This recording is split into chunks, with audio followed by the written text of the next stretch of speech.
Hello, everyone, and welcome to another episode of Perspective Philosophy. I am joined here today with Kane B from his own YouTube channel, and I'll let you introduce yourself, Kane.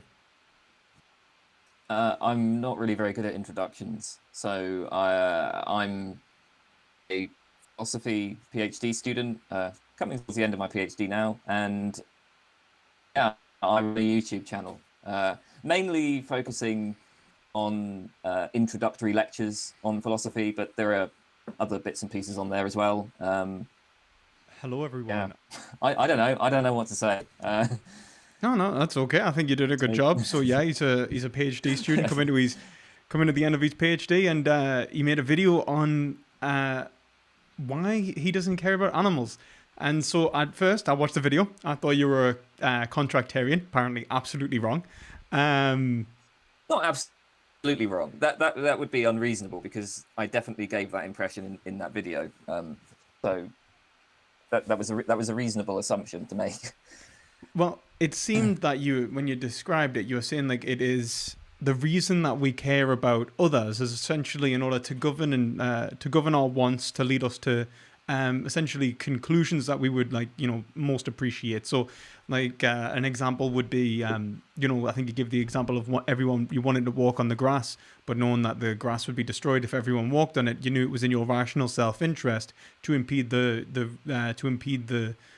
freedom of everyone in order to maintain your desires or the ability to actualize your desires. And you said that the only reason it would be universalized, though, the reason that the rule would apply to everyone, but not just you, because ideally you walk on the grass whenever you want. Everyone else gets to walk on the path and never on the grass. The grass is now Cain's. But unfortunately, people will see that as unfair, rebel against the rule, and then not participate. So universalization is the only course of action for you in the term of pragmatics, it seems, rather than anything else. Is that about right? I mean, that's certainly the perspective I adopted in that particular video. Yeah. Yeah, so it's moral rules are constructed by rational agents acting basically in self-interest. They're constructed by rational agents for rational agents because we all recognize, at least if we're sensible, we all recognize that by agreeing to follow particular rules which limit our behavior. We can make if all individuals do that, then we can make all of us better off. And so I definitely, I mean, share that kind of contractarian intuition. I think it's a useful perspective that we can take on moral problems. Um, so so the reason why I say I'm not a contractarian is my general view of morality. I mean, I'm very much on the anti-realist side, Yeah, you were saying that and just before we started. You're like, I'm so actually a we mentioned hardcore this. anti-realist. Shall I explain for the Absolutely, viewers? absolutely. Okay, yeah, I'm an anti-realist. Now, what a lot of anti-realists will do is they will, despite being anti-realist, they will kind of continue engaging in a sort of realist type project. Now, I actually don't really have a problem with them doing this. From what we discussed, it sounded like you had more of a problem with that than I do. But a lot of anti-realists, they will continue trying to arrive at a coherent, consistent moral system that they can just apply universally. And a lot of them will try to show that we can, I think, as a quasi-realist might put it, earn the right to talk as if there are moral facts. So we proceed when we're doing normative ethics and applied ethics. We just kind of ignore the fact that we're anti-realists and we proceed as if there are moral facts. And so somebody who takes that kind of perspective, yeah, they may well find themselves attracted to contractarianism, and they might say, well, I am a contractarian, and this is the point of view that I am going to apply whenever I encounter any moral problem or I have to engage in moral reasoning. This is the way to do it. This is the best way to do it. I don't really see things that way. I just see morality as being kind of tool of persuasion. It's something I can use to persuade people to act in ways that I want them to. I think that that kind of the way I see it is there's various different perspectives that I can take on moral problems. I can adopt a sort of contractarian type line, and that can be useful in certain contexts. When it comes to something like animals, that was useful because I think everybody sort of, maybe not everybody, but a lot of people get the sort of contractarian intuitions, right? The idea that morality is something that we construct for the purposes of maximizing our self-interest makes sense to a lot of people, especially if you think about morality from like an evolutionary point of view or something like that. If you ask, okay, why did this practice emerge? That kind of makes a lot of sense. And so, that perspective is independently motivated, and it gives you a very, very easy way to get to the conclusion that animals don't matter. But I'm perfectly happy to adopt other, perspectives on it, other ways of engaging in moral reasoning. So, I'm very happy to just construct a moral system on the basis of my intuitions about particular cases, for instance. And it so happens that in my case, appealing to moral intuitions will get me the same result with respect to animals as the more kind of contractarian approach, because I just don't care about animals. I don't, like, if I see an animal suffering, I don't have the intuition that there's anything like bad there, or that there's anything that I like ought to stop. It just doesn't bother me. So if I'm appealing to my moral intuitions, I'll get the same result. But obviously that's not going to be very persuasive to anyone else, because most people don't have that kind of psychological those kinds of psychological reactions. But like obviously, so, I but if you're a moral anti-realist, it doesn't matter. Like the whole point is, the thing is as well, like with it seems to be like you're like a hardline prescriptivist. Like a hardline prescriptivist, am I right? Like kind of because it seems like okay. I would say that I'm just an error theorist these days. An error theorist. I tried to be a non-cognitivist for quite a while, but theory is just easier. Yeah, you say error theorist, but then you said it's a tool for prescription in order to get what you want.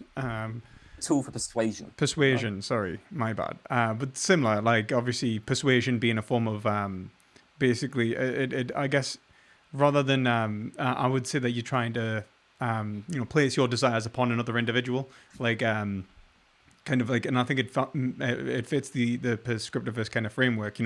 I don't like X, and you shouldn't like X either. Just essentially is just trying to abide by your will. It doesn't necessarily have to be prescriptivist, but it seems obviously as you say, like I guess like funnily enough, almost in line with the sophistic tradition, the rhetorician kind of like framework of back in ancient Greece, like Callices, it's like you probably see morality, like, so they understood morality to be obviously a tool of pure persuasion as well. And that's it's not fine. I'm actually going to argue against that, of course. Like obviously the whole might not only would everything I say be entirely arguably meaningless, pointless at least, but what I want to know, I guess, from all of this is why you're an anti-realist in like in terms of like, so you're an error theorist. I think that you said that there. So you're saying that there's a metaphysical separation between, let's say, ethics and morality versus, let's say, like other epistemological fields, yeah? So when you say ethics and morality, you mean ethics and morality as one thing versus the other? Yeah, I just mean like the fields. epistemics of like, I usually differentiate between. So you're not. Sorry, I was just a bit confused then, because were you using the term ethics and morality to refer to different things? Well, I would use them as different things typically. So I'd say like ethics is the pertaining to behavior, like ethikos, and I would say morality is the study of what is like good and like morality is good and bad. Ethics is right and wrong. If that makes it easier. Okay. So just to clarify, I don't identify. I used to be a non-cognitivist. I'm kind of moving away from that now. I'm at the end of the day, I don't really care what we say about like the meaning of moral statements, at least not in the sort of technical way that a lot of meta-ethicists deal with that problem. I mean, obviously, the meaning of moral statements matters to some extent, because otherwise we wouldn't know what we were talking about, right? But when it comes to the debates about whether or not they are, merely expressions of attitudes or commands, or whether moral statements are like attempting to describe, features of the world, I don't know if it's that important to me. I'm attracted to error theory because honestly, that it seems to me that like people probably are just using moral statements to attribute properties to particular actions. They're probably using them in a way that they take to be evaluable as true or false. And when I say that it's a tool of persuasion, I mean, it's like, look, I see morality as basically a fiction, and I can engage in that. I can do that, right? I can tell those stories with a goal of persuading people.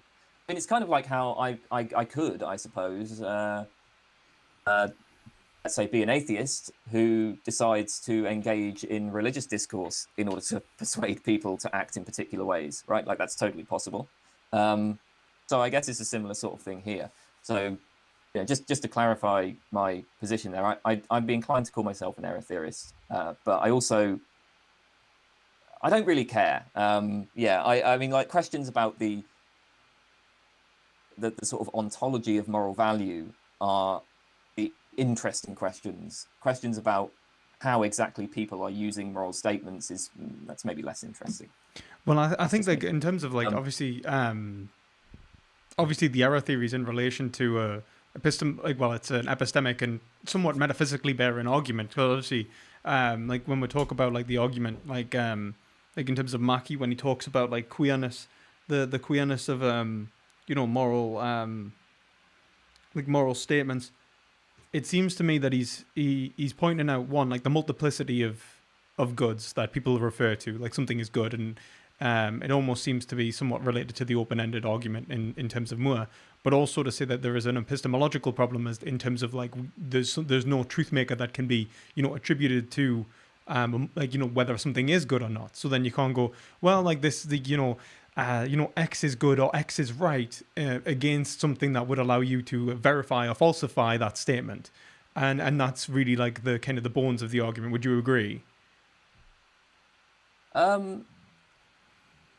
So I'm inclined. So I don't know if I see like error theory as dependent on any specific argument. I mean, so certainly like queerness argument is an important one, but I mean, as I understand it, it's like error theory literally is just the view that, okay, moral claims have truth value, but they're just all false. Like, I think that's basically, that's it, right? As long whatever argument you use to get to that position, if you've got that position, then you're an error What theorist, argument do you use to get to that position? Oh, yeah. So, oh man, that's a big question. Okay, right. So first of all, I think that the idea of knockdown arguments in philosophy is kind of ridiculous, right? So when you ask me what argument do I use, well, I mean, there isn't going to be just one argument. It's more like there are a whole bunch of different considerations which all like push me in that direction. We can so go through them one by one. Oh yeah, okay then. I'll try to be quick on this. First thing is, maybe I should just sort of go back. So before I got into philosophy, even before I did philosophy, right, it just seemed to me, right, that moral claims were like either just false or the sort of things that couldn't be true or false. It seemed intuitively obvious to me that when people were making moral claims, they were doing something more like, they were saying things that were more analogous to chocolate cake is tasty than they were to saying something like, Mount Everest is the tallest mountain on Earth, right? It just seemed to me like moral claims were something more like expressions of emotion or expressions of attitude than they were like descriptions of facts. And so I'm, again, going back to before I did any kind of philosophy, that was just the sort of position that I just held naturally, right? So that was, my intuition. And, whenever you engage in any kind of philosophical argument, I think, you sort of got to start somewhere. And that's the kind of place where I started from. I find part of the reason why this is difficult is because, like, obviously any objection I have to a more realist position is going to depend on the details of that position, right? Like, and there are different kinds of realism. So it's difficult to give like a general reason, but I can say, I think I find like certain forms of the queerness argument quite persuasive, certain forms of the like evolutionary debunking argument, that and similar problems of like epistemic access. If there were like moral facts, it doesn't seem like the means that we have for coming to moral conclusions could possibly be truth tracking. They could possibly track the moral truth. I think that I actually think there's a problem which hasn't really been. I don't know if this argument has really been put forward in the literature, but it seems to me that when I look at like morality on a purely first order level, I think that it might just be incoherent. So I just, it was very recently, I read this article by Thomas Nagel. It was called War and Massacre. And there was this line in it where he talked about how, people have these like two different ways of approaching morality. And maybe there are more than two, but he was just talking about these two, deontological and consequentialist.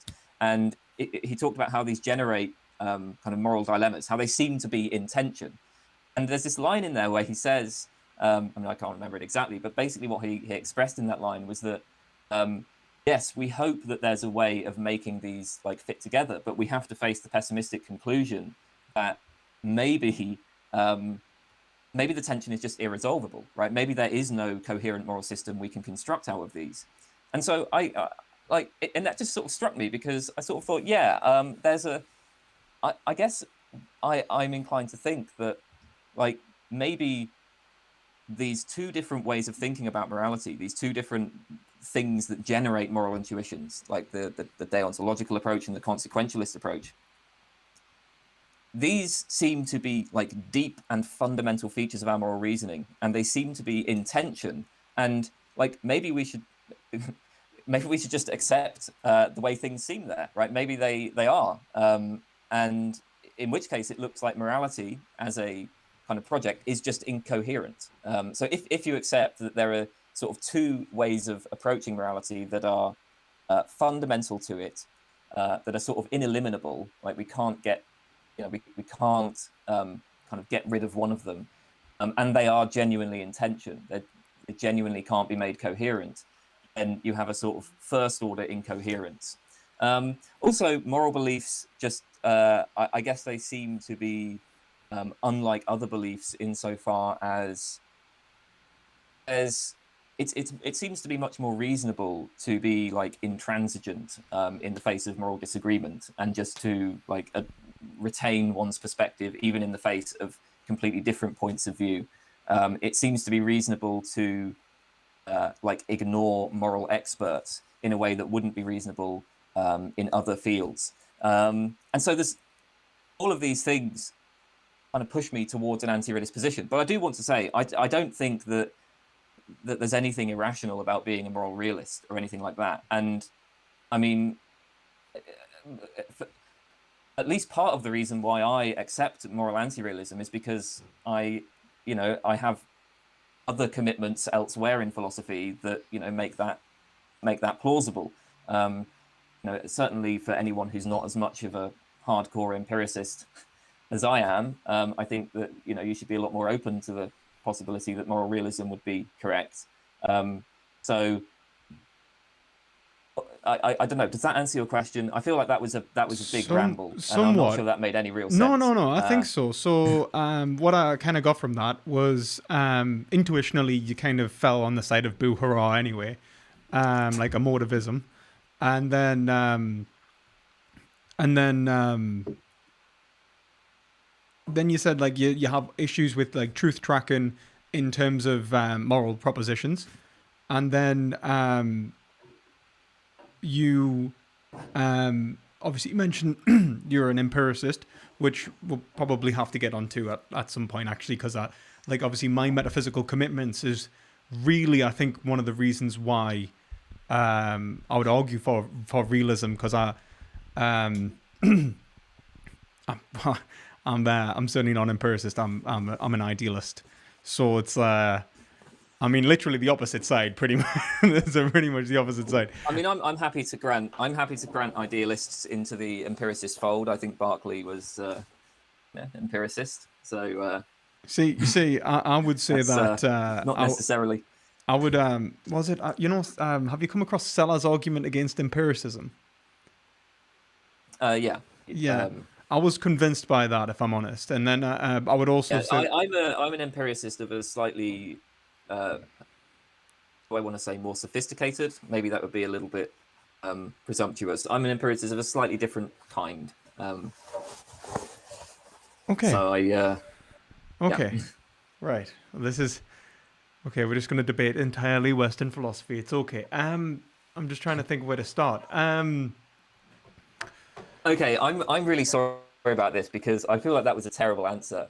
Like the answer I gave. As No, to, like, it's not why I'm an terrible. anti-realist. No. I genuinely like. I don't know. I think that is the only So, answer. I think it's a fair answer in one respect, because I The think problem that is that in both cases, it's like you're just both of us are kind of weighing up lots of different considerations. yeah, and so absolutely. That's I apologize for what I'll do, because it seems like, because I think you're right in one respect. I think an anti-realist is a negative position, and I think that when you're looking at, a rejection of a positive position, you need a positive position from which to reject. And so when I say, why are you a moral anti-realist? You're like, well, tell us the realism that I'm rejecting, and I kind of get that. Like, so for example, it's a very different position if I start arguing for Platonic realism and the form of the good versus like the Hegelian that I am, you know what I mean? So like there is a lot of considerations to go into that. And I think that you're absolutely right. And in terms of seeing anti-realism as the rejection of something rather than something in and of itself. Because then obviously you'd be promoting, let's say as you say, like something like non-cognitivism. And then I would hammer down on that. and then, so, right, where to start?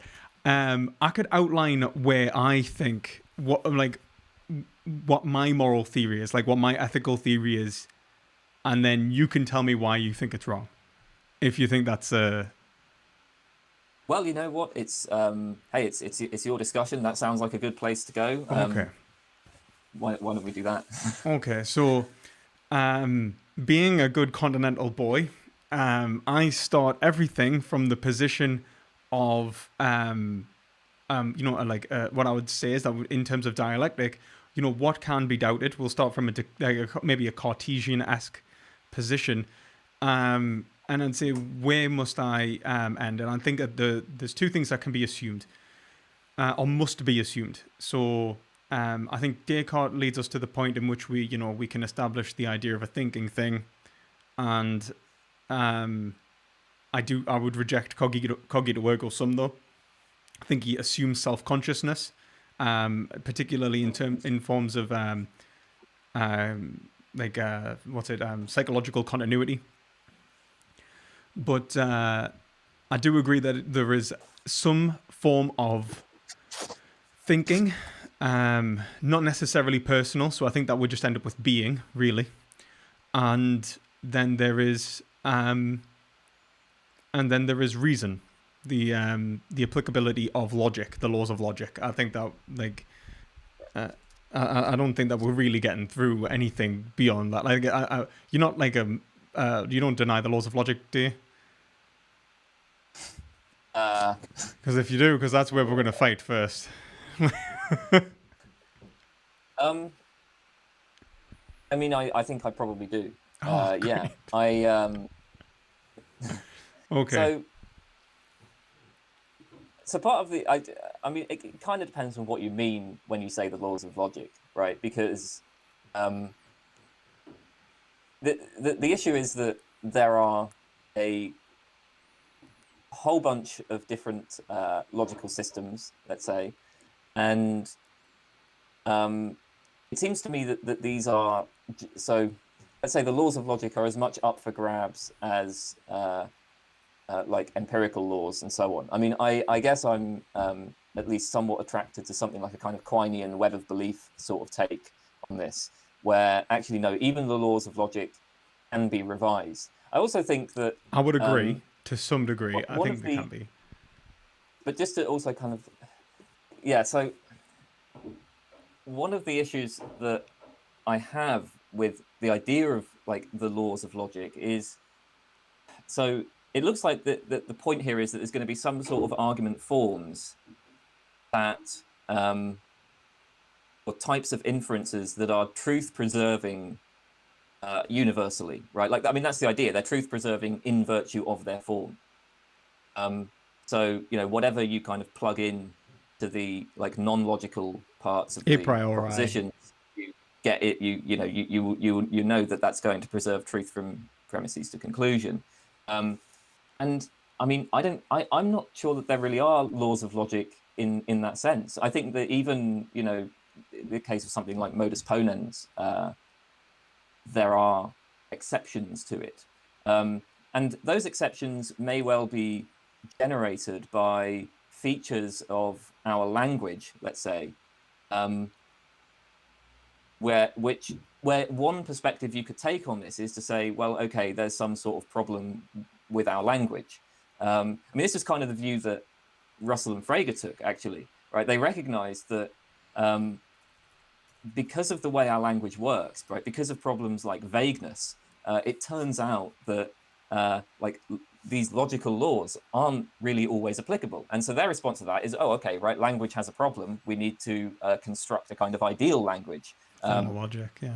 But the other way to look at it is to say, no, the language is fine, and maybe indeed these so-called problems are ineliminable in principle, and we should just acknowledge that the laws of logic have limits which we can discover by engaging in philosophy and perhaps also even science. So I don't know if like how that sounds to you. I'm cautious talking about the laws of logic. I'm not gonna lie, very much. I mean, like the laws of logic in terms of like the actual laws themselves, I can see progressing. I'm a Hegelian, so I think that logic itself, the science of logic, the logic actually progresses with the content of the thought, right? So logic's actually an expressed understanding of reality in the way that being actually is. So when I say that, like, the law of identity, I think that's a fundamental law, though. I think that like something being itself and that something must be itself, for example, or something cannot be itself and its contradiction is, I think pretty like reasonable to assume. I think they may like, so for example, with the law of non-contradiction, there comes to a point where, like in Hegel, for example, he shows specific specific areas in which we say something cannot be both be itself and its contradiction, but then says, well, absolutely it can, because like being and nothingness can form becoming. And then you have this combination in which the law of non-contradiction is no longer applicable to reality. And so why, how do we hold on to that? And Hegel then kind of remedies this by saying a contradiction exists in mind, but not in nature. And so it's actually in our, when he talks about like Frege and Russell's vagueness and them seeking to establish a formal logic, I think that they're doing something similar to Hegel, but from a different standpoint. So what I would say is that there is a fittingness of the concept, that's a Heideggerian term, so that there is an accurate way of describing reality as it is, which corresponds, in which an identity claim would correspond with the truth maker of that claim. So like P is actually P. And I think that's implicit in your application of language anyway, because otherwise there'd be like, no matter what form of I think that one, it would lead to absurdism otherwise.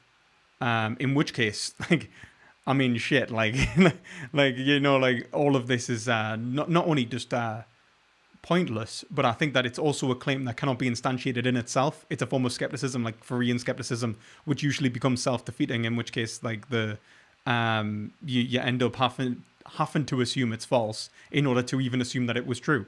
So, so it cannot function. But I think in terms of the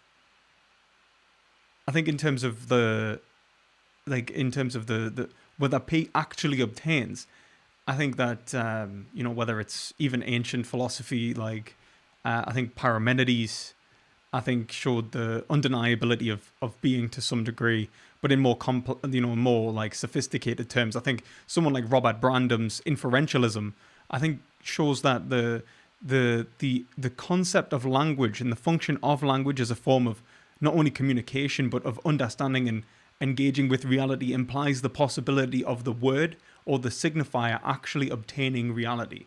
And I think that, like, that is, like, really it's an attack on the Wittgensteinian point that language would function without that. That language could function in a way that was non-correspondent to being.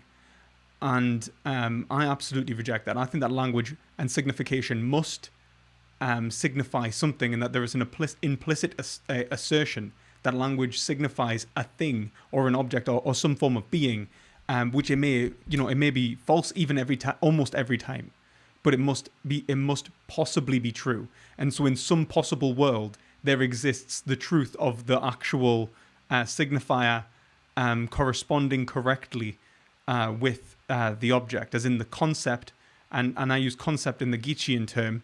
Specific mental ability divests an aspect of reality from which is correctly understood and conferable to another agent in the form of a word. And so when I say chair, the concept which is actually divesting that aspect of reality and those parameters of reality are then communicable to you, from which you will divest those same parameters and that same aspect of reality in the same way. So that would be the production of a discrete object or determinate object. So a thing which is itself and not something else. Okay, I'm not sure I followed all of that. It's okay. Anything that, like, obviously. Yeah. So wait. So when I'm not sure how this point about the connection of a word to something in the world, like chair. I'm a little bit confused about how that relates to the laws of logic. I mean, just because when I think about the laws of logic, I tend to think, okay, so when we talk about the laws of logic, we might just be talking about the laws of some particular logical system. And obviously there are, you can construct any kind of logical system you want. There are plenty of, classical logic, relevance logic, modal logic, right? All of these different things. So we might just be talking about that, right? In which case, you're just engaging in, like, abstract mathematics. Yeah. But what I'm assuming, I'm assuming that's not what we have in mind with the chair. No. I guess. It's like, okay, what the way that I tend to interpret it, if philosophers talk about laws of logic, is the question is going to be, all right, but which of these systems, right? We've got all of these different systems. So let's take, say, classical logic versus relevance logic, right? In classical logic, you've got the principle of explosion holds. From a contradiction, anything follows. That's not the case in relevance logic. So one thing we can do when we look at these different systems is we can take them as kind of theories of correct reasoning or something like that. So we can suppose that there are certain forms of inference, right, that actually are, like, truth preserving. And then the conflict between classical logic and relevance logics and all these other systems can be viewed as different attempts to describe truth preserving forms of inference. And so when I think about laws of logic, I'm just thinking about about like this, right? What are the truth-preserving forms of inference? And I'm a little bit so I guess I'm a bit confused because then you started talking about I don't know. Do you see like the laws of logic as being what, like metaphysical, like part of the world or something like that? Because as I say, I I'm do. thinking more just about like reasoning, I right? I mean, do that's see them the as level part. at which I I do get see them as part of being, but then yeah, I'm an idealist, right. so I take being to be fundamentally comprised of thought. So Yeah. like, um, but like it was well spotted. But uh, I guess like I'm happy to say that like in terms of the pure like abstract mathematical like signifiers, that they like even if we were to say like p being itself, I would say like in terms of an analytic truth, you know, I would say that that was um I'd say that one, I think we'll have to assume it's the case. For one, I don't think that we can kind of get past it. And then two, I think that there's something I was actually gonna say. So in terms of oh yeah, in terms of like the theory of logic, like as you say, whether it's like classical logic or like modal logic or so on, all of which assume, let's say, something like the law of identity. And I'm yet to see like one that doesn't like propose at least some form of like identity, um, like something is itself, like for example, that like P is P, um, unless am I wrong there? Or I mean, you can just make it up. Like nothing's stopping you. I don't think you could do much with a system in which like that you could didn't just hold to some in some respect. Like, you could just I don't know but if you could just make it up, man. Like so for well, example, yeah, yeah. I mean, like you I'm totally can just make up any like. I mean, it's so remember. I mean, like I'm not saying that you can make up what forms of inference are actually truth preserving, right? But like, I mean, I'm pretty sure you can just play like a kind of abstract game in which you like say, okay, here are the axioms of this system, or here are the like forms of inference, or something. Like, okay, here's a logical system, right? So, um, right from P, you can derive like just anything, right? So that's kind of a useless logical system, right? But yeah. you know, there you go, right? Okay, so but that Um, I mean that's like but nominal, it's isn't it? Like it's like it's not going to. I mean, yeah, like this is, as I say, this is just like a little game that you can play. I don't think there's anything but I kind mean of like I think it's implied that metaphysically there's or an analytic epistemologically. truth to this. So like so if we say that you can produce like any logical system, like what you really mean is that you can produce any combination of signifiers which don't correspond to any form of truth preserving uh whatsoever, and then you've kind of got like you've got like incoherence, so you've got like gibberish or whatever, like you've got like a collection of symbols, right? But like in terms of like logic, I think there's I don't know if I'm wrong in assuming this, but it seems that like truth preservation is essential, at least like as at least like or at least yeah like so like if something like is like I'm trying to think of how to express this. I haven't been asleep yet, so I've been awake for like 20 hours. Um, the like so for example, like in terms of like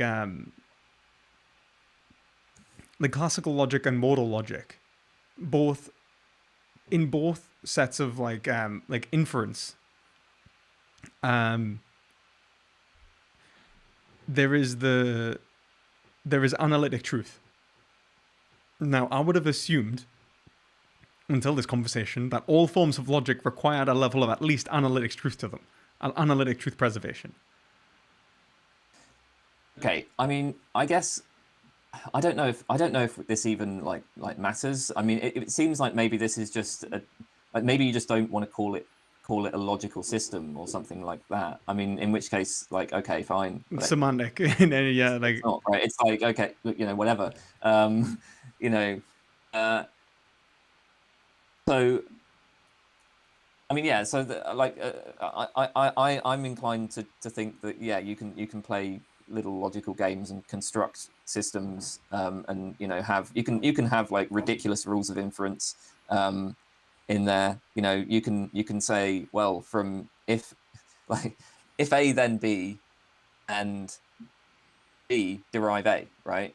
I mean, nothing's stopping you from constructing a system with that particular rule. It would just be kind of useless. I don't know if anything. I don't know if anything here really like.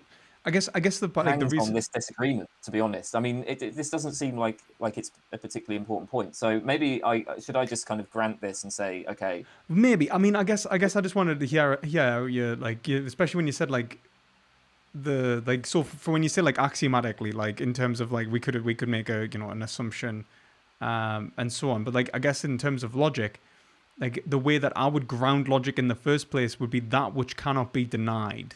So like. Whoa, wait a minute. What do you mean? Why would you need to ground it? Well, not ground it. I mean, that's the grounding problem. I mean, like, as in it's. I mean, it would be it would be by necessity. So kind of like in the way that like Aristotle would engage with it, where it's like you simply cannot deny it. Let's move on. So I don't think I can ground logic as in like going, oh, by the way, like here I've proved the laws of logic sufficiently. Like, absolutely not. Like that's not where I'm coming from. But what I'm saying is that. Yeah, but I know. But all I'm saying, so like we have different logical systems anyway. Like we have logical systems that are incompatible. Like classical logic and relevance logic are incompatible. Now, like the question is, okay, if you're then asking which of these correctly captures truth-preserving inferences, then it's like that's a philosophical problem, and that's something that we can have a debate about. But like if you're just, I can just say, okay, I'm just going to do some relevance logic, and I might think that relevance logic is not the right way of characterizing truth-preserving inferences, but I can do it, and like I can just engage in the in the little games, and I can make the derivations and so on, and it's just like a puzzle, right? And so I think that, yeah, I mean, you could have a logical system where it's like from P you can just derive anything, right? And so again, that wouldn't be very interesting even as a game, but like I don't know. I wouldn't. But in terms like so like a logical system. I guess it's more of like in terms of what logical system like. Maybe I should just ask what logical system that you would use in order to. What would you accept in terms of argumentation? So like if obviously with terms of truth preservation, what logical system we accept is going to be of relevance, at least to, I mean arguably not actually, but but like I think that like in terms of like whether we take like say classical logic and whether the laws of class, like let's say the law of non-contradiction holds true or not, obviously determines whether if I were to lead to a contradiction, whether it would be like the case that it was there was a flaw in the logic or not, like, or in the reasoning rather. So I guess like until we've kind of resolved this, I kind of don't know which direction to even go. So it's like, so for example, I would probably assume I go for like classical like modal or even modal logic probably a lot of the time. Which I think is really similar to classical logic, to be entirely honest with you. Like in terms of, well, I would see modal logic as an extension of classical logic, and I mean you can have like then you can because you're just introducing like new operators, like possibility and necessity, and you can do that for like other relevance logic as well. You can introduce new operators for that. So I usually assume like that kind of direction. As you can see, like I'm normally like my engagement with relevance logic is non-existent. Like I don't know any of the non-classical forms of logic really, beyond the fact like so when someone normally when you hear like people deny the like so when you say like in terms of problem solving, that's fair enough. But in terms of like argumentation, when you say P, like you mean like so for example like if I say like P is itself like kind of like law of identity or like P cannot be not P simultaneously, these kinds of things. Like, would you agree with that, or like, is there a form of argumentation? Like, Oh, okay. So, with respect to the idea, like a thing has to be itself, right? I mean, yeah, fine. I'm if I'm happy to just accept that. I can't see any. That doesn't seem like coherent to me. I can't even imagine how that could fail to be the case. see, So that's what I thought, and that's where I like, ground these laws. let's Like, kind of let's grant it. Although when it comes to non-contradiction, I'm perfectly happy with the idea of true contradictions. I so, but right, I think that classical logic works fine in the vast majority of circumstances.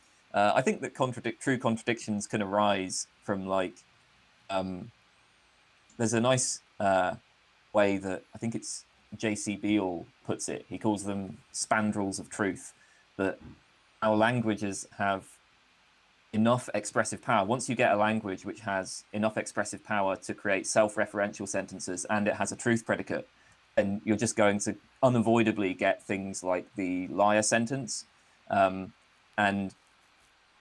obviously there are lots of different ways of responding to the liar I sentence, was gonna but say, people rely on. I was gonna respond to that, like in terms of a Lacanian, like the point of like, it's true at, it's was it, it's false. Was it true at the point of enunciation, but false at the point of I can't remember the exact terminology, but yeah, continue.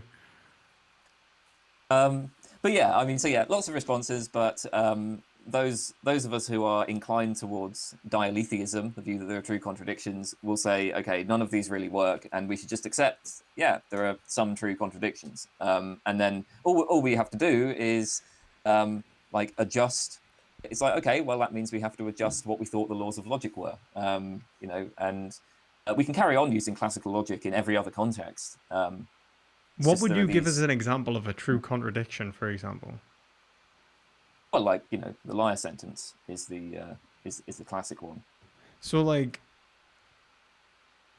But like okay, just to also be clear, right? just to I don't. None of this is important as far as I'm concerned. Like I don't see this as. So there are some philosophers who take all of this like really seriously, and it really me. matters to them. I don't like. I'm not actually that bothered, right? Like if you want to say there are no true contradictions, I'm totally happy to grant that for the purposes of this argument, because honestly, I have nothing like Yeah, okay, that's I'm fine. grinding on. Like we'll just walk past it because I think that we're gonna end up just staying on like on logic for the rest of the conversation. Um, just because like I think that Lacan does actually respond to that quite well, because when he says like with the what how would you how do you put the liar paradox? It's Okay, well, yeah, this sentence is false, but yeah, there are other versions of liar type paradoxes where I think you're probably going to find that kind of response yeah, a little bit difficult to maintain. yeah, like that's the thing, because that's not the only because I've seen multiple kinds of the liar paradox. Um, it's like um was it like this sentence is false, but then there's like this sentence is false or meaningless. I think it Mm. is. But like I do think that Lacan actually gets past that, because he basically says that like there is a separation in when you're saying the sentence between the agent and what they're saying, and so the individual that says that this sentence is false is or like yeah, was it this sentence is false or meaningless. It can be both. It can be separate from the actual expression. So, like for example, an individual who says a sentence can try and express something in reality from which they themselves are not expressing, and the sentence can mean separate to what it's what they believe it's signifying in Lacan. So that's kind of like how he like kind of like overcomes it. But that's psychoanalytics, I suppose, and it's just a dodgy way out, isn't it? But like, Well, I just a quick suggestion. There are forms of the liar paradox which involve like two people. So you can say like you've got Frank and Vincent, and I haven't then heard that Frank actually. says what Vincent says at time t1 is false, and then Vincent's like what Frank says at time t0 is false, and you end up getting the same problem, but it's no longer like just one person saying it. So I'm not sure that kind of response would work in that case. But I will I mean, there's do my best to go through every single one of them, and I swear to God, after this, I'll just spend myself hours going through it. But yeah, okay, like well, I'm assuming that this sentence is not false, and we'll just we'll just continue. So right, we've got logic.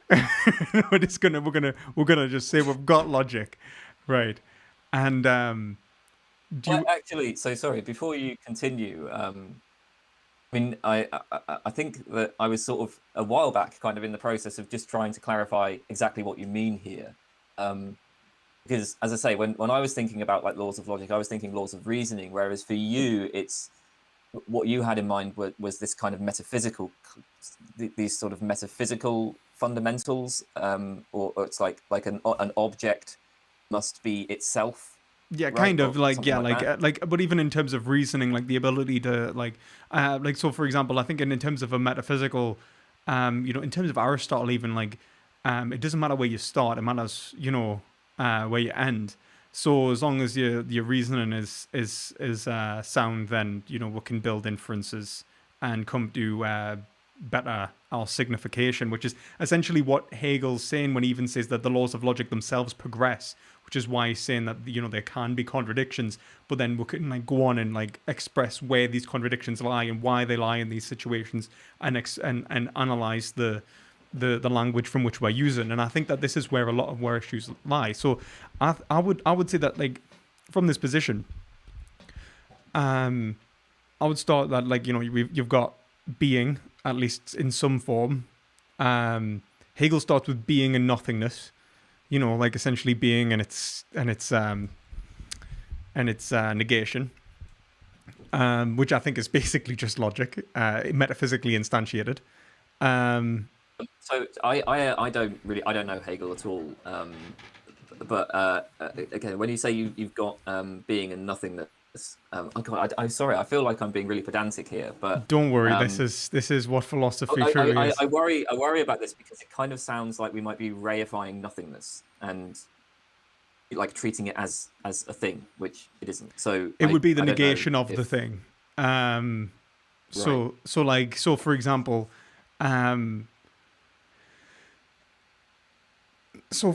I would agree with you that we can't treat nothingness as a thing, and even in a Parmenidean sense, when he says, from that which you cannot think, you cannot know, and you cannot think.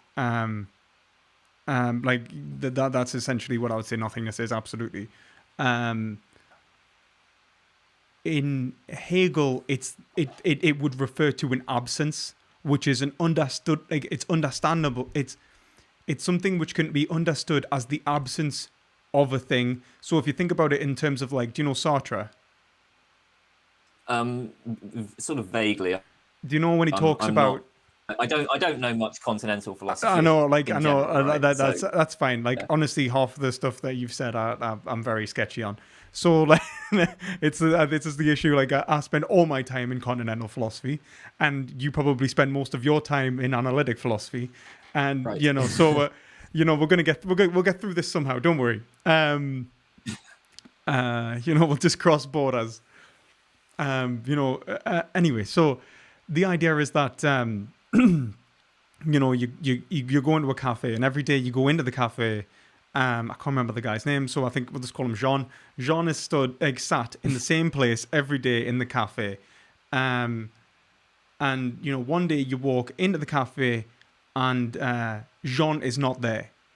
And basically what he's saying is that in that moment you gain knowledge from the absence of a thing from which you were anticipating. So, like, the being from which you understood, like, the cafe includes John, no longer includes John, and so you've gained knowledge that it's separate from him, and it gives you an indication of, like, reality, as being non-inclusive of that object. So if I was to say, like, I don't know, all swans are white, and I come across a black swan, then I've came across, like, something which is nullified that sense. But if I was to say that there must always be I don't know. I'm trying to think of a good example actually. Now that I've gave this kind of point of negation, I'm actually struggling to instantiate it beyond a cafe. Um, all houses have doors, and then I go into a Mm. house and it hasn't got doors. I'll be like, well, wait a minute. Okay, clearly not all houses have doors, right? Like, I've gained knowledge about what a house is in relation to the negation of a determinate object in that sense, and that would be like Okay. in its ultimacy, that is nothingness. For Hegel, he would say that like you have being, that which is, and nothingness, which is that which isn't. you know, um, and in combination, we can gain knowledge, but he takes being in its infinite, as an infinite. So he thinks that I'm going to use a lot of continental lingo here, and you're going to hate this. So you come from the point of like totality. So that would be if you. So from in the dialectic, if we were to try and understand reality, we would be met with, like all of our let's say, like, you'd be met with everything at once, pretty much, like the infinite experience. Excuse me. There would be nothing like demarcating one object from another. Nothing that would give you the ability to differentiate one object from another, because there would be no concept or specific mental ability which would allow you to go this, that, and like obviously give Okay. nouns to reality. Sorry. Just can I just? I feel like I might have missed something you've said here, and maybe it was because there was like a noise in the background Oh just no, a it's minute okay. ago. So did you say that if you tried to? I thought you said if you tried to understand being in its totality, and there'd be no way of demarcating one thing from another. Yeah, it'd be Is that the infinite. claim? It'd be like an infinite. So it'd be like you'd be saying like as in not like being in its totality, but rather that totality is, like what he would refer to as like, this is actually a Levinasian term, totality. So just I'll leave that out. So what he describes as immanent being, or like immediate. This is just like what you experience itself, like pure, unconditioned experience would be the best way to put it. Okay, so we're talking about like experience without any conceptualization of, Yes. the objects. Okay, yeah, right. And he would say there would be Right, I'm with nothing differentiating determinate objects within that experience. you. Okay. And so the combination of being and nothingness is how we differentiate objects. So an object is something which not only is definable as itself, but also holds the definition of not being something else. So like, Right. this is a chair and not a table. Or this is like, otherwise it would be, like otherwise there wouldn't be like demarcated lines between being. Okay. I think I'm following this. So is it? I mean, I don't know. I'm just going to use a different example here. From science. So if I was to try to, do some sort of, like, if I was to have a theory, right, derive a prediction, and like, let's say the prediction is that the temperature of this like tube of gas is going to be 20 degrees, and I measure it and it's 15 degrees, and well, I'm thinking, okay, that disconfirms the theory, but of course it only disconfirms the theory, right, if you can make the additional assumption that anything that's 15 degrees is not 20 degrees.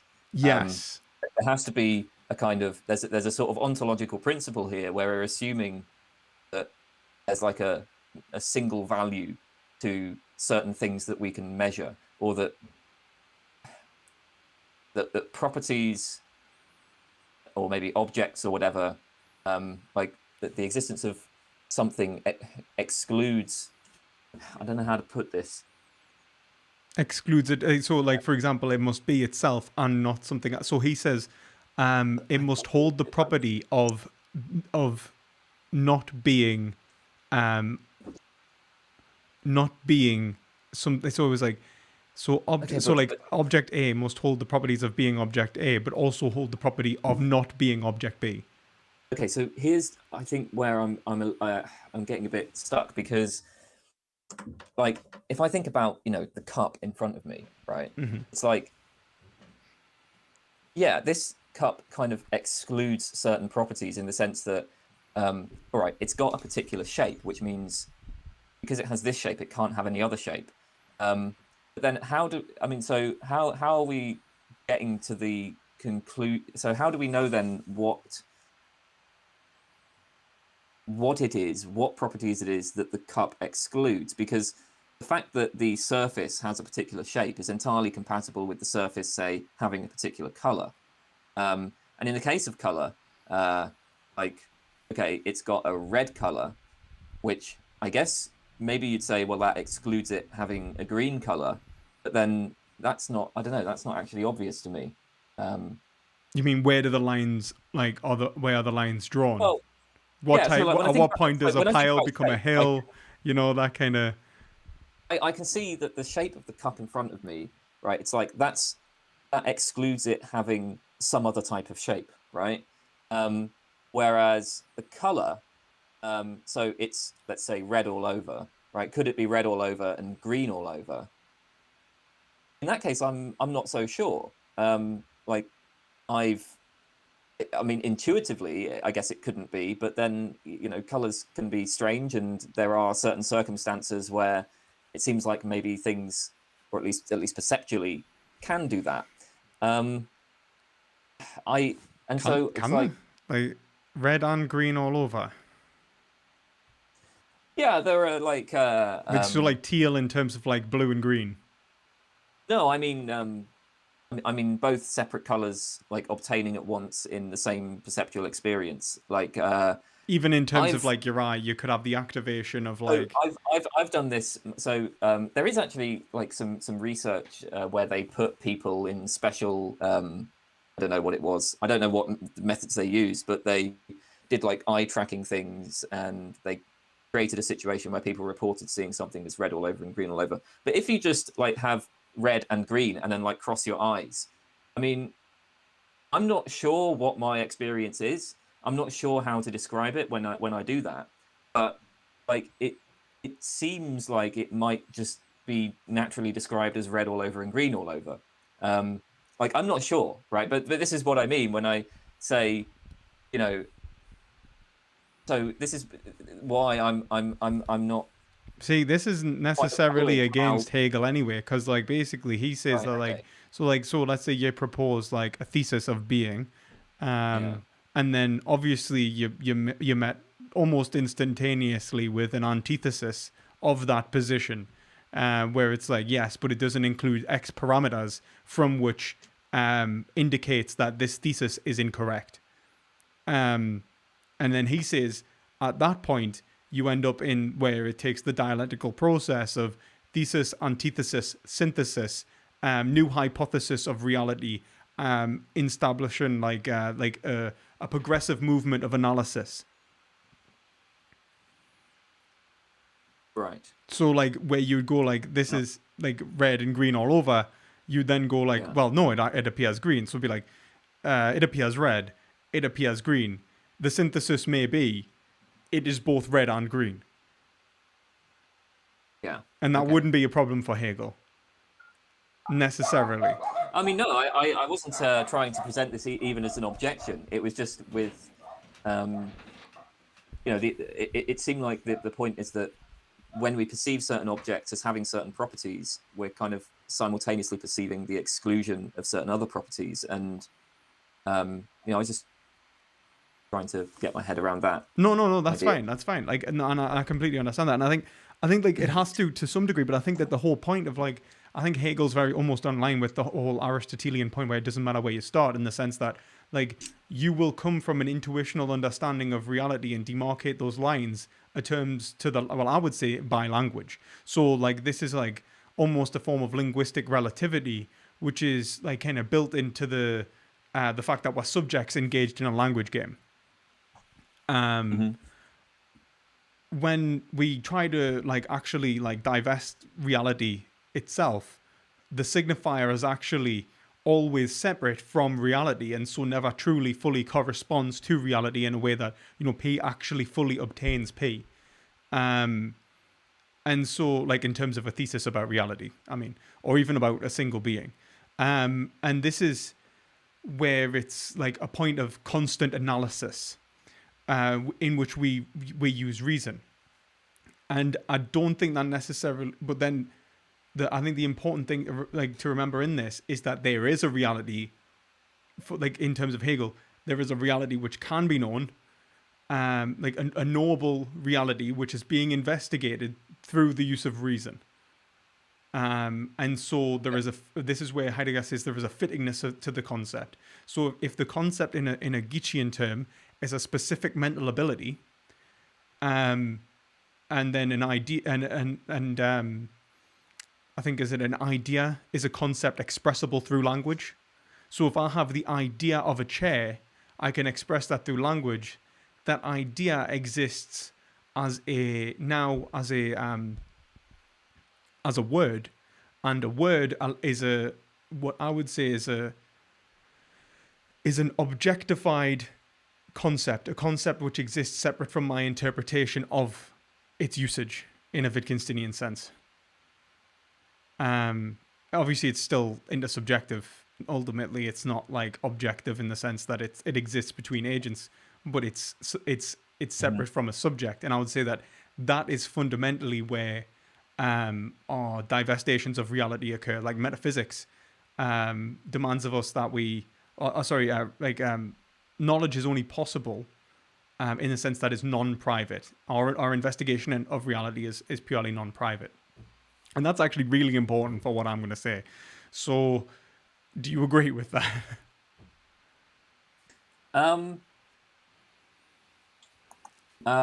Yeah, I think I'd be happy to. I think that, so where I don't know. I think I'd be happy to just grant that. So I should say that where I have, I guess, trouble with these arguments about, like, language and the need for it to be fundamentally public is that I always get the impression that there are some very deep, like, skeptical problems about the nature of meaning, which arise for the idea of any kind of concept or idea that's, like, purely private. But I'm never really sure how going public actually helps. I don't know if maybe I can just put that aside. No. I mean, if you want to talk about that, that's fair enough. Because meaning, for example, like the Hegelian mode of ethics is like struggling against the meaninglessness of existence, which is why he talks about the French Revolution as, a death with no significance greater than cutting the head off a cabbage. It's metaphysical. Like, he genuinely means, like, meaning itself in terms of ethics has been lost at a point in which the language game has broken down. But that itself. Okay, I feel like you maybe so. I feel like you're maybe using the term meaning in a more kind of substantive. I'm just talking about, like, the meaning of words. I was just thinking about like language, But like, no. Like they're tied in for Hegel. So like the meaning of, like, our understanding of reality and the meaning of one's life. It's not that, like. So when I say, like, the meaning of one's life, if we were to say like that, we normally refer to that in purpose or telos, the end of the purpose of one's being. That would only be understandable via the meaning of words, from which exist in a language game and an institution for Hegel. And so if our ethical institutions fall apart, our language falls apart, the very meaning from which we gain our purpose in life falls apart. So, like, he genuinely sees it like as, like, Hegel literally takes it from metaphysics. Like, you cannot drop a single step in Hegel, because he will literally, like, his whole thing is like flow as a dialectic, otherwise it's pointless. Okay, so if when we're talking about meaning, we're talking about, like, say, the meaning in life or the purpose in life, I mean, I'd be inclined to just reject that there is any such thing. So, I mean, I certainly wouldn't be prepared to grant that for any kind of Oh, that's fine. argumentative That's purpose. fine. No, that's fine, because that would more that's point. the point But of contention. Yeah. if we're talking about like just okay, the meaning of the word chair, let's say, kind of has to be public, right? There can't be a private language, right? If this is if this is all that's in contention at this point, I At think this point, yes, yeah, yes, we can just grant absolutely. that and Cool. move on. Even though I don't know, maybe it'll come up again because If it's going to come up again, tell us as why. I say, there are skeptical problems with the idea of a public language, right? Like I think it's like it's one of these issues where I don't know what to say about it, and I don't have any clear opinion. I just think that attempting to explain, like, in virtue of what does the word chair designate a particular concept, even if you're talking about a public language, I have no idea, and I think there's a really deep skeptical problem there. I think As I say, Wittgenstein would just literally just point to the usage. He'd be like, look, people use this concept in line with a certain like purpose and relate it to like other inferences which are like caught in a loop in a language game, which are kind of tied together. But the usage doesn't. So usage is like, yeah, fine, right? There is a past usage of a particular word, but like, let's say, okay, let's just say the word chair, right?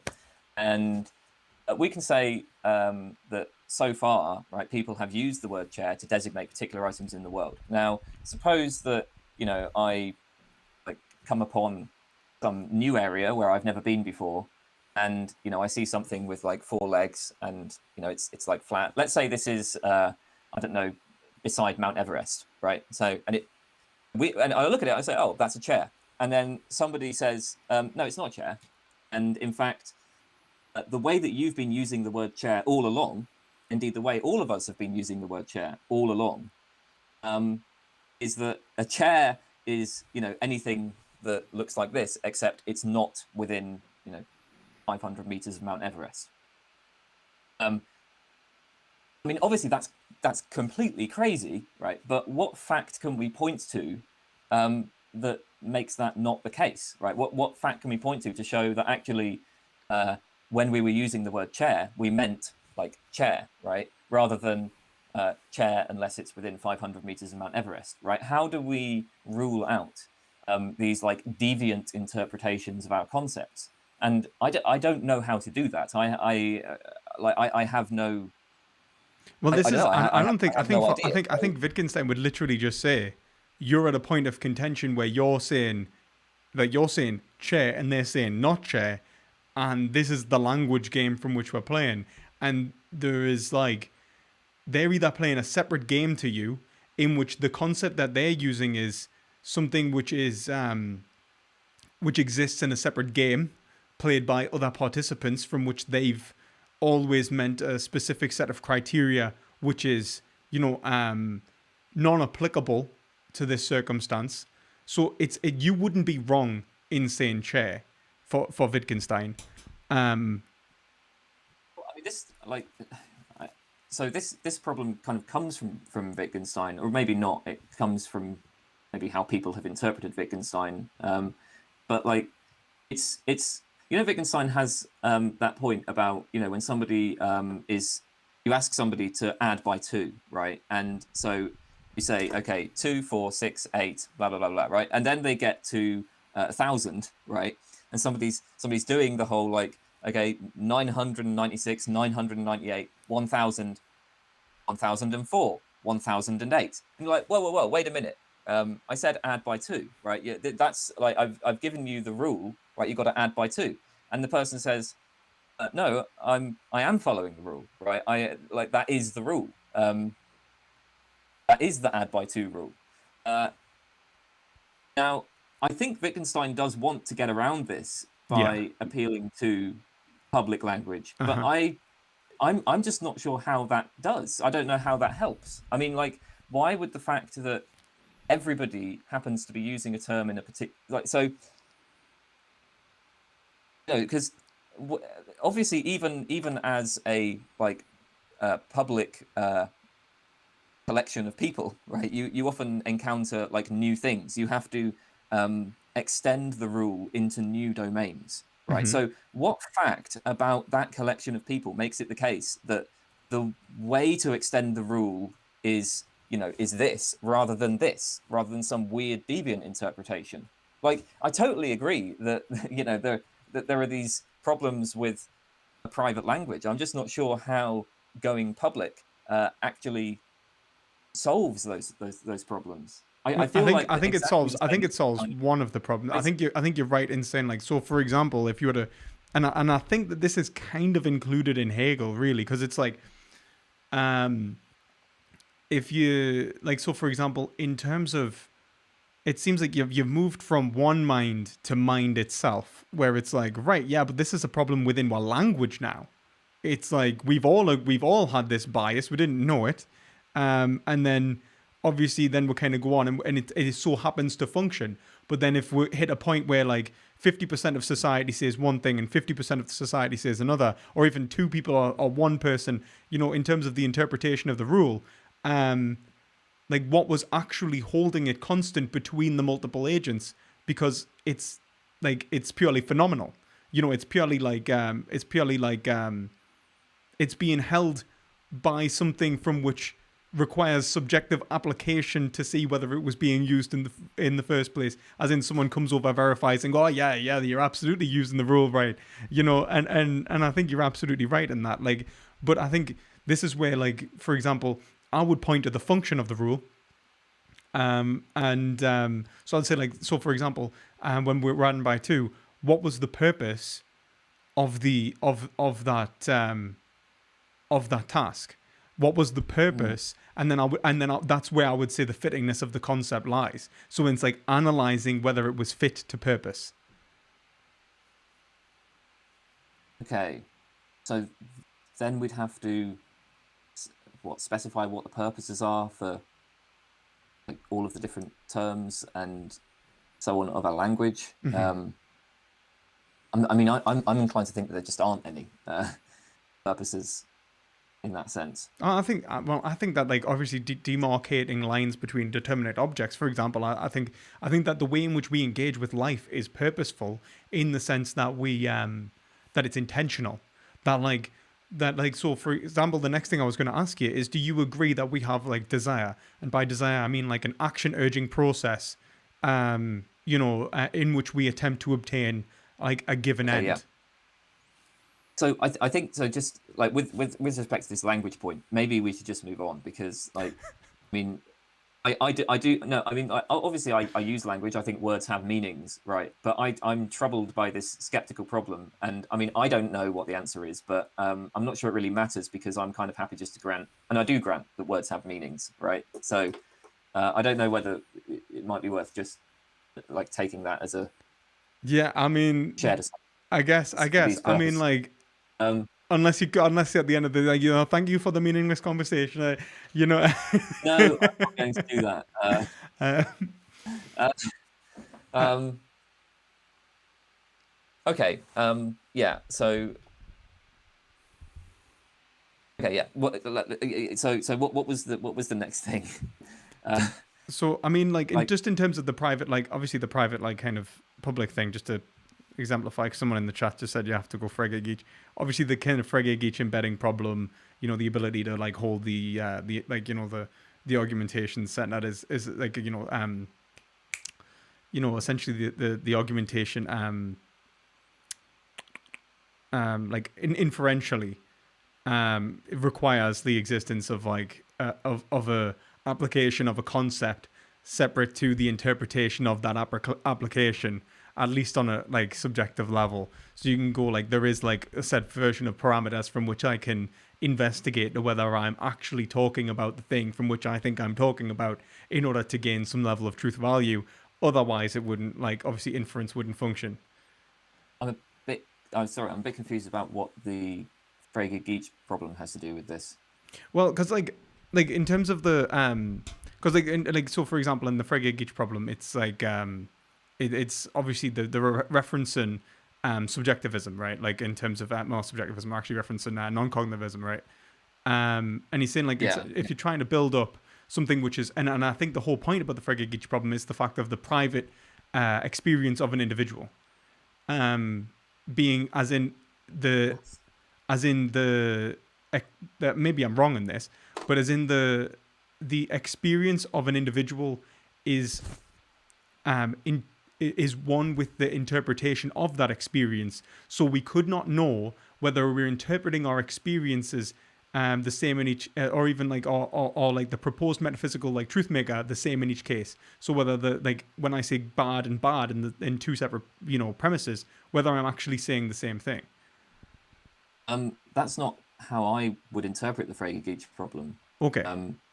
So my interpretation of it is that the point is, if you adopt a non-cognitivist view, if you hold the view, for instance, that moral claims are just expressions of emotional attitudes, something like that, then like when somebody says, okay, abortion is wrong, they're expressing something like boo to abortion. But the problem is, obviously, we can embed that in larger sentences, like if abortion is wrong, then paying somebody to get an abortion is wrong, or I wonder whether abortion is wrong. And in none of those sentences are we expressing an attitude. Like if I say, I wonder whether abortion is wrong, I'm not expressing the attitude, boo to abortion, because I mean, hey, I'm not sure, I'm wondering. And like, if abortion is wrong, paying somebody to get an abortion is wrong. Again, that's just like, I'm hypothetically considering it.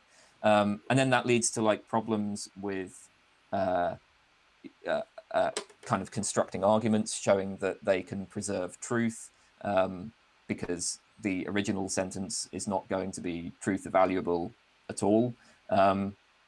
I don't think that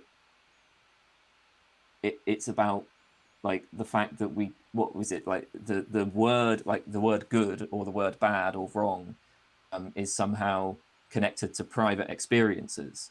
I mean, I think actually so if you look at the original like emotivists, they wouldn't have said that those words were connected to private experiences, because they, like, Aya was a behaviorist. So, True, yeah. I mean, abortion is wrong expresses a negative emotional attitude to abortion, but then negative emotional attitudes, I think for Aya, would be explained in terms of observable behavior, rather than in terms of like in private internal states. Although I might be wrong about that, but I mean, he was a verificationist certainly. So I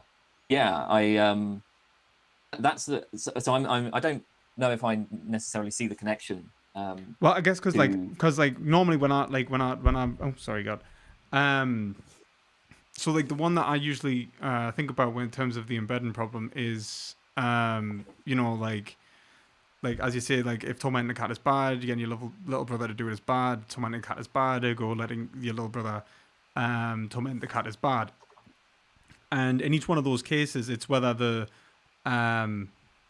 inference actually holds in terms of like, so like if tormenting the cat is like boo, then getting your little brother to do it is like boo, like it, and I think that like obviously you can, like, in terms of, I guess maybe I'm going a little bit more towards the cognitive side of things, where I'm saying that like I guess I would argue that like something like boo was a private state of being, and then obviously your ability to hold that constant within an inference.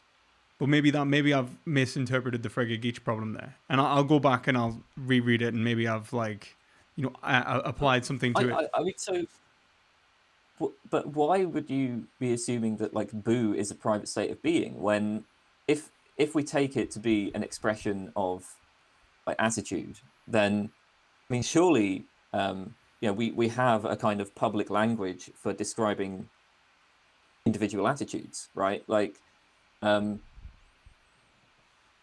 So it sort of seems like you're kind of saddling the non-cognitivist with a position that's much more controversial than they really need to hold. I don't see why they would be committed to thinking that the boo has to be private. Well, I think like one, I would reject behaviorism. So like I don't think that behaviorism actually I wouldn't say that it like like one. I don't think it's been instantiated, and unless you disagree with this, are you a behaviorist or? No, I'm fine with this. Okay. I'm not a behaviorist. Okay. I just like every step of the way, it's like, do you disagree with? Do you agree with behaviorism? Okay. Like so in this, I would say that like even in terms of like, so when you talk about like emotional expression, so it's like, let's say like in terms of like taste or something like that, I would say that the state of like the expression,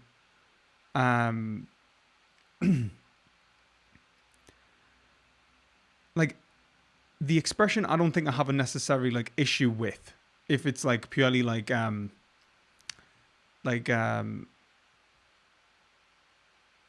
because I mean there's I mean like one, there's a separation between like I guess it's the prescriptive claim in relation to like inference. So it's like if you like, so like for example, let's take like something like norm expressivism or something like that, I don't know, or like as you said, like quasi realism, like talking as if morals are real. Like, you know, like if you like chocolate cake, like I like chocolate cake, and let's say you can reference the expression of like you eat chocolate cake and it lets you express the like yay for chocolate cake, right? So I like chocolate cake, and then like premise two would be the I like, you know, if I want, or like it would be like even if I don't know whether I should say if I want, but you can pull up if you got a problem with the language I use, let us know. So like I want I think I know what you're. Yeah. So I want to have a pleasurable experience, and then you like, you know, like two like I mean like conclusion, like essentially I should do chocolate cake. Now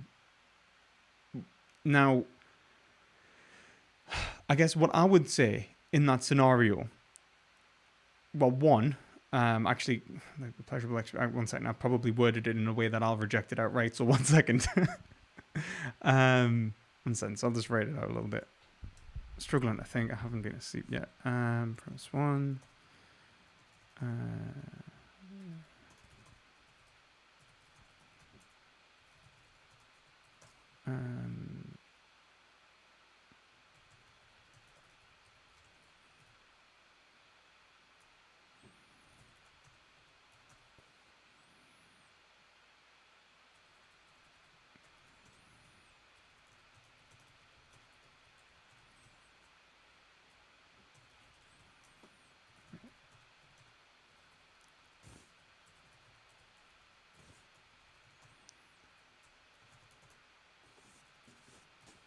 Right. So and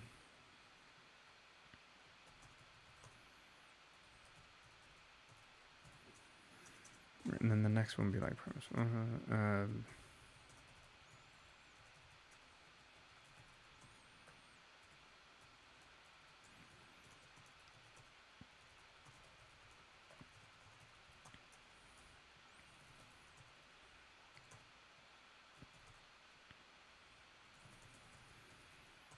Okay, so like the first one would be like yay for chocolate cake. Yay means I like something. I like chocolate cake, right? And I think like that is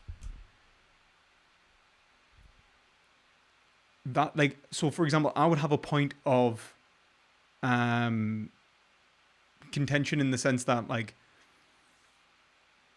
I wouldn't necessarily say yay equals I like something, as in having as in I would challenge the non-cognitivist at saying why they can equivocate yay and the cognitive attitude of liking. Okay. Does that? I mean, obviously, like the yay is just a kind of sort of placeholder in a sense. So maybe yeah, isn't like as a state of approval. Like, yeah. So okay, okay. That I get it, right? So there's a distinction between a state of approval and so Frank is in a state of approval towards X, and Frank likes X. Is that okay? And I think the separation, is the universality. I think I agree actually, but I'm not sure why this would be necessarily a problem for a non-cognitivist. Like, So, do More you of a agree problem for that a people? prescriptive, like, so for, or even a, so it, sorry, can actually continue. I'm not interrupting. I was just going to say, so do you agree that people can be in like a state of approval and a state of disapproval, and that people have like, say, emotional reactions to things? I mean, Yeah, like, so as in like right. contradictory emotions. No, I mean, just like, so are you prepared to say that, Frank is happy and I'm not going to Frank is reject. I angry, was going to right? say like, yeah, I'm not going to reject Yeah. like, yeah. And so if there's an emotivist analysis where we're saying, okay, moral claims just express emotions, right? Um, I mean, it doesn't seem like it needs to be any more sophisticated than just, all right, people have emotions. I mean, you can certainly dispute the claim about the meaning of moral statements, right? There are all kinds of problems with emotivism as an analysis of the meaning of moral statements, but I don't think that the problem has anything to do with the way in which, like, certain states are private, or the way in which, say, my reports of what I like might diverge from my emotional states, if you see what I mean. Like, I think emotivism can just be given on, like, once we've got the emotions, then you can that's enough for them. See, I don't know, because like, so for example, in the terms of like the emotivist, like the expressivist, like well, specifically like the quasi-realist or the norm expressivist, um, I think that the real issue arises for them. One, because it's prescriptive. So they're holding themselves as in they have a form of self-knowledge. What I'm rejecting is that there is any such thing as inherent self-knowledge, and so any state of approval can give knowledge of oneself without having an argument which justifies a theory of self, as in like why you are like this. And so you need some form of like I'm gonna argue for like psychological recognition in a second, but like in terms of like your ability to understand what you are and what you, let's say, like, dislike, approve of, I mean approve and disapprove at a fundamental level, like express positive, express negative. That's fair enough. But the like, and I think kind of fundamental for any language to form. So I'm not really gonna reject that outright. Like, I'll be an absolute like I'll be in an absolute pit if I did. So Yeah, that would be as mad as rejecting the laws of logic, wouldn't it? okay, yeah.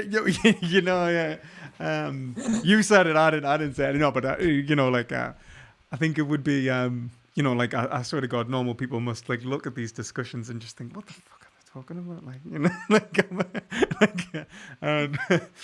Okay, so, yeah, I agree with approval and disapproval. However, I don't think approval and disapproval can give self-knowledge. And so when you say I like, I think that moving it from the non-cognitive to the cognitive, as in a meaningful form of expression, is an issue. Now, it's only an issue if you need it to be, if the person's wanting it to be. If the person's just saying like, it's not a meaningful form of expression. What are you talking about? Like, you know what I mean? You approve, you disapprove. You're the you seem like the anti-realist who wouldn't have a problem with that necessarily. So maybe it Even won't. when I was a non-cognitivist, I was not a quasi-realist. I always saw it as a kind of tranquilization of the position, which annoyed me deeply. Yeah, So I agree. I absolutely agree. People want that cake and want to have that cake and eat it too, but I guess that's not really a problem for your position. So, okay. So,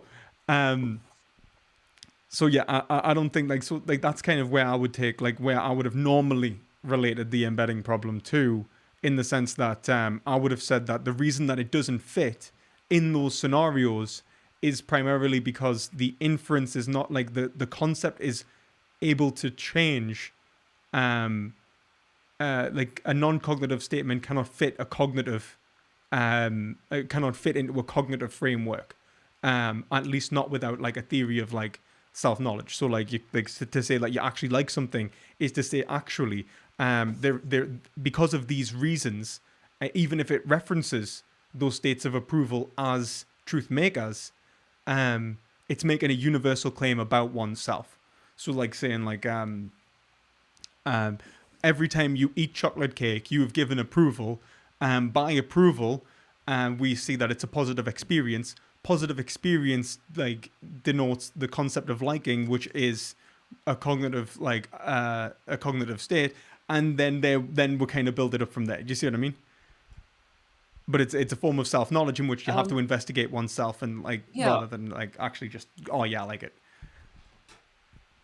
So I think I get you. I'm just a bit. I'm not sure where the problem is for the non-cognitivists, to be honest. Like It's a problem. I mean, that's a problem. Like, I mean, I think even for the non-cognitivists, the Geach embedding problem is only a problem in the sense, like, I mean, it's a problem in the sense that, like, if you're trying to express a meaningful. So with respect to the embedding problem, I still that's not really how I've always understood it. Yeah, that's fair enough. I might have misunderstood it. Like, to be fair. This like argument that you've raised, I mean, okay, you know, that's like, hey, I mean, if that's a problem, then that's an interesting point. I'm just like, okay, so what I mean, in fact, maybe I could put it this way: why would I even need any self-knowledge at all to endorse a non-cognitivist position? I could just be talking about other people, and in fact, that's what like if you're giving an analysis of the meaning of moral statements, and if we assume that okay, language is public, then like that's really what you're looking at is like, hey, other people, how are they using these terms, right? What do they mean? I don't really have to think about myself at all, do I? Well, I think you do. I think it depends on like, so for example, if you're using like a moral, so like. Okay, so like to say like something is like kind of, I mean, like we're gonna have to get on to like actually what morality is and like obviously argue for or against like non-cognitivism or so on. Like, are you gonna have to argue against my form of realism, and see whether that leads you to like a form of non-cognitivism or something. So what I'm gonna say is that we are all action urging. We're all engaged in an action urging process. We have desire. Do you agree with that? Yeah, I think that seems fine. People have desires, Okay, right? yeah. Yeah. Okay, and desires imply an end, something that which is desirable or desired. It depends. So yeah, so if you like have a desire for X, then that would, I mean, tautologically just mean that you know you desire X. X is desirable to you. So it means you've got an action urging process which is like leading you towards X. Yeah, so like we agree on that. So like all desire has a given end. Let's be careful with the quantifiers here because you know like X could be different for different people, right? I mean, I can desire chocolate cake, and somebody else might not desire chocolate cake. I'm just not sure how much you're building into this idea of like the end of desire. Oh, don't worry. Like I'm like, well, this is the thing. I will be slipping something in at one point, and I want to see if like you know. I would say that all desires. So I would say that we have a system of desires, like a system of drives, not just one desire, but multiple desires, and they share in common a single desire, which is the desire for a positive experience or to be freed from a negative experience, phenomenologically. So simply to be free from negative and to experience positive, that which you would approve of, that which you would, consider as valuable, like an instantiation of value. I don't know whether I would agree that we have to start talking about value here. I mean, like again, maybe this is just me being pedantic. So the general idea that what do you say, that there's a kind of drive to be free from the negative experiences and have positive experiences, right? Like, okay, that sounds fine. Although, would I accept that? I'm just sort of thinking because, like, there are certain circumstances where I'm not actually sure about that. Like, I'm quite inclined towards there's this problem in philosophy of art, and like I don't know, maybe this is just a tangent that's not really relevant, but it seems like it might possibly be relevant, so I'm just going to have to say it. Where there's this problem of It's called the paradox of painful art, right? Why is it that people seek out artworks that produce negative experiences or apparently negative experiences? So, like, why do people watch tragic films that they know will make them sad? Why do they watch horror films that will like scare them? Why do they listen to sad music? And there are lots of different answers to this. So, a Death very drive. popular approach is what's called hedonic compensation theory, where it's like the pleasures that we receive outweigh the pains. But I've always been pretty attracted to something called rich experience theory, which is that we just have a kind of like a drive to experience lots of different stuff, and that stuff includes things that are negative. Now, obviously, something like cutting off one's arm with a chainsaw, I can't imagine anybody. Well, I don't know. There's a lot of people in the world, but I would go so far as to say, I would say that there is, when you want something, I think there is an implied value to that want. So I would say that, I don't think, I would probably dismiss, the idea of, simply wanting something because it's complex, or rich or deep. I would say that the value of its depth implies something that is inherently valuable to that agent, in terms of its. So this is where, for example, in terms of understanding a human, I would say that we have a function, and I would say that that function is and I would actually relate it to these desires, right? And so you can see where I'm going to kind of build up into the good, bad kind of shit in a second. But in terms of these desires, purely just these desires, I would say that we desire something in terms of a belief that it will give us some sort of positive outcome, in terms of it being good. And I think that I'm probably in line with Socrates, where it's nobody actually desires that which is bad. You merely think it is good. So when an individual, for example, let's take something like BDSM and the desire for pain, it's actually the desire for a positive experience. It's kind of like when someone wants to harm themselves in terms of, let's say, let's take suicide. I'd say that suicide is primarily done out of an experience, a desire for self-love, as in a removal of the suffering, to escape that which you have. And I wouldn't necessarily. I think I would reject the idea of, let's say, something so for example, the reason that people desire negative, I do think people do desire negative sometimes, and I think I'm actually quite fond of Freud and Lacan, and this idea of almost a death drive, not necessarily in the way that they put it across, but the idea that we have a desire of self-destruction, not necessarily for death itself, and as in the elimination of oneself, but as in trying to free oneself of the meaning from which instantiates our identity in this case, which is a more complex version, which we definitely will not go down for this point because we'll draw off on a million different tangents. But we do sometimes desire even suffering, but it's to establish or free ourselves from a different kind of suffering, namely an existential one. So, for example, the desire to be a victim, people can develop something like Munchausen syndrome, which is FD, was it FDIS?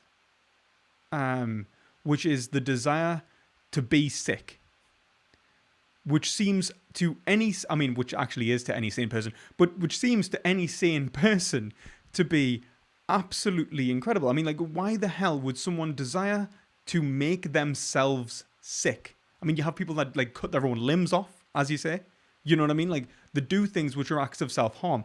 I would say psychoanalytically, that makes sense in the sense that they are actually trying to free themselves from a level of emotional pain or existential pain and meaninglessness from which they engage in this behavior. They are seeking psychological recognition and the possibility of actually obtaining a level of well-being.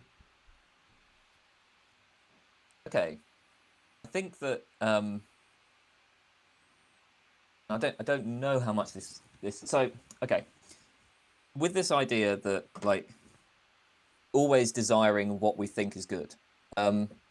There's a way of like phrasing that where it's just going to end up being like tautological. So again, it's like you desire what you desire, or something along those lines, you know. And obviously, I have no objection to that. Like if somebody desires X, then X is desirable to them, right? But then, okay, we're presented with cases where it seems perhaps people, at least prima facie, seem to be desiring like a negative experience. Now, if we're just taking that kind of tautology and just saying, you know, that negative experience is desirable to them, well, yeah, fine, because they desire it. But if, I don't know, if we're saying something more substantial, you know, that they desire what they take to be good in a sense where that's not just defined, where we're not just defining good as what they desire, and I don't know if I accept that. See, I I mean, would say that I would say it's that I'm kind of agnostic. I think I would just sort of say, actually, I'd be kind of happy to just like let the psychologists handle this one. I mean, you know, I don't know, what do they say in psychology? Let's just defer to them. oh, I'm never You gonna know, I do mean, that. it seems like a psychological claim to me. So I'm happy to. I'm never gonna do that. Over my dead body will I give this one to the psychologist. Anyway, there. No, but okay. So do you see? No, but So do you see I my point? understand. Because No, I think what I'm saying is that as the tautology, there's a way of thinking about this where it turns out to be a tautology, and then there's a way of thinking about these concepts where the claim is something substantial, and I am yes, I concerned agree. about this. So like one refers to simply a given. Like so, for example, to say like you do desire X would refer to a single desirous state. You know. But then we know that we can have multiple desires, and all desires share at least something in common, which allows us to create like a genus of desire. Where when we speak about desire, we are referring to something which is, common to all of those experiences. But what if it's like a family resemblance concept? I mean, I don't know if there necessarily has to be like some thing that is shared by all of them. I mean, like there are lots of concepts where there isn't a single thing shared by all of the things that instantiate the concept. So I don't know why that would have to be the case for desire. Well, true, but I guess what I'm trying to like. So, for example, the family resemblance point. Like so, for example, try and think of a way like to kind of articulate this. So, I guess in terms of desire, like the way I would normally approach it is I would normally say like something like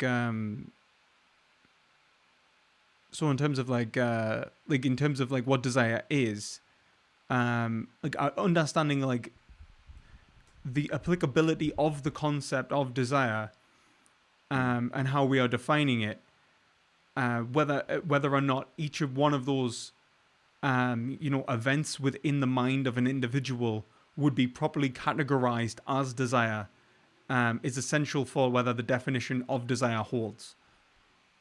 And Okay.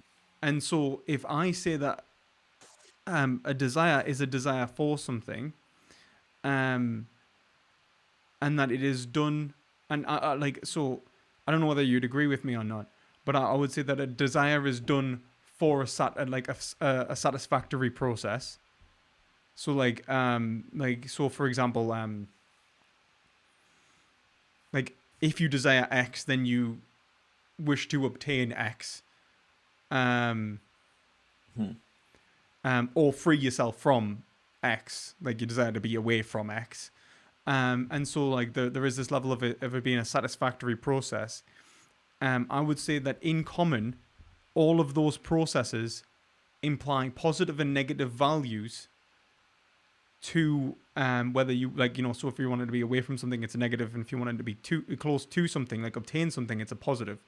So if you desire cake, you're actually desiring the experience of eating cake, and that, like, that pleasurable experience. If you're desiring, like, not to be killed by a bear, you're desiring not to be, like, not like the suffering of being ripped apart by a bear.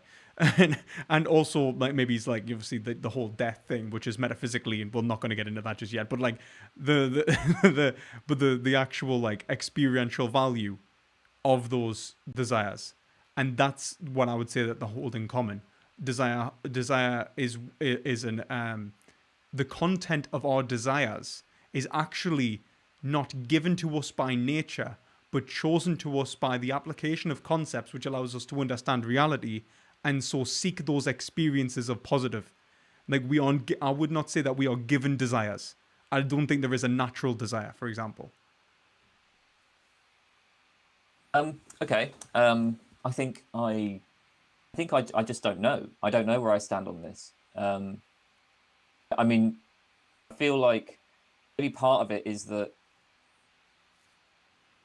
okay, we're now defining the desire in terms of what's negative and positive, but now I'm not really sure what that means. Like, it seems like what I'm calling positive experiences they're just a kind of rather vague jumble of, like, all sorts of different things, and I'm not really sure if I can identify, like, the positive thing.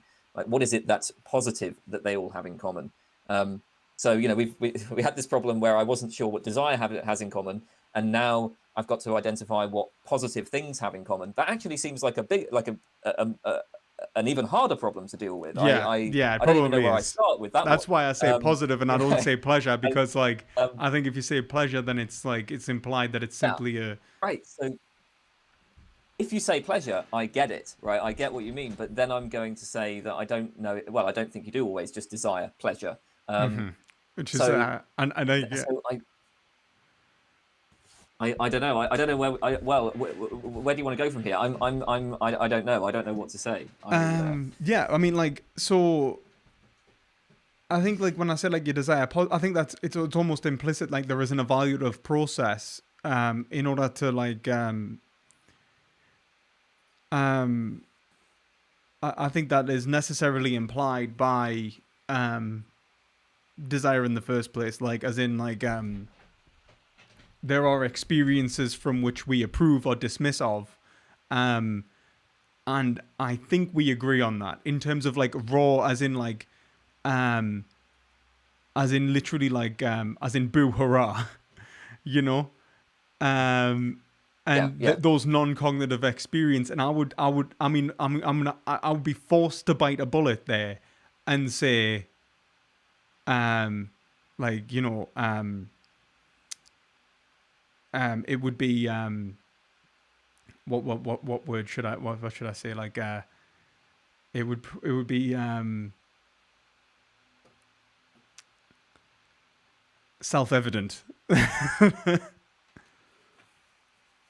Like, the value would be self-evident. The value of, like, as in, like, not whether you, like, at the point of experience, the value would be. Are we talking about the value of what's desired? No, I mean, like, literally the experience of positive or negative. So, like, pain and pleasure, for example, would be positive and negative experiences characteristically, which become more complex with language, which we've talked about, like, in terms of existentiality, desiring to, like, free yourself from meaninglessness and so on. But that those experiences, let's say that the experience of meaninglessness would be an experience from which an individual, if it is a negative, which we can talk about, would be one which felt negative. You would simply feel it. It wouldn't be one which would be... So some things, yeah. Okay, some things feel bad and some things feel good. Yes. Okay, but now I have a problem saying that, like, that desires are, like, we're always ultimately aiming to feel good, because of the fact that there are certain circumstances where it seems to me that, at least I'm open to the idea. I don't know how to rule out the claim that people actually do just desire certain things that feel bad, like, just for their own sake. And, like, the example of, watching a particularly disturbing film seems to me to be a case of that. Like, you know, David Lynch's Blue Velvet, part of what makes that such a wonderful film is because of the negative experiences that it causes in me. And again, you know, cutting off my arm with a chainsaw, well, I wouldn't want to do that. That would be too negative. So, you know, if we go too far into the into suffering, then it's then I avoid it. But also maybe just something like, you know, I've got an ulcer, and sometimes like I just stick my tongue into the ulcer, right? And I'm not somebody who is a masochist, right? I'm not doing it in order to get sexual pleasure from the pain. It's just like, I can just do something that's going to like change the current state of things. I mean, you could, yeah, but there we I go. mean, like, there's two things that you could say. Like, you're trying to free yourself from boredom, but also release endorphins. So I mean, the problem that I have with this is that those kinds of maneuvers are always available, and I guess True. this is where my empiricist inclinations will come in and be like, well, all right, how do we falsify this claim then? You know, yeah, no, I mean, that's is fair. there anything? I guess like I guess in terms of so in terms of like they're already having being evaluated of states, even if you do desire something which is negative, in desiring that which is negative, you've already characterized it as something which you necessarily wish. I would say that would be like as see, this is why Hegel basically says that good and like he doesn't talk about objective morality. So this is where I would just like I don't talk about objective morality because like I don't believe in objective morality. So I believe in objective ethics, where like, you know, pertaining to behaviors which relate to try and obtain good and bad experiences. I don't try to isolate that which is good and bad, because I think that you ended up in a little bit of an issue where it's literally, I think it's literally the self-evidency of positive and negative. And then from those evaluative states give an indication at that which is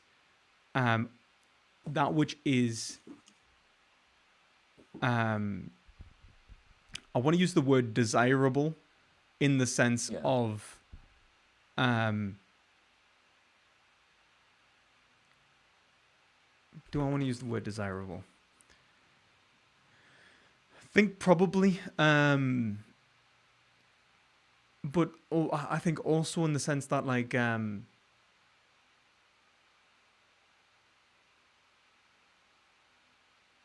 so for example, like in terms of masochism, I would like, so for example, I would literally say like the masochism is literally like a definitional semantic issue and not an ontological issue, where it seems like you would be more willing to say like, I'm happy for it to be an ontological thing, you know, like where it's like you do desire negative. I would say you cannot desire negative. Okay, I mean, yeah, if you were to define like negative as like that which is not desired or something, then obviously I accept that you can't desire a negative because that's just tautologous. But like obviously it's whether it's ontologically sound. Like, I mean, it seemed like you were wanting to say something a bit more substantial, right? And so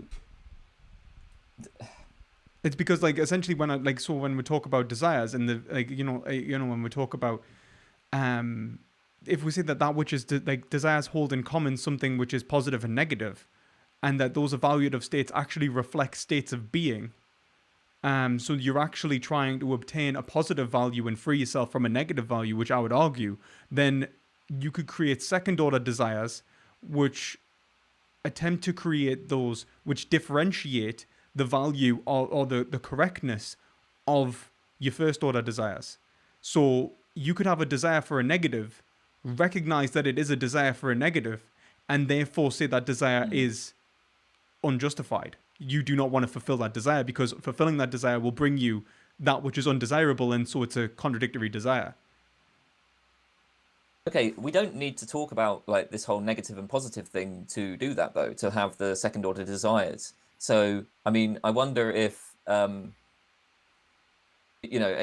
like, I wonder how important it is to like get clear on the negative positive value in order for us to move on, because like, I don't know, you were saying like it's self-evident, and obviously I don't think any of this is self-evident. I'm not sure what I think about this, but I I do think that I'm capable of thinking about the desires that I have, like my desire for chocolate cake, and I can say, well, yeah, I mean, that would give me an experience that I would think is positive, right? And I get a nice taste in my mouth and all of this stuff. But health, my weight, I want to keep these things in check. So Yeah, I but if there's any, but one that engage what allows you to reasoning. accept that, like, so for example, there has to be something to, if like, so for example, if I wasn't to point out something that was in relation to the ontology from which you actually desire, so say that which is desirable, and then you were to go, I have a first order desire to cut my arm off, and I have a second order desire not to cut my arm off. The value, or the, you know, whether you actually, or right, like, or even let's say you have two first order desires to cut your arm off and not to cut your arm off, or like, you know, to have an arm even, you know, so cut your arm Yeah. off. I actually want to play golf tomorrow. You know, you're gonna have to differentiate those desires against like some measure of like commonness between them.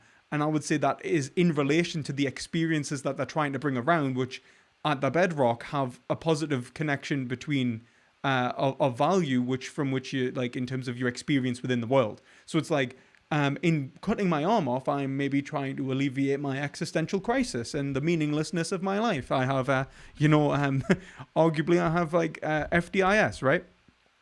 And like you can talk about whether that's actually going to do it or not, which is, I think, another point of like whether the whole point of the evaluation of desire as well. But then, you know, if it was literally just, even if it would it be better than having an arm? You know, and unless you can do that in terms of the evaluation of those experiences against oneself, like as in an objective value against what your actual experiences, then there's no way to differentiate those first order desires. Do you see what I mean? So like eating chocolate cake or No, I'm being not really healthy. following this. So you want to be And healthy, and in being yeah, healthy, it's you don't necessarily like health isn't a value in and of itself, right? Like health is a value based off the way in which you want to experience life, maybe a few years from now, as in not facing crippling pain from a heart attack, maybe not premature death, you know, whatever it is. It's actually, I would say, it relates to a negative or a positive experience in that, and an evaluative process, which implies, you know, a spectrum of evaluation. okay. Um, I, I'm st again, I'm still not sure. So, do I need to agree with your view of negative and positive experiences and the relation of desire to negative and positive experiences to get on board with all of this? Because I Maybe. feel like I'm totally on board with second order desires, but like I'm still not really sure what to think about your view of negative and positive experiences and the relation of desire to negative and positive experiences. No, I mean, that's fair enough. I mean, like, I guess the reason I say, like, in terms of desire, in terms of like, in terms of second order desires, I guess if like, so for example, if you have the second order desire, like, which is, you know, a desire about it, like, you know, wanting to want, um, like, if you were to have like a confliction in your second order desires, is there anything in which would allow you to alleviate that confliction? And I think, like, so for example, I think that desire is, I would say, rational. I would say that it is, like, in the sense that the content of one's desires is cognitive, and like it, like arguably it could be non-cognitive. You can have like, you could have an animal which had a, like a conceptual process which allowed them to engage with reality and just, from like a kind of like it's hardwired into their brain, like engage with reality in this way, instinctual. And then they would experience things, but they wouldn't necessarily be making choices, right? But second order desires, I would argue, implies like a decision making process.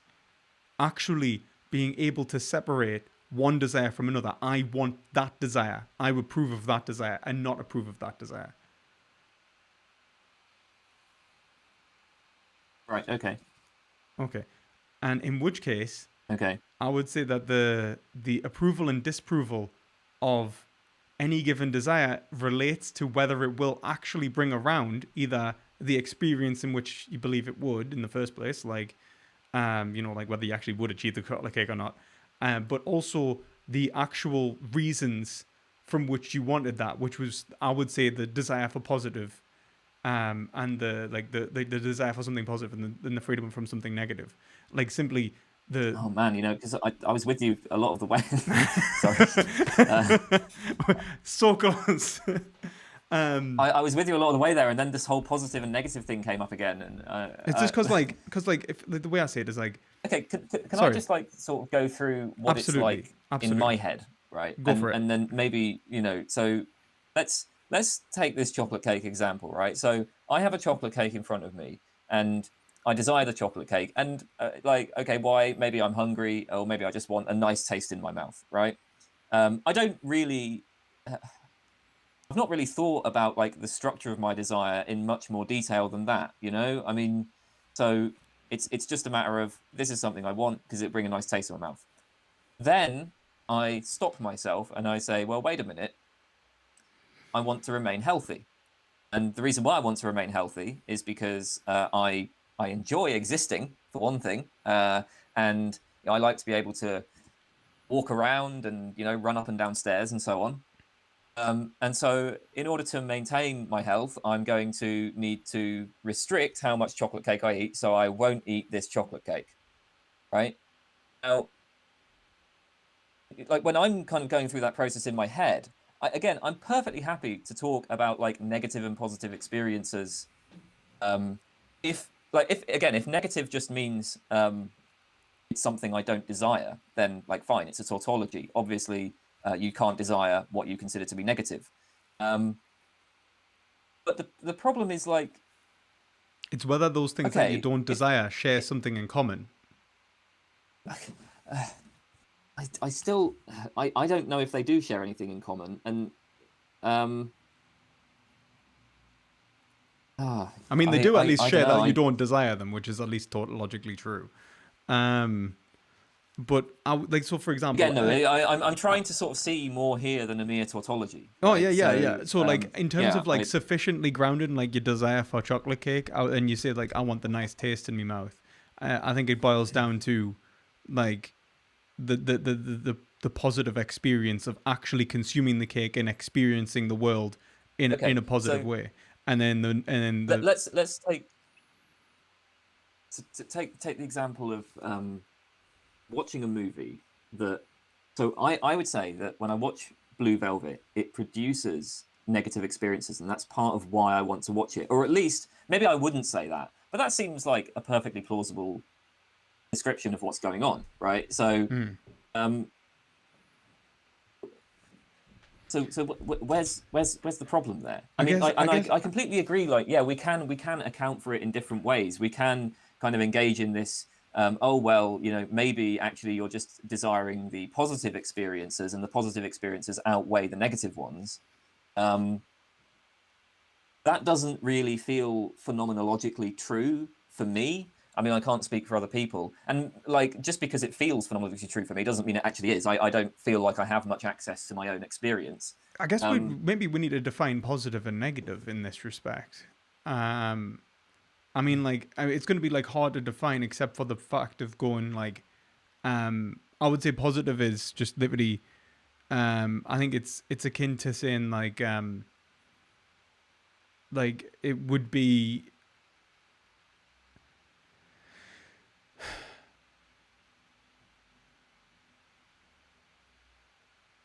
because I think that even if we say that feels good, it's a state of approval. Right? Do you know what I mean? Like we are literally just expressing approval.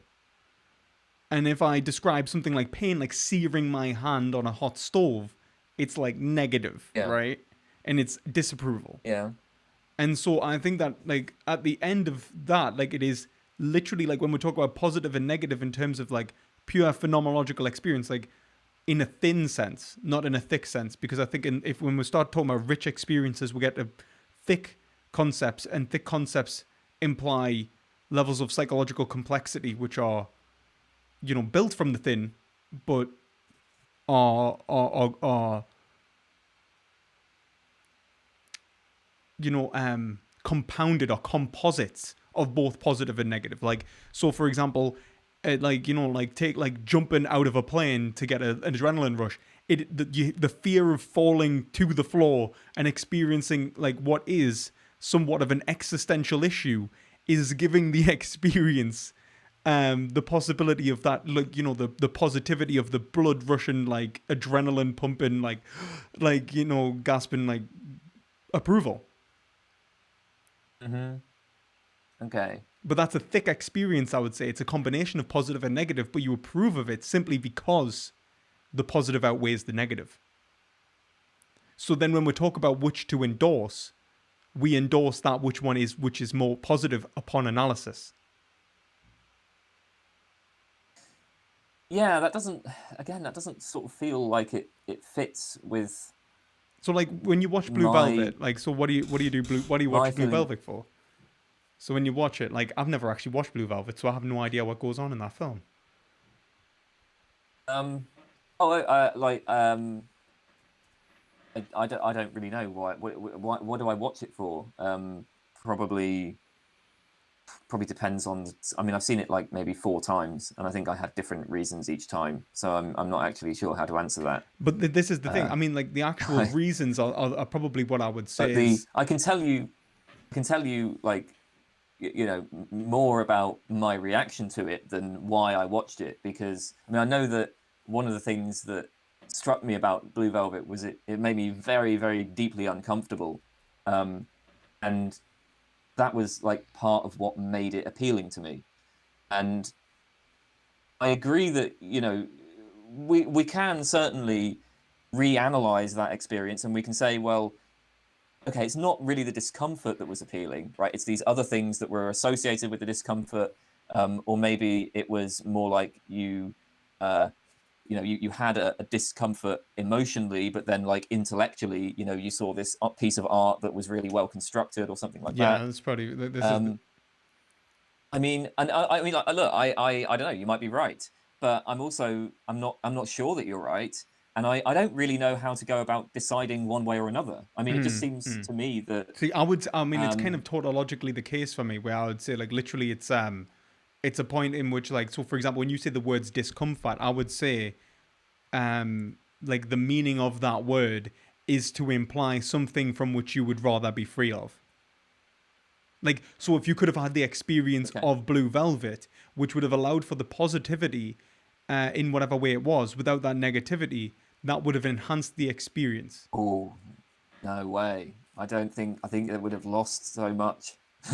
I don't know. This is exactly the problem that I mean, have with this is the thing. To reevaluate it. It's like, I might be wrong, You see, this is the thing. When you say, like, so for example, I'm trying to think of a good one. Like, so, I'm trying to think of something that, like,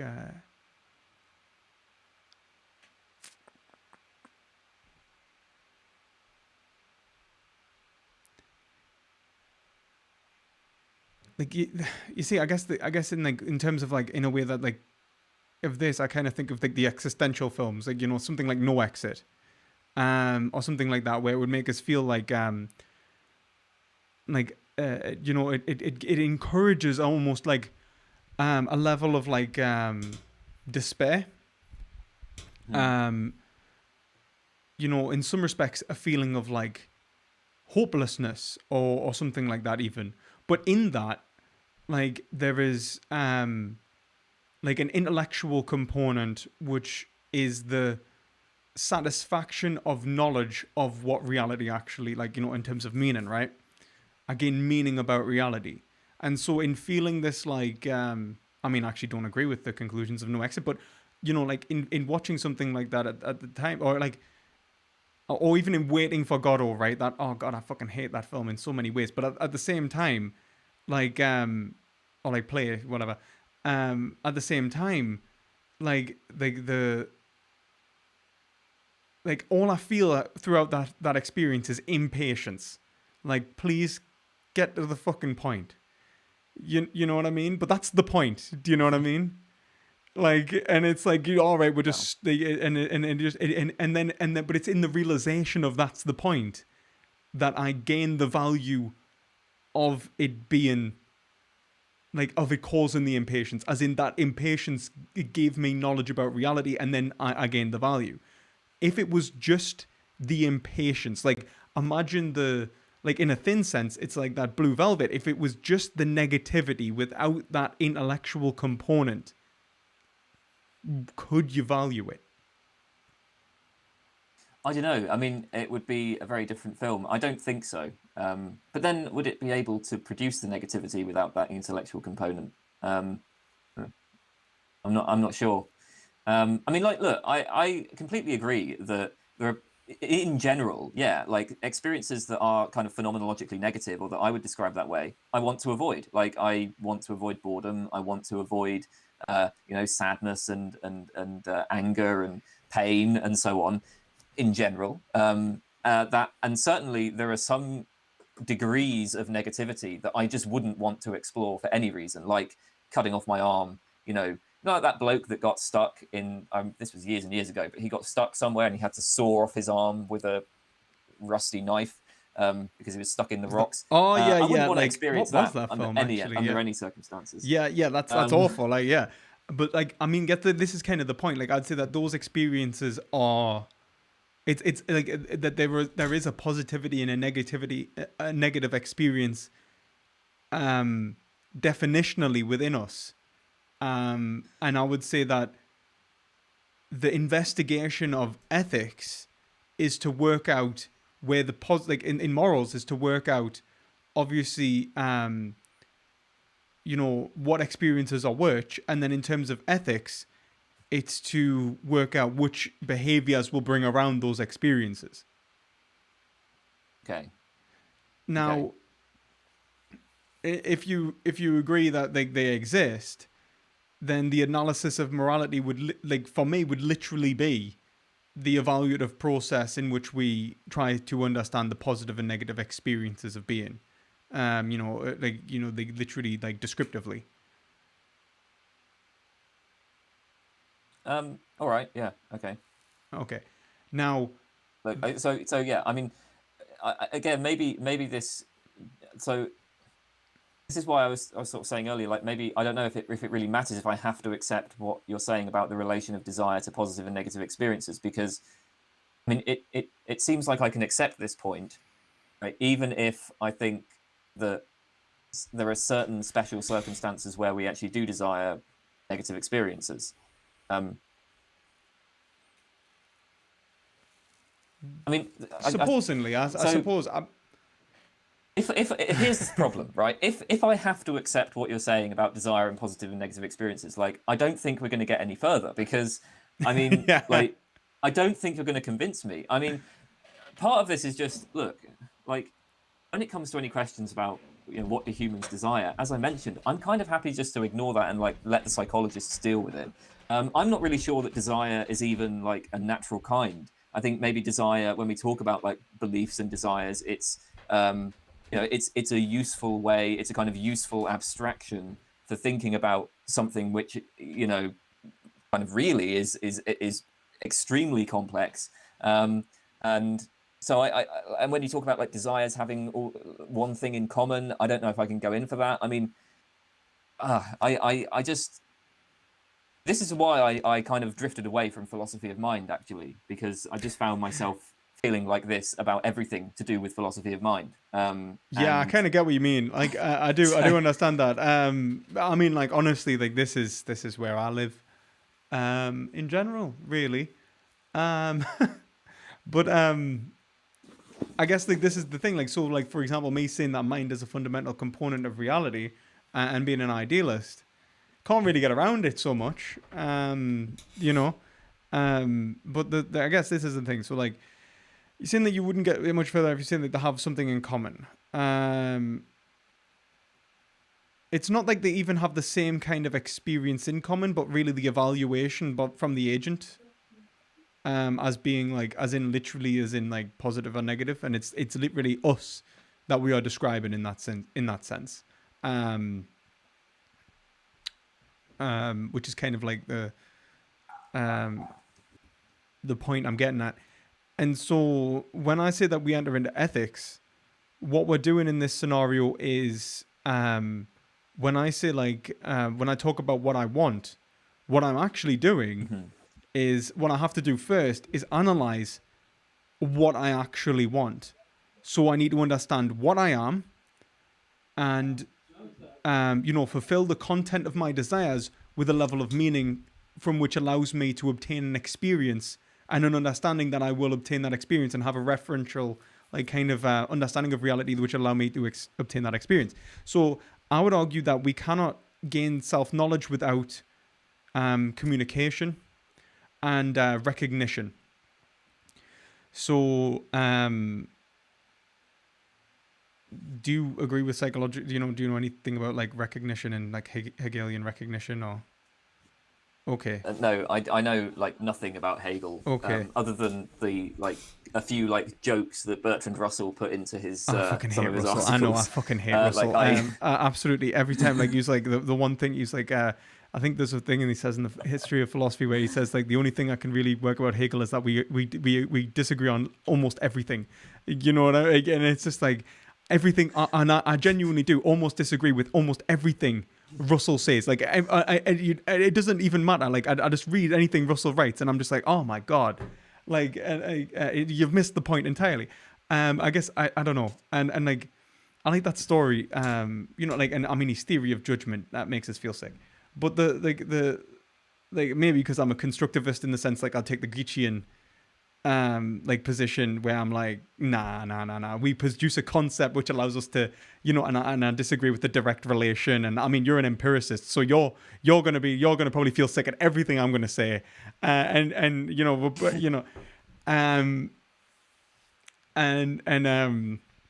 it's whether this conversation is actually ethical, though, in terms of whether it's producing a positive or negative experience. So, I guess, in terms of the, I guess all right, sort of kind of get back on a point. Recognition for Hegel is the ability to hold yourself as an object is a metaphysical engagement. So the ability to go, to actually to objectify oneself. And I think this is kind of what Wittgenstein says with the I. Wittgenstein when he talks about the I and the ability to have a concept of self, as in self-awareness, like self-knowledge, and hold oneself constant through time. It's to indicate parameters from which identify what is you from everything else. And those metaphysical parameters, Hegel argues, is only in reference to another being from which can negate you being everything else. Because otherwise, there is nothing from which separates, so for example, I might think reality is just my mind and I am everything in reality unless I accept that solipsism isn't true, another mind exists, and they can resist my objectification of the world. So if I objectify reality and go in a certain way, and they resist it, then it gives me the indication that my objectification of reality is false, and it allows for the negation. And it is only through the existence of the other that we obtain negation for Hegel. Right. So if in terms of self-knowledge, I can only gain knowledge, so falsification is fundamentally only possible with the engagement of the other for Hegel. I guess that's probably the nicest way of saying it. And so, if I was to say that, who I am, or what I am, means that I enjoy chocolate cake. The only way I could know that for Hegel is if I had someone else which could instantiate me metaphysically so that I could hold myself, or in the words of Levinas, hover over my own existence, divest myself through time, as being a metaphysical object of certain parameters that actually experiences positivity and then also remark upon that positivity. So for example, if they say, well, actually, every time you ate that cake, you experienced pain, you expressed this pain, and so, no, you do not actually like that cake. You clearly have lactose intolerance. you know? And you're like, no, I really like cake.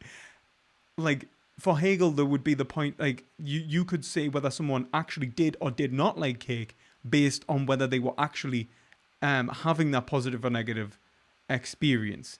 And the only way that they would know if they were having it or not, in terms of knowledge, would be as if they could reference themselves as an object from which is common.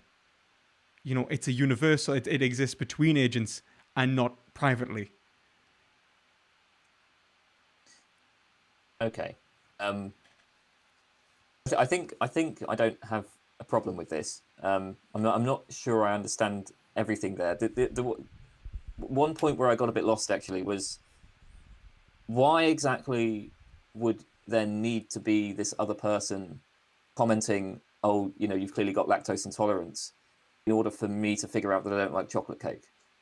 So, for example, it might help, right? But like, is there some reason in principle why I couldn't eat chocolate cake, have a positive experience, and then sort of realize, oh, actually, that's playing up with my stomach. I won't do that again. Well, I think like obviously like this is post language. Well, Hegel's basically going from the principle of literally like basically no language exists at this point. So when if we say like before we even get to the point of chocolate cake, you just consume. Like he would say at the point in pre-linguistically there would be no ability to actually work out whether you did like so this is the point where I was making in terms of cognitive, like I approve versus the cognitive statement I like. Can't animals do this? I mean, can't they sort of desire something like and then if they eat the cake and then get sick, they won't eat the cake again. They don't have language. Somewhat, but like for example, like we both like it's based off memory and their interpretation and so on. So there's nothing actually holding a constant. It's kind of like an almost a consequential look in that respect. So for example, because there's plenty of times when animals also do the exact opposite, eat something which hurts them and then eat it anyway. I mean, shit, people do that actually in their cognitive.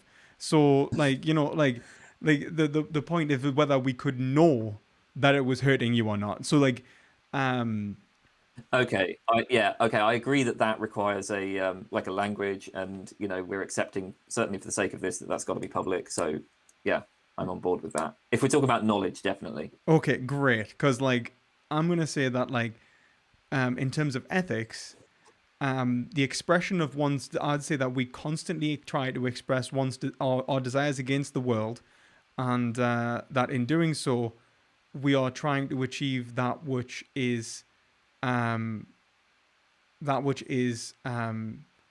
bringing a value experience to ourselves. So this is where I have a feeling that we're going to get lost in an absolute rabbit hole, and I'm going to talk about self-association with the other and how we have to understand the other to be akin to ourselves in two respects, as being able. Sorry, just before you go into this rabbit hole, I mean, I should ask. You know, I think we've been talking for like 3 hours. I mean, 2.5. Are you all right? Yeah, you'd already said that you were been you awake. Were tired. Yeah, I've been awake for like 20 hours plus. But like I guess I'll try and like just speed through and then we can call it, because I'm probably keeping you here as well, and I'm just explaining Hegel. No, I'm just lecturing you on Hegel. I can go on as long as you want. I'm enjoying this. This is good. But you know I don't want to. Like... No, it's okay. So I'll try and get through it. Actually, you actually have reminded us of how exhausted I actually truly am. But. So this is like I'm trying to stay awake as well, because I'm trying to fix my sleeping pattern, because lockdown has absolutely messed my sleeping pattern up as well. So I'm doing my best to stay awake, and it's actually kind of keeping us distracted as well as I try and work out Hegel and everything in my head. So Hegel, like, what's important is Hegel's gonna kind of like, you'll see that I'm gonna try to move towards what is like a categorical imperative, in relation to Hegel.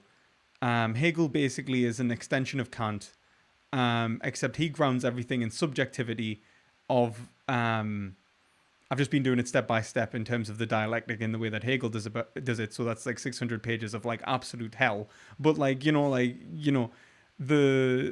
reality is that I think that is ontologically, he metaphysically grounds everything that he says, unlike Kant, which I think doesn't. So so you get this kind of loftiness of duty of why should I follow my duties in the first place, almost. He does make like a quick remark like, oh, all rational beings desire happiness, but like doesn't actually say whether it's like anything that he kind of almost says it's nothing to do with happiness. And it's it's almost like pure practical reason, isn't it? Like he actually uses the terms pure practical reason, which is, I'm not gonna lie, I don't like. But anyway, so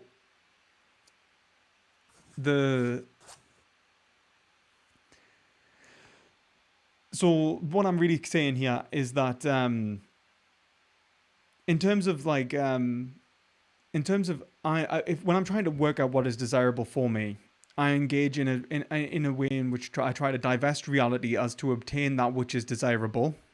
I'm coming from a place. I cannot assume self-knowledge. So and that is just something that you cannot do for Hegel. It's also something that you can't do for Kant, actually. He kind of rejects the idea of the cogito ergo sum leading to ability to have like self-knowledge inherently. So if I can't assume self-knowledge, then I need parameters to identify myself. But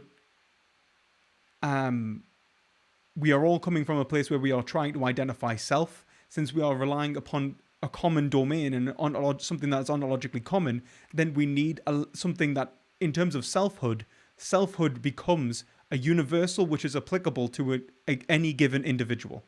So it becomes a word, like I. Referencing a certain level, like certain parameters from which an individual will apply to their experiences. In which case, it's something we all share. In terms of selfhood. And moreover, I would say that when we speak about value, it's something that we all share. It's something we speak about that which, when we talk about, like, it's kind of like qualia in terms of like redness. It's like we can talk about red without actually having the experience of red, that we are communicating with oneself. Yeah. Like the defined parameters in language allow us to, like, chromatic colors, blah, blah, blah. Same thing with self and evaluation. And so Hegel then applies this to behavior. He says that basically, when we are trying to work out that which is valuable, we relate it to others, trying to work out that which is like valuable in and of itself. When we try to work out, like, how I ought to behave in order to obtain that experience, I again have to engage with the universal of like how we should behave in order to obtain positive experience. So like, what parameters are we respecting? He says subjectivity, because it's applicable to everyone. Otherwise, it's one person asserting it upon another. So he talks about, master-slave dialectic. Someone saying something is good, someone saying something is not good. And essentially what, like, the only way that you can work out something is like positive or negative in this case is like what is actually approvable requires like actual verification from other individuals. So like, you do approve, I do approve. And so we're actually tied into this language game where we're actually agreeing on these things. If you try and use someone as a way of agreeing with you, then you're already assuming that which is good for you.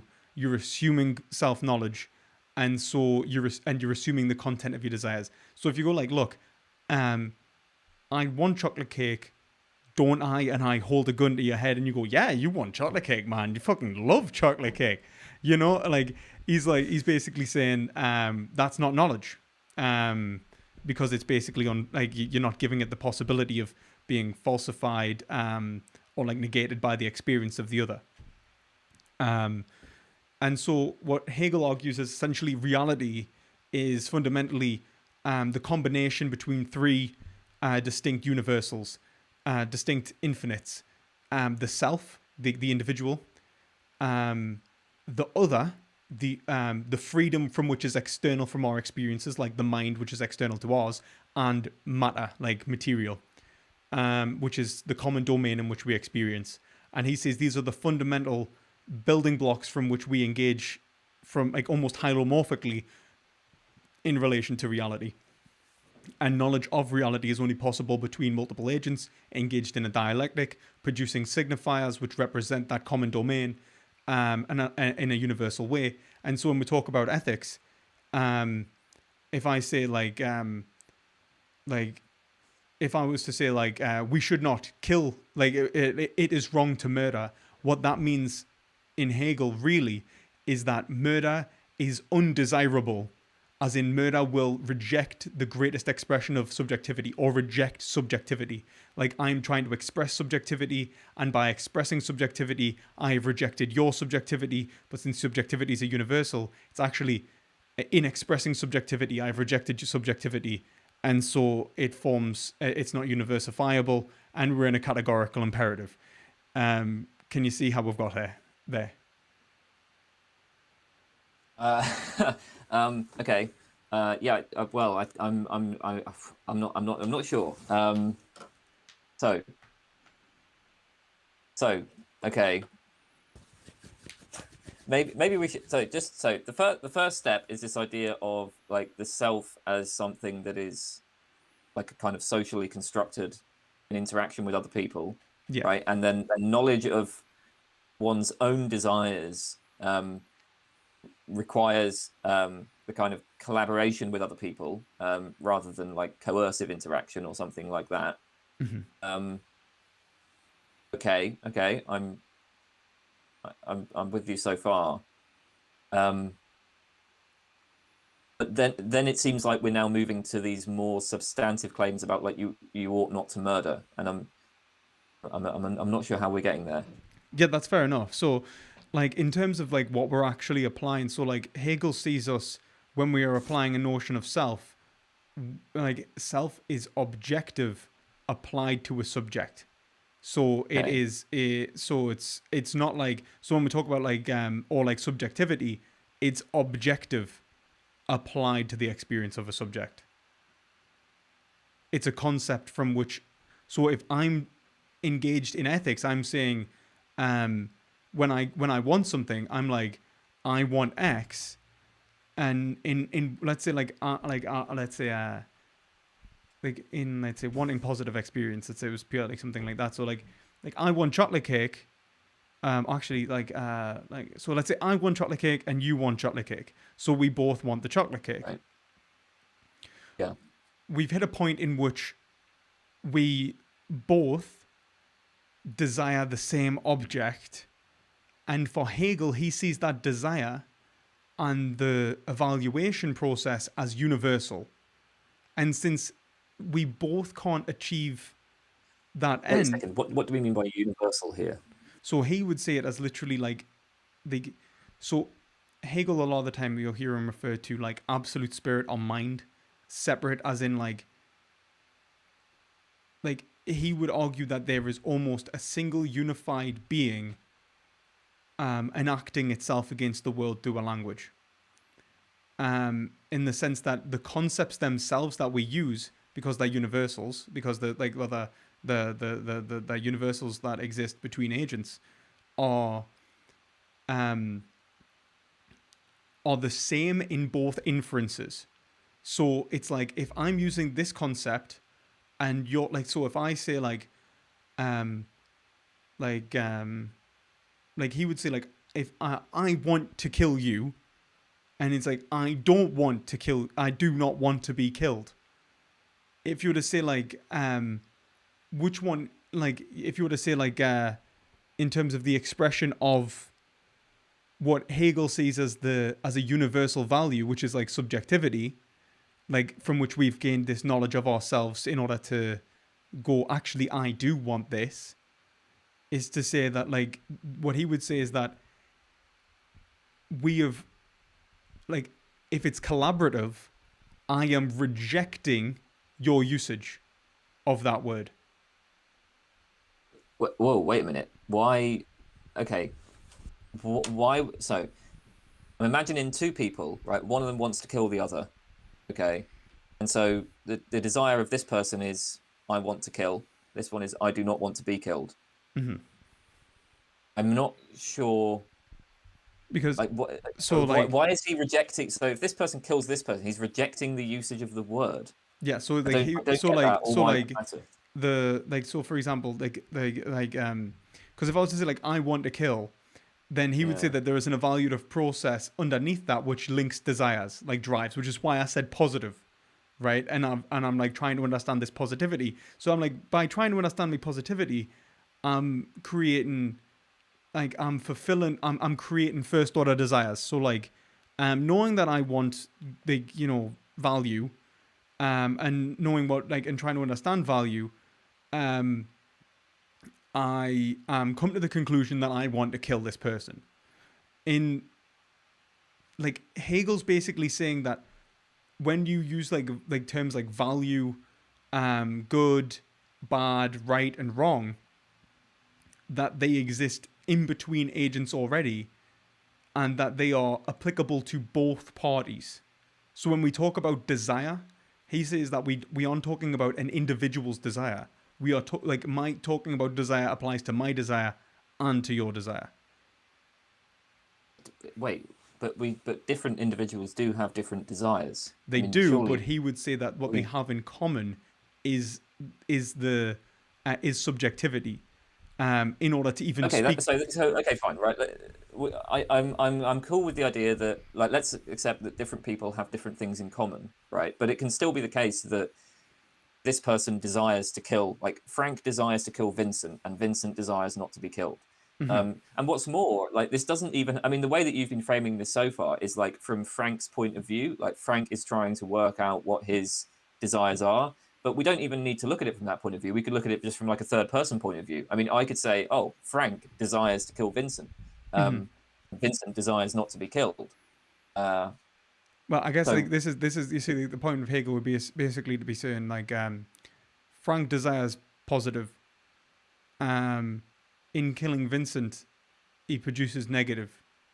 Um, and the value itself is correspondent to the experience of both parties because that was what allowed it to be applied and conceptualized within both agents. So, in the fact that it's collaborative and in the fact that the concept was collaborative in the first place, implies that the experience was common. And if the experience is common, then in saying that you, um, in saying that the value existed in one party and not the other party, would be to imply that you already knew the experience, that you had the value already, but you don't have the value already for Hegel. He's like, you do not know what's valuable. You are investigating value. And so in saying that this is valuable, you've already assumed that Vincent is wrong. okay, let me just sort of repeat some stuff back. So if I'm just check I'm understanding this correctly.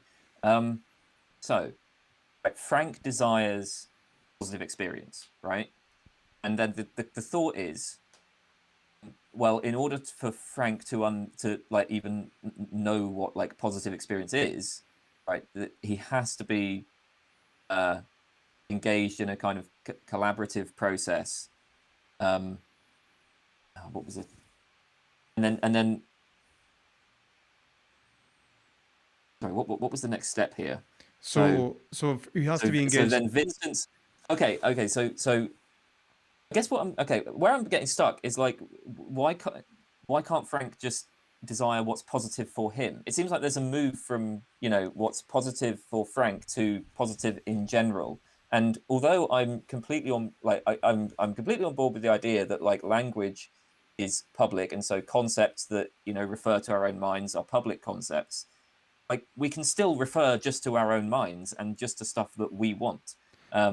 It Just because the concepts, I guess it's a matter of like the concepts have been um, kind of caused, like the causal production of these concepts is collaborative and public. But um, why would that stop me just like talking about my positive experiences and then that being contrary to somebody else's? Well, I guess the first thing was like the first thing that I guess in Hegel's like, why would you? So I guess the first thing to be saying was like, why do you think that you want your positive only positive for you? Why do I think I want only positive for me? Yeah. What do you say? I mean, but I actually don't think that. This is just what we were talking about No, but earlier. I'm just ranting this for the I sake mean, of. in that scenario, not like you. Like, I Yeah. mean, obviously. Okay. So why does Frank think he wants what's positive for him? Yeah, I should have said Frank. Yeah.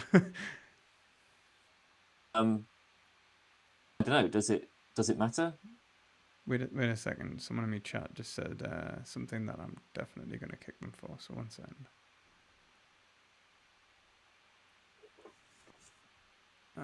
Right.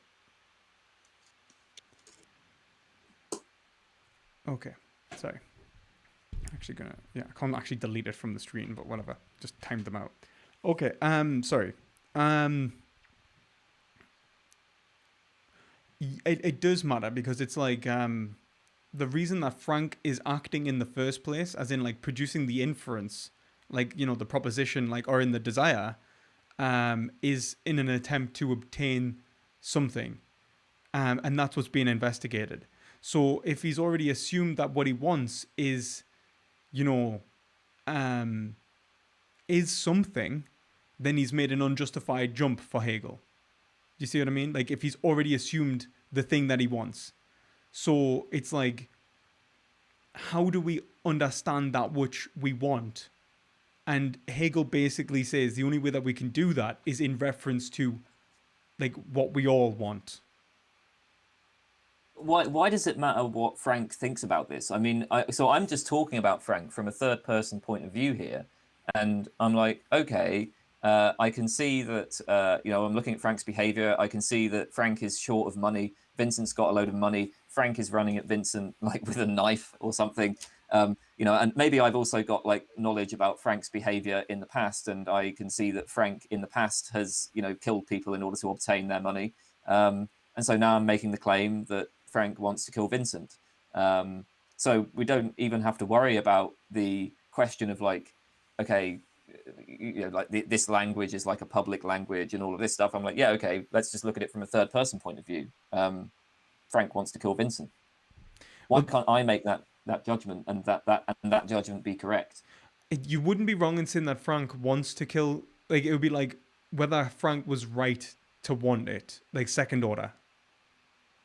So like, And so what are the, when you say whether he's right to want it, what would it be to be like right and wrong in this situation? so in this situation, it would be like whether like so in any desire, there would be the implicit, there would be the implication that of producing a positive experience, and it would be whether he was justified in believing it would produce a positive experience, or whether it would, like, you know, produce what would be um like positive experience rather than his positive experience even. Okay, you said whether he was justified in believing, but like, I mean, I kind of feel like I don't care what Frank believes or what his justification is. And in part of the reason, by the way, why I'm framing it in this way is just so that like I can kind of make a concession, as it were, to what I thought your position was. Because I feel like if there's some worry about private language, then the obvious thing to do would just be to say, okay, let's talk about people from a third person point of view. Then we know that we're not getting into any trouble with private language, right? Right. So now, I mean, like, I So don't know. I don't I know could frame what it as Frank's Frank beliefs acts to are. Or, kill someone in order to produce a positive experience. In uh in in attempting to kill someone, he is he believes that the murder will produce a positive experience. So like, and then it's like, then it would be like, is Frank justified in his belief? And that's kind of like why I'm getting to that point. So it's like, or like, is Frank correct? Will this produce a positive experience? And as a third okay. person, you could go, no, the experience is overall negative. Vincent being as applicable to the demarcation of positive and negative as Frank. Yeah, okay, that seems fair enough. But then, like, so if we're talking about what Frank desires, well, why would he care about how Vincent's going to feel? So, I mean, obviously, like, yeah, I agree. I'm looking at this and I can say, so what I'm saying when I look at Frank, what I'm saying about him is, okay, he desires a positive experience for himself, right? And the way that he's going to get that positive experience is by killing Vincent. But why does he? And I'm pretty sure Sorry. that when Frank kills Vincent, that's going to create a negative experience for Vincent, but it is going to produce a positive experience for Frank. Like, that's my judgment. But here's the thing. I mean, like, one, like, I guess this is kind of like one, like, why you like so, like, in terms of like the concepts you'd use to even say that like Frank would have the positive experience.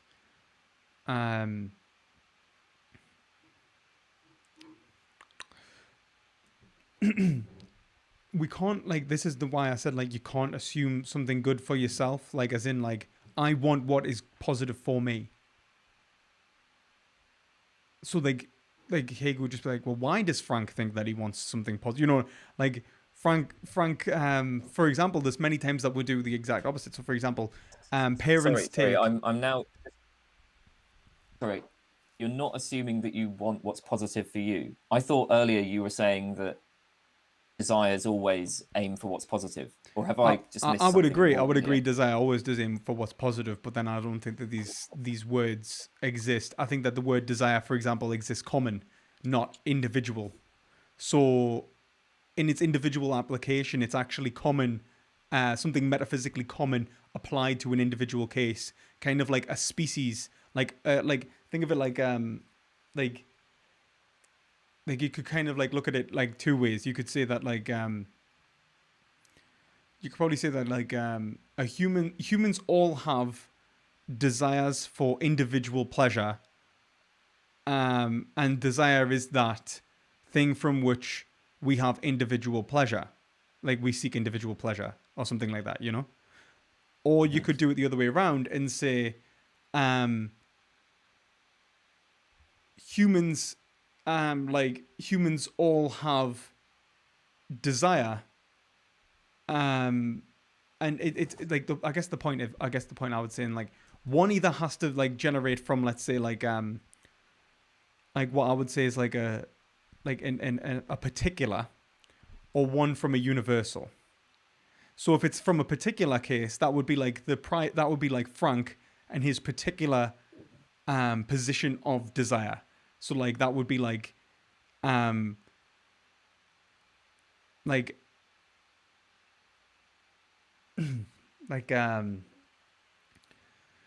like Frank's in like his individual like experience of reality, if he was desiring for like just purely desiring his own pleasure, and what was like valuable for Frank in terms of like desiring his own pleasure was given to him, then you would only need language to go like fill in the blanks.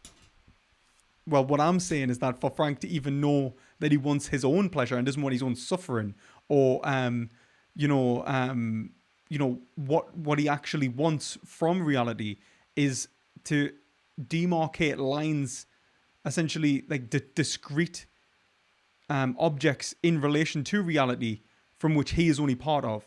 So when we refer to Frank as a human, and Frank understands his identity, I would say that he's actually constantly applying universals. So when he's saying like I, that only exists in common between us all saying I. And the first person experience of Frank is actually just a universal applied to that experience, but that universal is something that exists in relation to all of our experiences, and it doesn't obtain purely to Frank's. So for example, like when Frank says like he wants, when we say like we want positive, like it's like actually there's in a way to say this, it's like in the like there's like, you know, African like Ubuntu, like they say like I am because we are. Like for Hegel, there exists a unified existence of like a genus, like a species, from which is applied. I mean, like I'm actually using Aristotelian terms to say this because I think that Aristotle is kind of similar to Hegel. like is applied to the individual and from which the individual is given meaning in relation to that universal's application. And so like the meaning of like to say that I want my own pleasure, you would be saying like and only my own pleasure would be to say like you'd have to be able to go like we all want our own pleasure. And in saying that we all want our own pleasure, we were saying like, okay, so the way that we should behave is to want our own pleasure, which is to approve of the egoistic ethic in the first place. And in which case, we're going to talk about whether the egoistic ethic would actually genuinely produce the maximum amount of pleasure for that universal. Do you see what I mean? I think so, but I'm still just I don't see why the fact that some concept applies to more than one person's experience like is entails anything like the conclusion that you're drawing. I mean, it seems so. Okay, when you talk about like universal here, right? I mean, I'm just imagining, a property and its instances. So, like red is a universal, and then, I can have a red cup and like a red ball. Okay, so we've got this property that is shared between two things. And obviously, given my like empiricist leanings, I might have some problems with some metaphysical claims that are made about the nature of properties. But the basic, I'm perfectly happy to say, if we're just talking about language, well, sure, we construct concepts and we like apply them to lots of different things, and that happens as much with people. So we have language which has concepts that describe our experiences, and I know that when I say Frank has a positive experience, or I have a positive experience, or Frank is experiencing pleasure, or I'm experiencing pleasure, let's take the term pleasure. The term that I'm applying to Frank can also be applied to other people. Fine. I don't see how we get from that to the conclusion that like Frank ought not to act, or maybe not even, let's not even put it in terms of ought, but like it's somehow in Frank's interest, or it's somehow in Frank's interests to act in such a way as to not produce unpleasurable states in others. It's like Frank can't like just like act for his own pleasure. It would be that sort of like so first I would say that like the first thing I'd say is like when we talk about like pleasure and it being common, it would be the fact that like the goal in which you seek is like it would be qualified as your pleasure. So the goal that you're seeking isn't like I do not seek my pleasure. It would be like pleasure. And if I'm seeking pleasure and pleasure is here and not there, as in it's a negative here, like so I'm seeking pleasure and not pain, but I'm actually producing pain. I'm seeking positive but not negative. And in this case it's producing the concept is applicable to both, then the consequences of my inference actually obtains the value of a negative, because it's like it's not my pleasure, it's pleasure. Okay, but when we say like my pleasure or Frank's pleasure, I mean, what makes it the case that it's Frank's pleasure is just that this is a state in Frank's mind, right, to which the term pleasure is accurately applied. Like it's almost it's the location. It's not the yeah. So there is nothing in that determines it to be more valuable within the inference. If you say I value pleasure, okay, but Frank can just sort of so he can aim to increase the amount of pleasure in this particular location rather than other locations. But then it's like, why would he, like, from what grounds would he do that? Why would he need like grounds for doing that, saying like or for I having like so that like so like in terms of ethics, like I value, if you say like I value my pleasure, it's like, well, why do you think that you value your pleasure? Would be like the response. Do you know what I mean? Like if Frank values his own pleasure, so like it'd be like, why does Frank think that he values his own pleasure?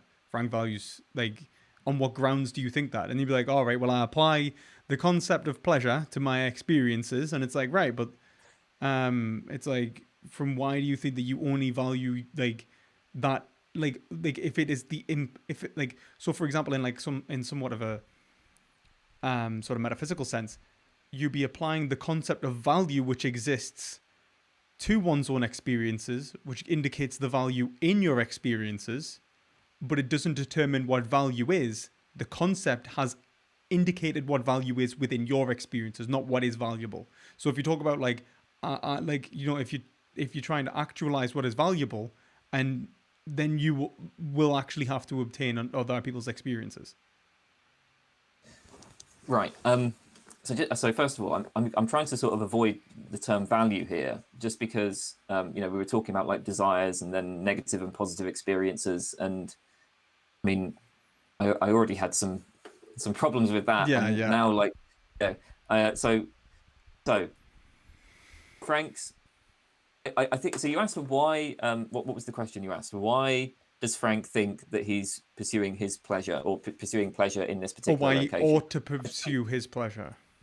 So I think I would be inclined to say, I mean, like, well, two things. First of all, I just don't see why it matters. I mean, especially because, again, I'm just looking at Frank from a kind of third person point of view, and I'm describing his. All I'm doing from a third person point of view is describing what I take the structure of Frank's desires to be. I don't. Again, I'm not sure why it matters. Like, why? I mean, Frank doesn't have to have any thoughts about this. Like, he doesn't have to be reflective at all. I can still describe him as pursuing the maximization of pleasure in this particular location, like But the it's like, it's maximization whether of pleasure in Frank's mind. yeah, and I mean, this is the thing. So But you could talk about the Frank second and thing, sorry, so just to, so I've got both points on the table. It looks like surely the answer to this is just going to be like, again, I kind of want to say, well, I'll just defer it to the psychologists. I mean, for like, we all have like theories about, or kind of models of how, you know, human minds work and what human motivation is. And it seems like if you really wanted a justification from Frank as to like why he's pursuing his pleasure, he could probably, you know, give one. but it's whether his By appealing to reasons the same are. reasons that we use to justify our claims about people's minds in general. But this is the thing. So like when we talk about reasons and second order desires, so it's like in Hegel, it would be like if he's trying to provide reasons, he's providing something which is common. Like reasons are not private, and like they exist in a way that which can be evaluated. Like were these good reasons? Like were these reasons you know capable of actual? Were they actually correct? And so like in this case, it's like whether Frank was actually correct in whether he was aiming for that which he actually found desirable, or that which was actually desirable, rather. Whether Frank was correct in aiming for that which was actually desirable, and so, but how are we defining what counts as actually desirable? So like Do we mean literally, like that? it would be like when we talk about like these words, it's going to be the like if we say the desirable is literally like like you know valuing positive, and you know moving towards positive and moving away from negative, and then Okay. and it's applicable to everyone's mind. Like he would say that it would be like universal in this respect, existing between agents. So it would be the application of that concept on all possible occasions from which you could know. So literally where he would go is the expression of subjectivity. We are trying to maximize the expression of subjectivity to maximize the expression, and that maximizes our own subjectivity. Which is why he says like we find ourselves in the like the individual finds themselves in the universal. So, I mean, okay, with respect to the idea that people's conceptions of themselves are like a product of social interaction and so on, yeah, that's okay, fine. But I mean, I don't see why you would have to like engage in any particular way with other people, or at least it seems like there's a pretty broad range of ways of engaging with other people, which would still allow you to have a conception of the self. I mean, for one thing, you could just have like one group of people who, you know, all get on and cooperate and so on, but then they like enslave another group of people. But those people who are cooperating, they're still like doing enough. In fact, even with respect to how they engage with people who are enslaved, they're still, you know, they're going to have like a language and so on. So they're still going to be able to like talk about things which apply to themselves. So that, yeah, Which so that's I one agree. thing. And I then, agree. So you've got the contingent language community, like a contingent language game, but it's whether. So for example, in like a Wittgensteinian point, that would be fine in the sense that like the language wouldn't necessarily have to apply to something that which exists independent of us. Do you know what I mean? So, for example, like Wittgenstein wouldn't necessarily see it as corresponding to reality. So when I say something is like when I'm talking about the expression of subjectivity, in this, it could literally just mean like us two, or it could mean like the English speaking world, or something like that. Why do I care about mhm. those pesky Russians? Or you know what I mean? Like they're not part of this language game anyway. Um, but if you take someone like Robert Brandom, for example, and he's like a Hegelian Wittgensteinian kind of hybrid, he would say that like the inference implies the like a metaphysical obtaining which is mind independent. And if we look to what is mind independent between us, and not just us in terms of like genuine, like, so like what we're trying to achieve, does it instance itself in another, and like in somewhere else, and we have to consider those metaphysical instances, not just like, oh, I want this, you want that, because that's just a more complex like master slave like assertions, where it's like we're the master, they're the slave, um or or we're all taking the position of like ungrounded assertions of what we believe to be justified without actually testing it against reality itself. Okay. Um,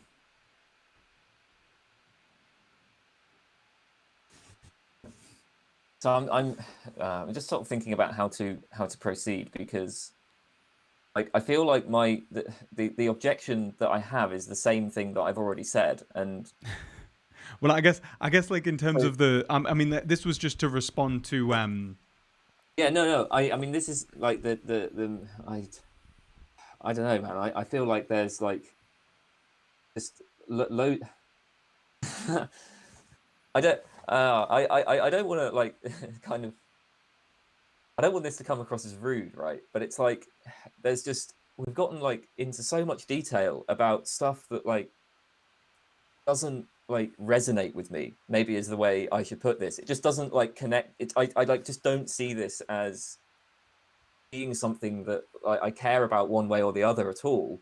And like, so again, I hope that this is just me, right? We have different interests, oh, no, no, but that's fine. I guess like it's I mean like this is like it's becoming like really hard for me to think, okay, I mean, do I even have a substantive objection here, right? I mean, because I guess the main issue that I'm still having is I don't see why the fact that a concept applies to like all people, right? So when we're talking about, say, pleasure, we can apply pleasure to all people. We can say all people have pleasurable states. That means that an individual person has to be desiring pleasure in general. I mean, I don't see like think of it like that. think of Like, it. why can't you just desire a particular instantiation of the property? I mean, guess I like this is it's kind of like this. It's kind of um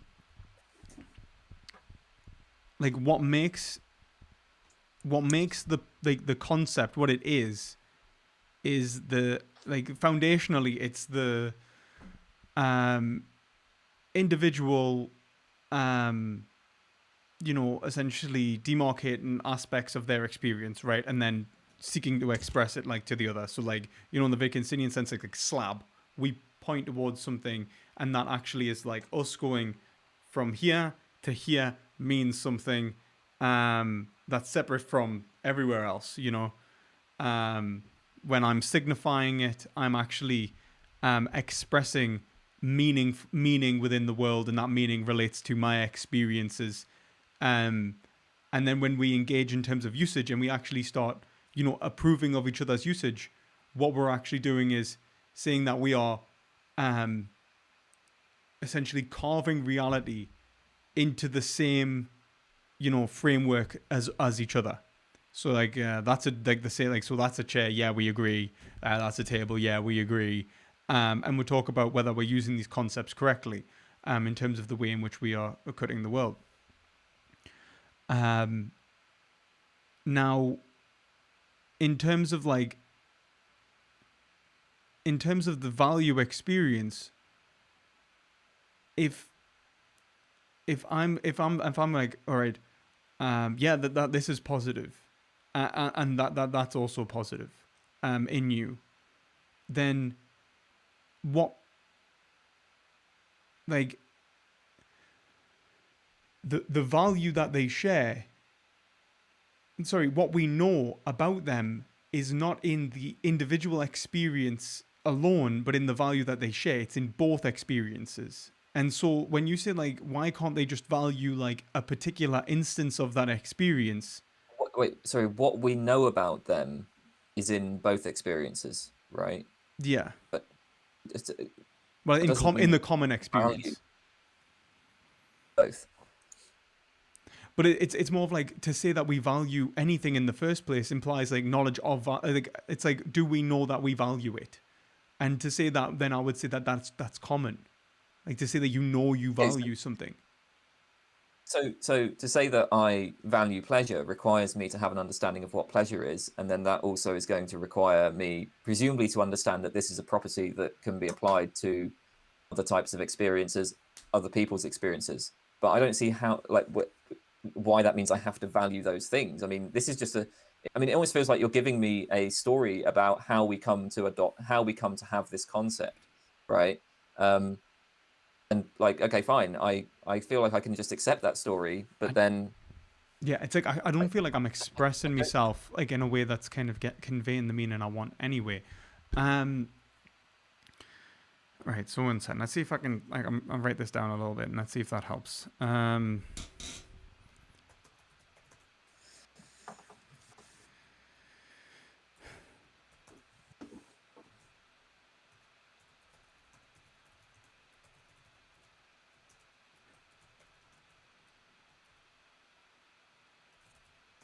maybe one thing that we should clarify is, because I've been understanding you when you've been talking about universal, like I've just been understanding that as like, a property and its instantiations. Like the property of red is instantiated in the cup and the ball. It might be worth just noting whether I'm correct in that understanding, or whether there's some something else going on when we talk about pleasure as being universal. So for example, it would, no, I think it would, like, so for example, I would, so, let's just,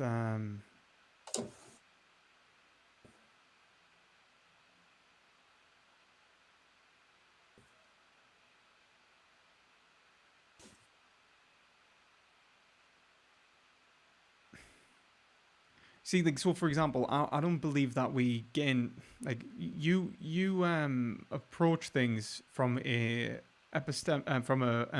empiricist position.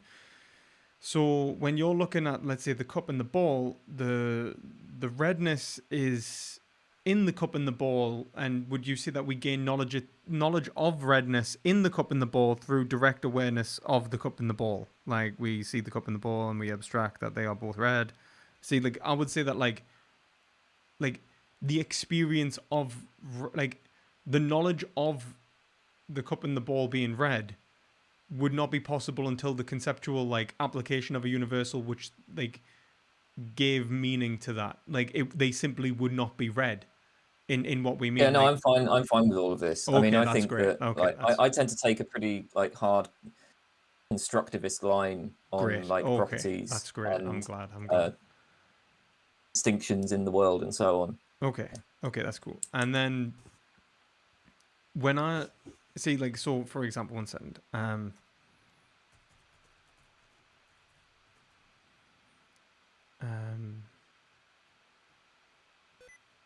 second.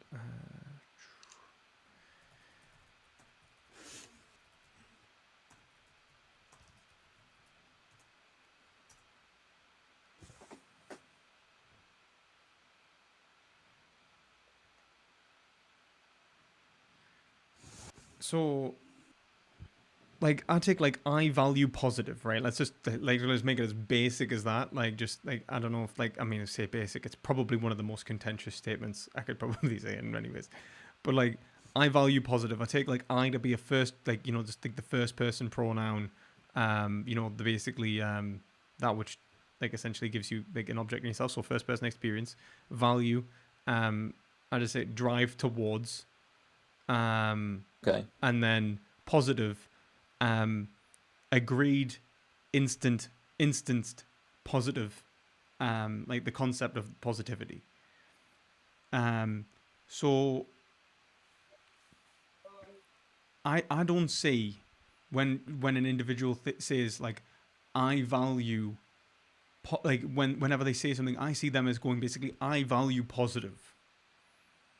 Right, I don't see a justification for going I value positive for me. What kind of justification are you looking for here? Like as in that, like because that. my inclination is to say, so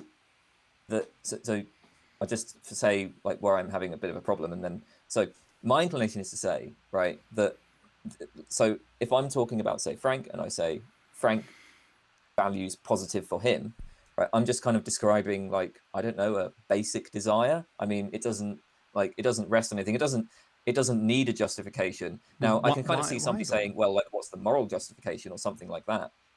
No, I mean even his knowledge of himself. Like why do you think that Frank desires that? It would just be so if I'm looking at Frank from a third person point of view, I would probably present that as being like, okay, this accommodates Frank's behavior and allows us to predict and explain his behavior with some reasonable accuracy, something along those lines.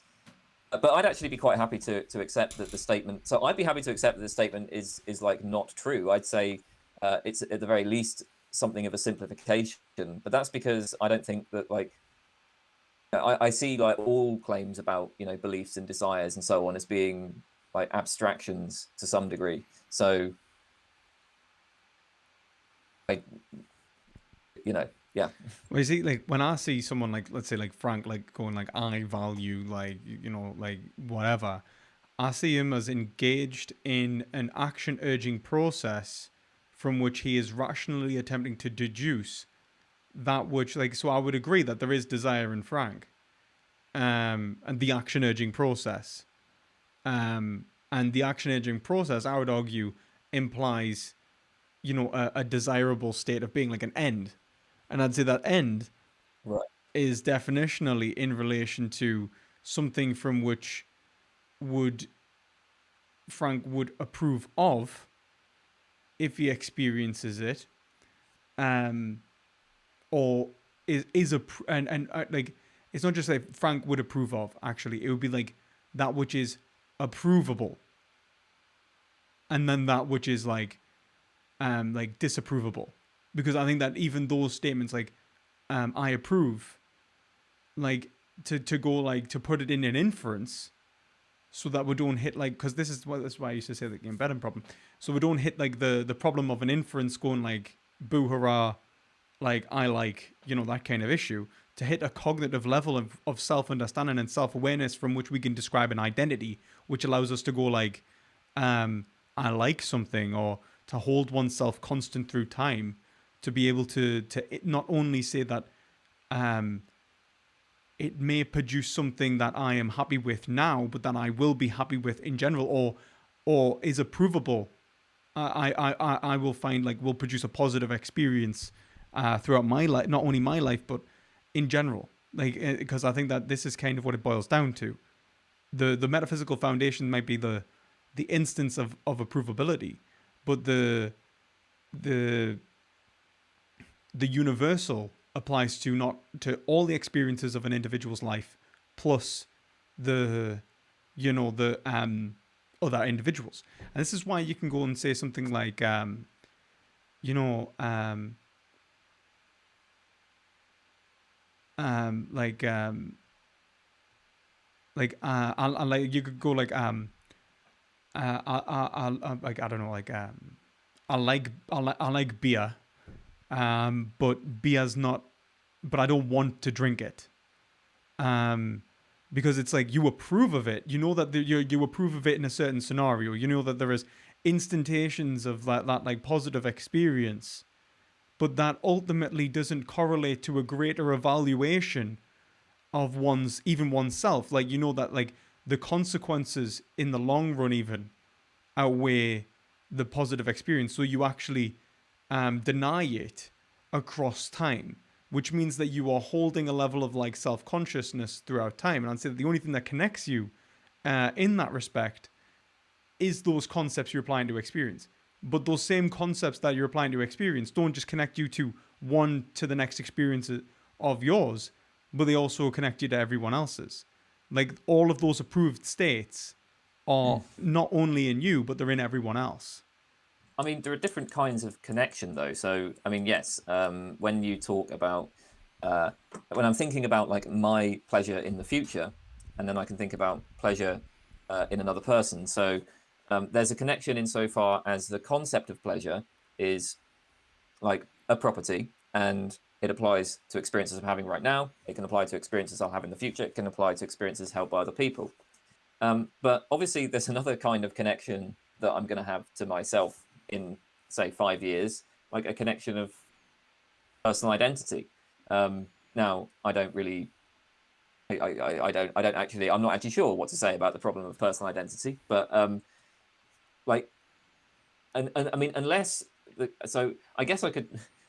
Your position doesn't seem to have anything to do with the idea that like really there like just is no such thing as the self, and uh, uh, Quite the really contrary. this amount of personal identity ends up entailing that I am as much identical with you as I am with like the person who'll be sitting Well, here I mean, tomorrow. like Um, it's kind of like when but like Hegel actually says, we used to there's no such thing as the self. Hegel actually says all there is the self. yeah, So it's like it it is the like like the experience of reality is the fundamental kind of bedrock of reality for Hegel in everyone, and so it is the literal like genus of experience that is the bedrock of reality, and we understand that through the concept of self, which is where we like where and then when he talks about self-consciousness and self-awareness, self-knowledge, it's literally thinking about thinking, which is why it's kind of like why I brought with a Descartes, where it's like there is a thinking thing, and that thinking thing is thinking about itself, and so that's what we're doing. Like when we're applying universals, it's the thinking thing thinking about itself. okay. I mean, if there's a denial of like discrete identity or something along those lines, then I mean, I guess I'm a little bit closer to seeing how you get to your conclusion, but I mean, the problem I still have is that, like, even if we were to look at, like, I don't know, all people as being in some sense like the same self, we could just account for, so we could still say, like, Frank is desiring the maximization of pleasure in this particular location, and this conflicts with Vincent, and then you just have to account for that as being some sort of, you know, conflict in self desires or something. I mean, But then still, you would say then you would like so it's kind of like you would alleviate the conflict through second order desires, and then um and so the conflict in which we alleviate second order desires on an individual level kind of in spirit, if we were to go like in like absolute spirit, he would say that would be like when we try to express subjectivity, be like whether we when we engage in ethics, it's like, do I want to want that is a communication through us all, in which we universalize our behavior and work out are whether we actually should, like, as in like whether we actually do actually want our desires, those things that we feel the content of our desires in a first order sense. So it's like it mightn't be very like so like, and as well and this is like it's not that you're denying discrete identity. It's kind of like I would say it's quite similar to the prime mover, or like, you know, in Aristotelian philosophy. It's like it is the individual is the expression of the species, but the substance of the individual, like, you know, like a zebra, is equal to the substance of zebras, the species. What a zebra is defined not by a given zebra. Okay.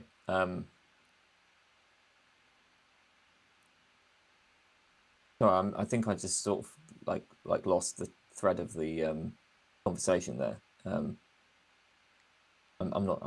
So like when we didn't really talk follow that about, thing. so like maybe needing sleep, to be entirely honest with you.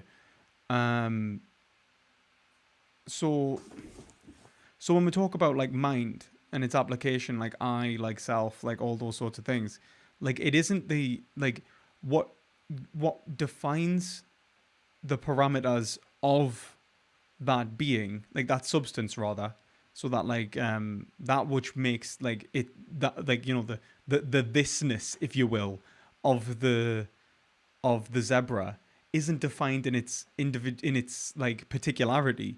It's defined in the species, in the form of the zebra. It is in the Does this? I mean, is this an important point? Because like I have some problems with this. I mean, I don't know if this is just specific to this example, but like, I mean, I want to hear your problems anyway. Hell, I could do with some critique. No, it's just I feel like so when we're talking about like the, you know, like the form of the zebra and all of this, I mean, I just don't think that this kind of way of thinking about species is really compatible with like contemporary biology. But then I feel No, I as though don't mean species as maybe this well, doesn't like really in this doesn't really biological matter. terms. Yeah, I don't mean it in like biological terms. When I say species, I literally don't just think mean it like really. category. I'm not sure it matters how you mean it, because like I think that the so I mean, yeah, because we're talking about zebra. So, I mean, if you're talking about zebra, then you are talking about a biological species. Yeah, in that case, it's a biological species. But I could have said like lights or tables or. Yeah, that's what I mean. That's Yeah. why I said I don't think I really need to kind of go into this. I think that was why I got a bit like, as I say, the conversation. I used sort of I lost used I used the word genus as well. Like you can use either or, genus or species. Like so, like it's literally that's just Aristotelian terminology. Like I don't mean literally like the species of that creature. You know, I mean the definable parameters from which identify that creature from being another creature. You know, Okay.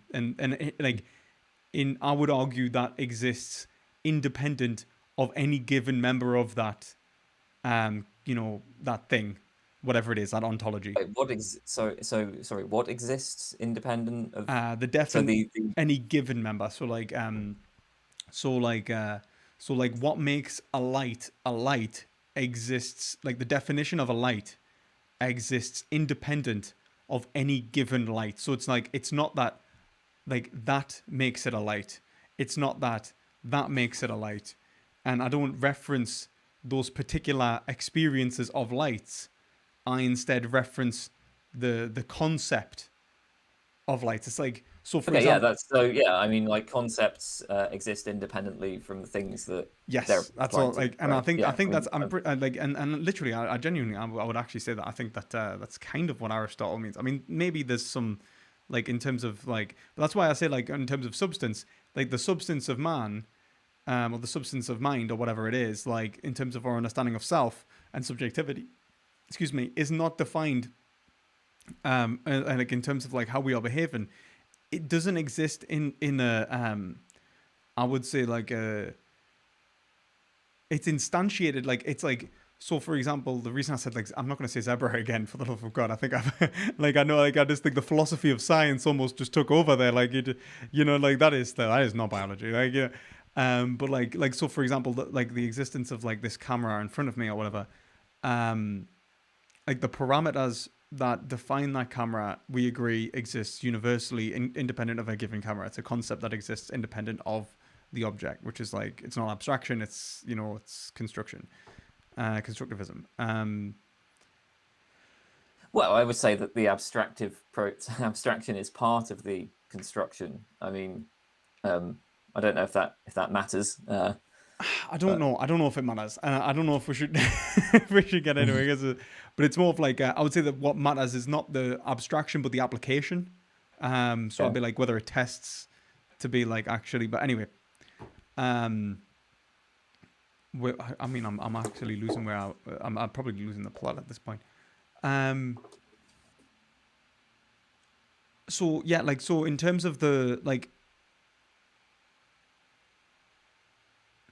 it's to say that like even your evaluation of something in a first person sense, like you're actually the first person evaluation of it, like the evaluation is actually applicable to all the scenarios that are being considered, and so the objective like value is not in a given instance but in all instances. It's like this is a camera, but it's not the only camera. Camera-ness is applicable to all of those instances and is being applied simultaneously to all of those, members of its genus, like members of its family or whatever, or like members of its concept.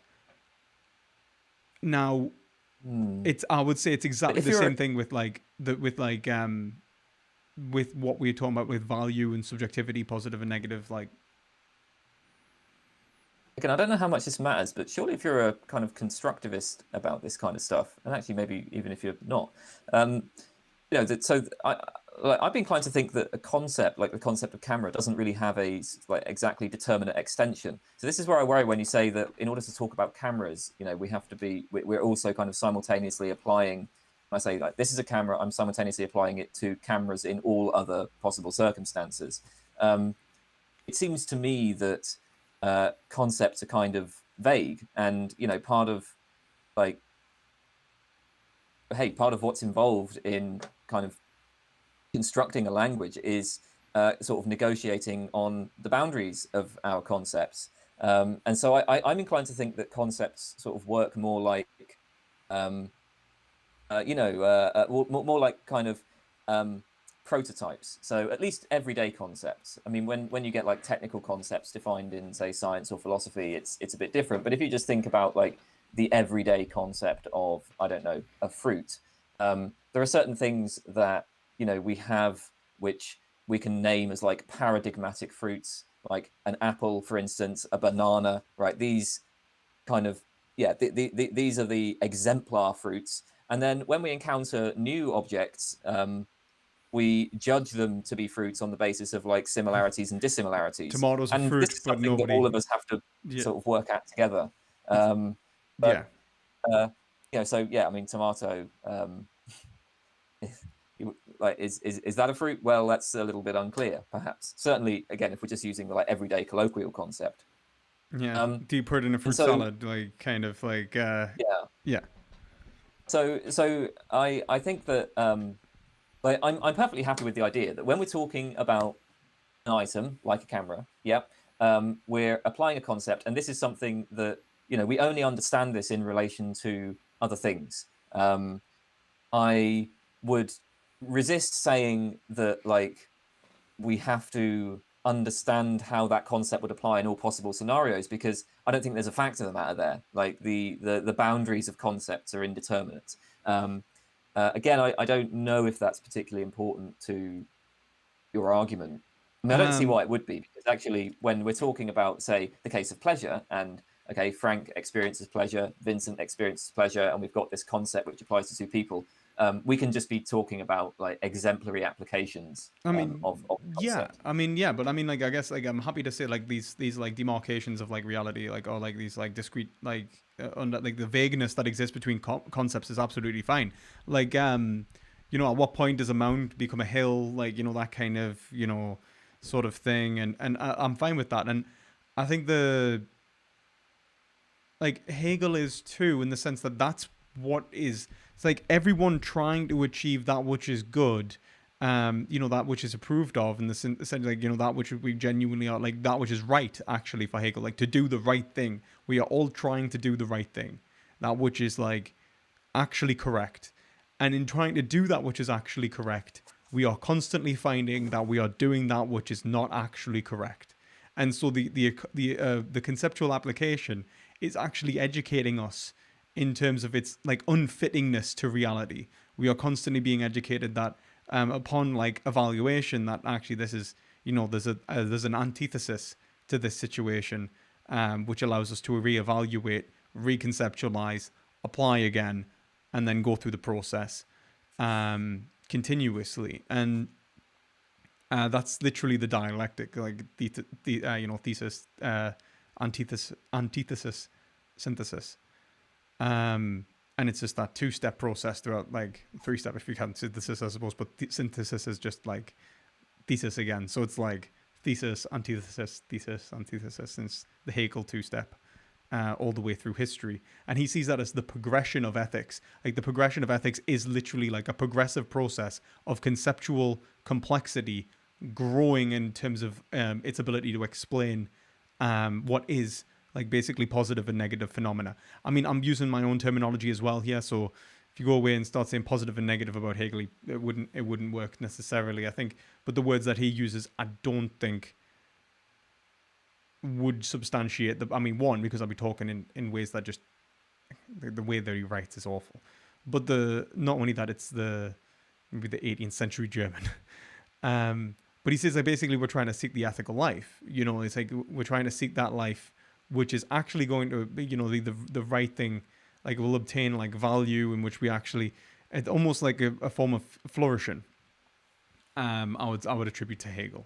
Just why I'd say he's quite like he's basically, I would say, a collaboration of Aristotle and Kant in one. And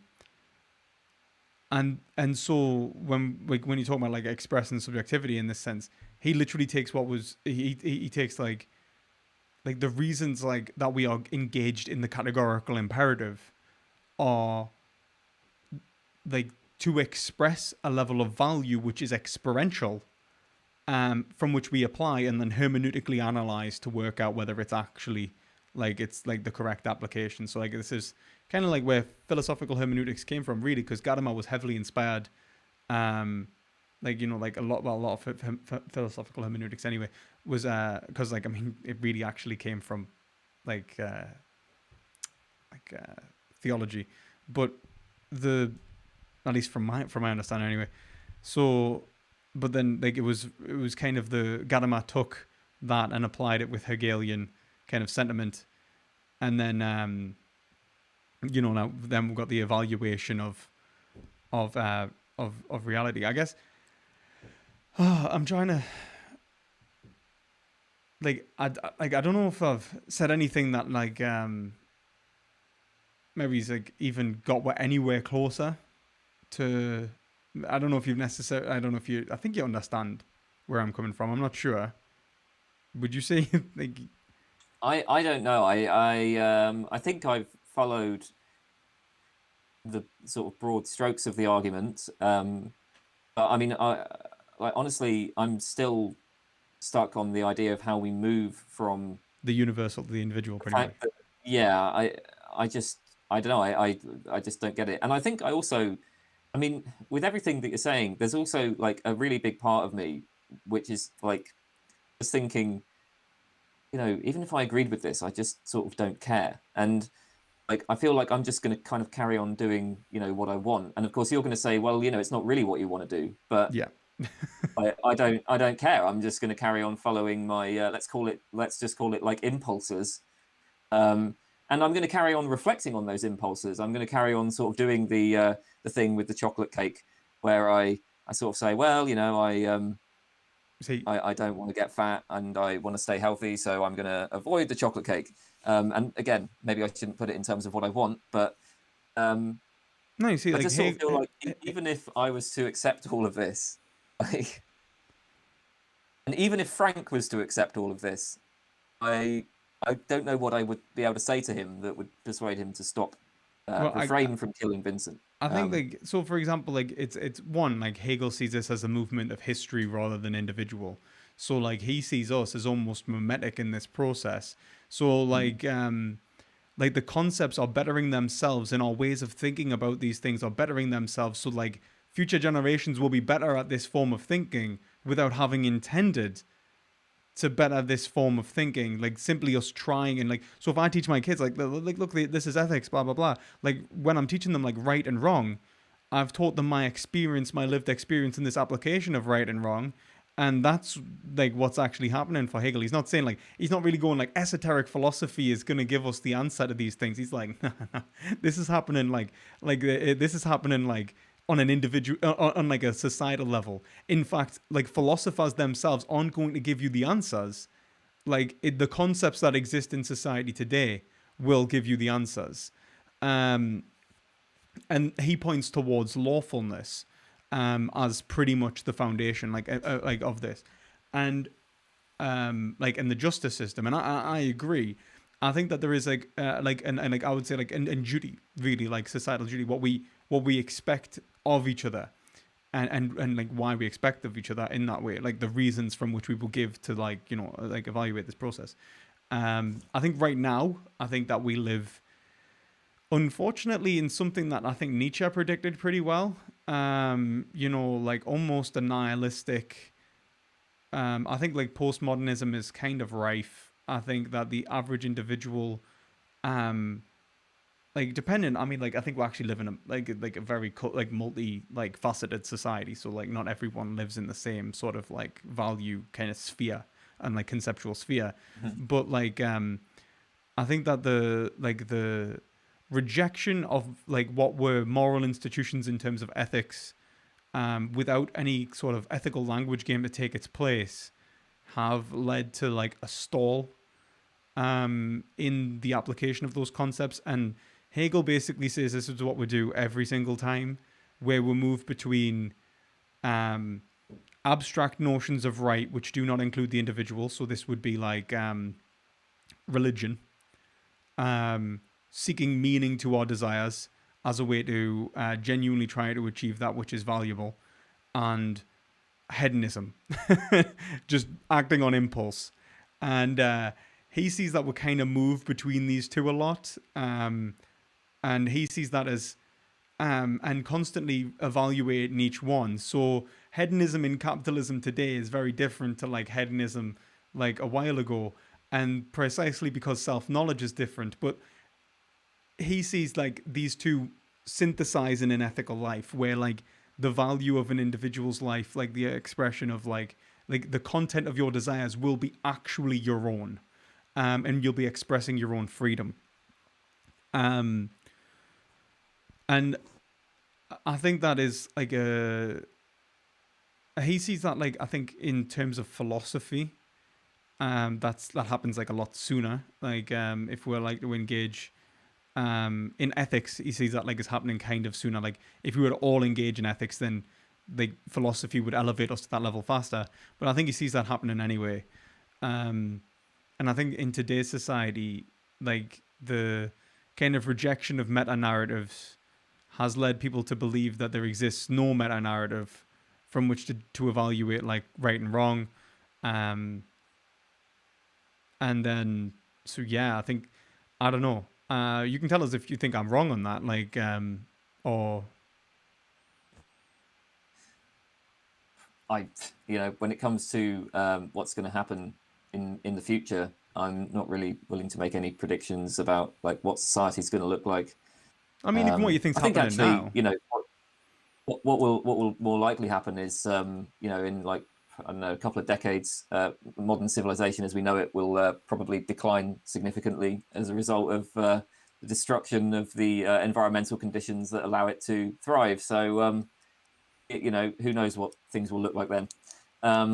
As for what's going on now, I mean, I don't know. I do worry that I think that philosophers sometimes have this tendency to like see a lot of social phenomena as kind of arising from what I guess are sort of philosophical problems, right? Like, so, we explain some of the problems of like neoliberalism in terms of people abandoning belief in like meta narratives, say. And I always just find that a little bit like, yeah, it's that kind of classic thing where, if your only tool is a hammer, then everything looks like a nail.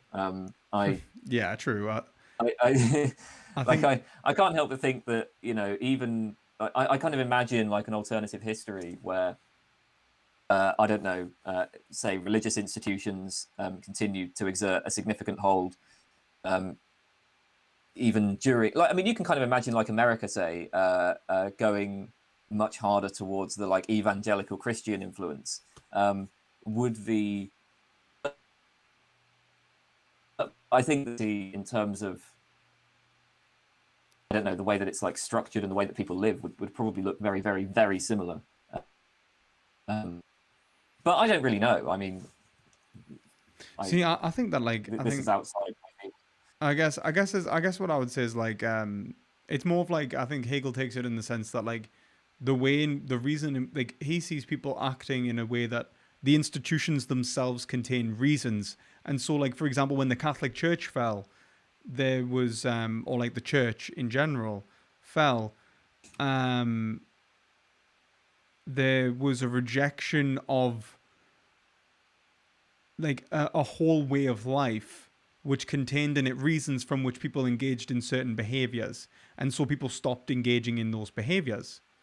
um and it's the same thing with like with capitalism. It's like I would say it's like the way in which we engage with the economy, and even in which certain institutions engage with the economy. So for example the production of debt within society was the result of like, well, there's a few reasons why like it could be attributed economically, but in terms of like the consumptive habits of that society, and the consumptive habits of that society relate to the ways in which individuals are trying to achieve you know um that which they want for Hegel. So it's kind of like everything's kind of like boiling down to like sort of an ethical evaluation of like how we are trying to live, and like that's this kind of thing. And I'm inclined to agree. I'm not gonna lie. And I mean, hell, I'm a socialist. So when I see capitalism in the way in which people are engaging within capitalism, I see capitalism as genuinely producing desires within people, producing like essentially um like producing that like a potential desire and then fulfilling it simultaneously. And we're actually in this kind of like, nobody actually wanted to drink Coke until someone made it, and then it was like the desire for Coke and the satisfaction of that desire were produced simultaneously, and that's what capitalism constantly keeps doing to it. And so we're actually seeing structures of meaning being built within like even in hedonistic terms of like the ways in which we hedonistically express our desires, like that which would like genuinely give like the greatest like hit of like dopamine, if you will, um or whatever neurochemical it is.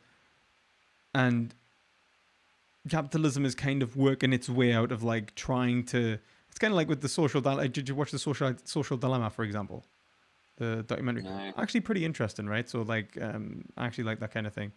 And one of the things it talks about is basically like how people, so they're basically trying to keep your attention as long as possible. And so the way that they keep your attention as long as possible is to make you feel good when you're on the platform, and give you like a, oh, that's nice. And or like, I think it's all, I'm a little bit more cynical, so I think a lot of the time they actually scare you from leaving the platform, and make you feel like anxious when you're off it. And that's to do with the digital architecture, like of the thing, like drip feeding your likes, giving you notifications for certain things, which would, give you like an anxiety, like say like you've been tagged in a photo, and stuff like that. And it's all to try and increase user engagement. And so like the actual mechanism of these corporations is psychologically evaluating as great as possible, and producing like as many desires which fit a certain bill. So like knowing that people want to be seen, we will produce like filters so that people can be seen in a way that they want to be seen. And by allowing people to be seen in a way that they want to be seen, we are now giving them, a greater hit of dopamine. Of course, they didn't know that they wanted to have filters until we've give them that, and so the game continues. And I think that these are the kind of things that are like one I'm interested in, but I think they also like are explainable in Hegel and like Lacan and like Zizek and that kind of side of things. But I mean, like you talked about, like, so I don't see us getting a resolution anyway on the ethics. Like, not even close. Like, not even. Probably not. I mean, yeah. It would be unlikely, I think, to change somebody's mind in a single conversation. 100%, yeah. Especially when it's a position that they've held since the age of since how old would I have been? Like probably 11 or 12. I mean, so, the funny thing is actually, with almost every other topic in philosophy, like I've come into philosophy with certain views, and I've found myself shifting quite substantially towards other positions. I mean, I don't know what your experience is, but for me, doing philosophy, I've constantly found like I end up with just like doubt and uncertainty, or I just change my mind completely. And like that process is still going on. I mentioned, I think that I used to be a non-cognitivist. I was until about a month ago, right? So, but the basic commitment to like moral anti-realism, that hasn't budged like at all. And in fact, if anything, I've just gotten more and more extreme on the moral anti-realism side, because I used to be a scientific realist. And when I was a scientific realist, although I wasn't a moral realist, there were, in order to defend scientific realism, that leaves open certain doors to moral realism. Because if you're a scientific realist, you're probably going to need to defend something like inference to the best explanation. And you can some people think you can get to moral realism by inference to the best explanation. But now I've rejected inference to the best explanation. So like I'm further on the anti-realist side. How do you actually how do you feel about like the companions in guilt, for example? Like, so for example, I think the companions in guilt is right. You just asked me how I feel about it, so I'm going to give a very general like. I'm going to talk about, because the thing is, right, there's the argument, and then there's how people use the argument and how people see the argument. Now, here's the thing with the companions in guilt. It's a perfectly fine argument, right? But like, man, I don't know if you've experienced this, but like I've met a lot of realists who are like really smug about the companions in guilt argument. And they all seem like there's a lot of realists who seem to think that this argument just demolishes anti-realism. And I think it just makes the companions in guilt is like, it's in the name almost, isn't it? Like, it's like you're committed to like all or nothing, I think, almost. So here's my view on this, right? I think it's a perfectly fine argument, but it's not a knockdown argument, because there are no knockdown arguments in philosophy. And I think that in 20 or 30 years, people will look back on the companions in guilt argument and the way that so many people have just viewed it as like this brilliant knockdown argument. We'll look back on that with a little bit of embarrassment, kind of like how, like Moore's open question argument. There was a period of a couple of decades where everybody thought, oh, that just demolishes naturalism. Like, that's the end of moral naturalism. Yeah, and it's like, no, it's not. I mean, like, yeah, it's an interesting point, but there's a bunch of different ways out. I mean, there are lots of perfectly plausible responses to Moore's open question argument. So moral naturalism isn't dead, and companions in guilt certainly doesn't end the prospects of moral anti-realism. I think, like, I'm prepared to just accept epistemic anti-realism. I'm prepared to just reject. Yeah, that's what I was waiting. I was waiting for. Like, if you're rejecting, I don't think. Like, this is the thing. Like, so you don't think you have to. So that's important, though.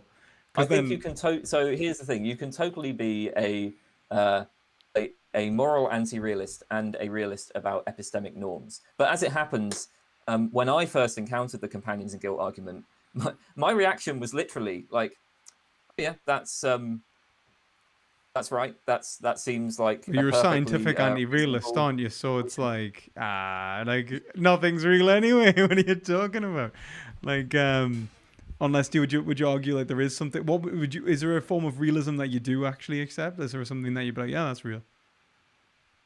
Well, like I think, okay, so I mean, I think that all of the things around me right now, you know, like I'm talking to you on a computer. I've got a desk in front of me. I don't think that when I say that I reject I mean, epistemically, like is there all anything that you normativity would and accept? that I'm an epistemic anti-realist, I am perfectly happy to and I'm perfectly happy to say, look, we can account for epistemic judgments by appealing to sort of people's desires, or like say the desire to you know, maximize truth and minimize falsehood, and then like non-normative evidential support relations. But do So you not feel like this, so for example, like I don't know if it's just me, but I feel like it's almost like a form of like skepticism which denies the possibility of its own self becoming like true justified belief anyway. So it's like, do we not fall into a form of like absurdism in terms of like knowledge claims?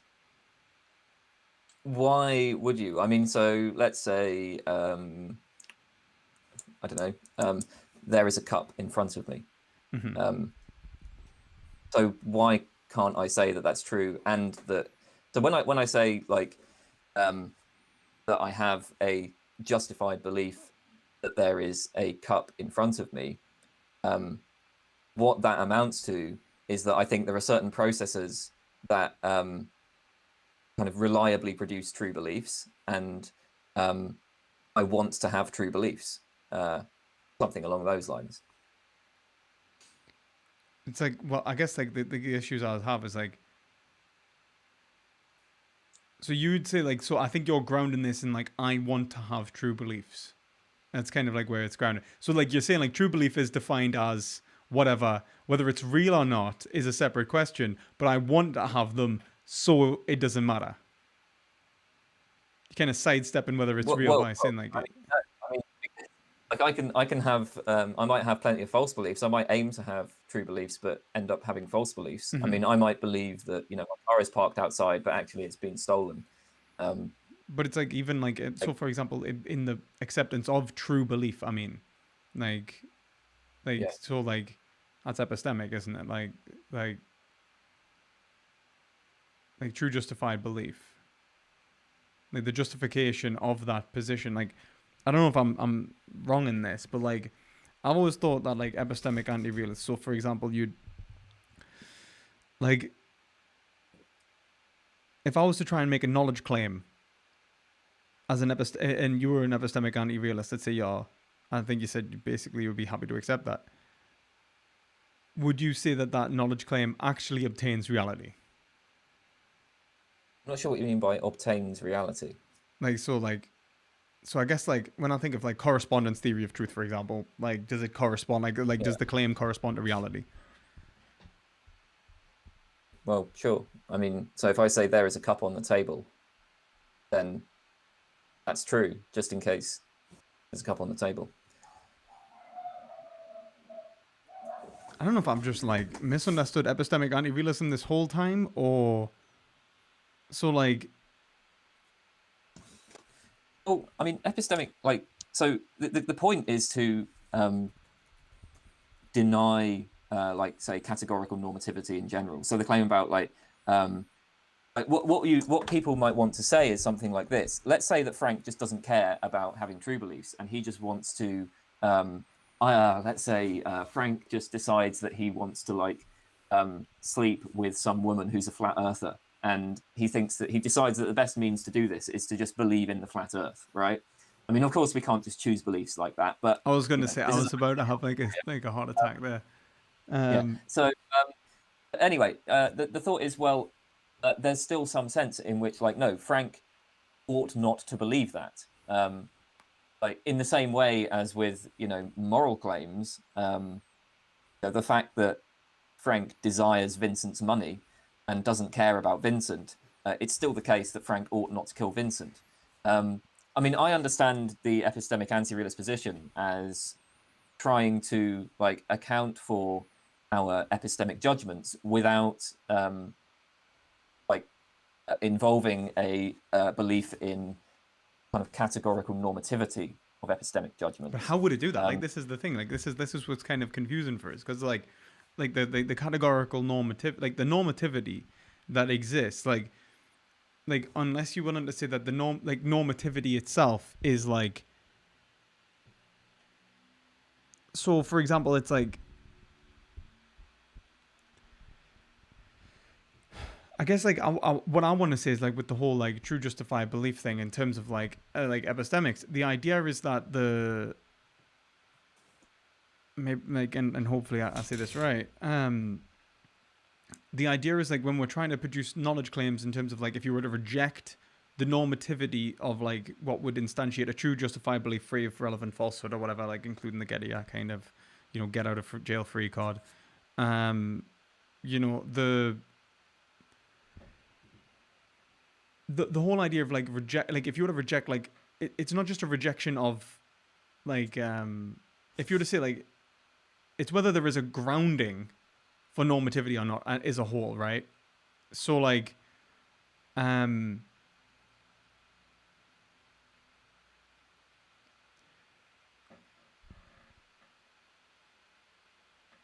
yeah, like so, like whether, like so, for example, even like you know when we're using concepts, whether we're actually using them correctly, you know, like whether there actually is like a right or wrong in any given sense.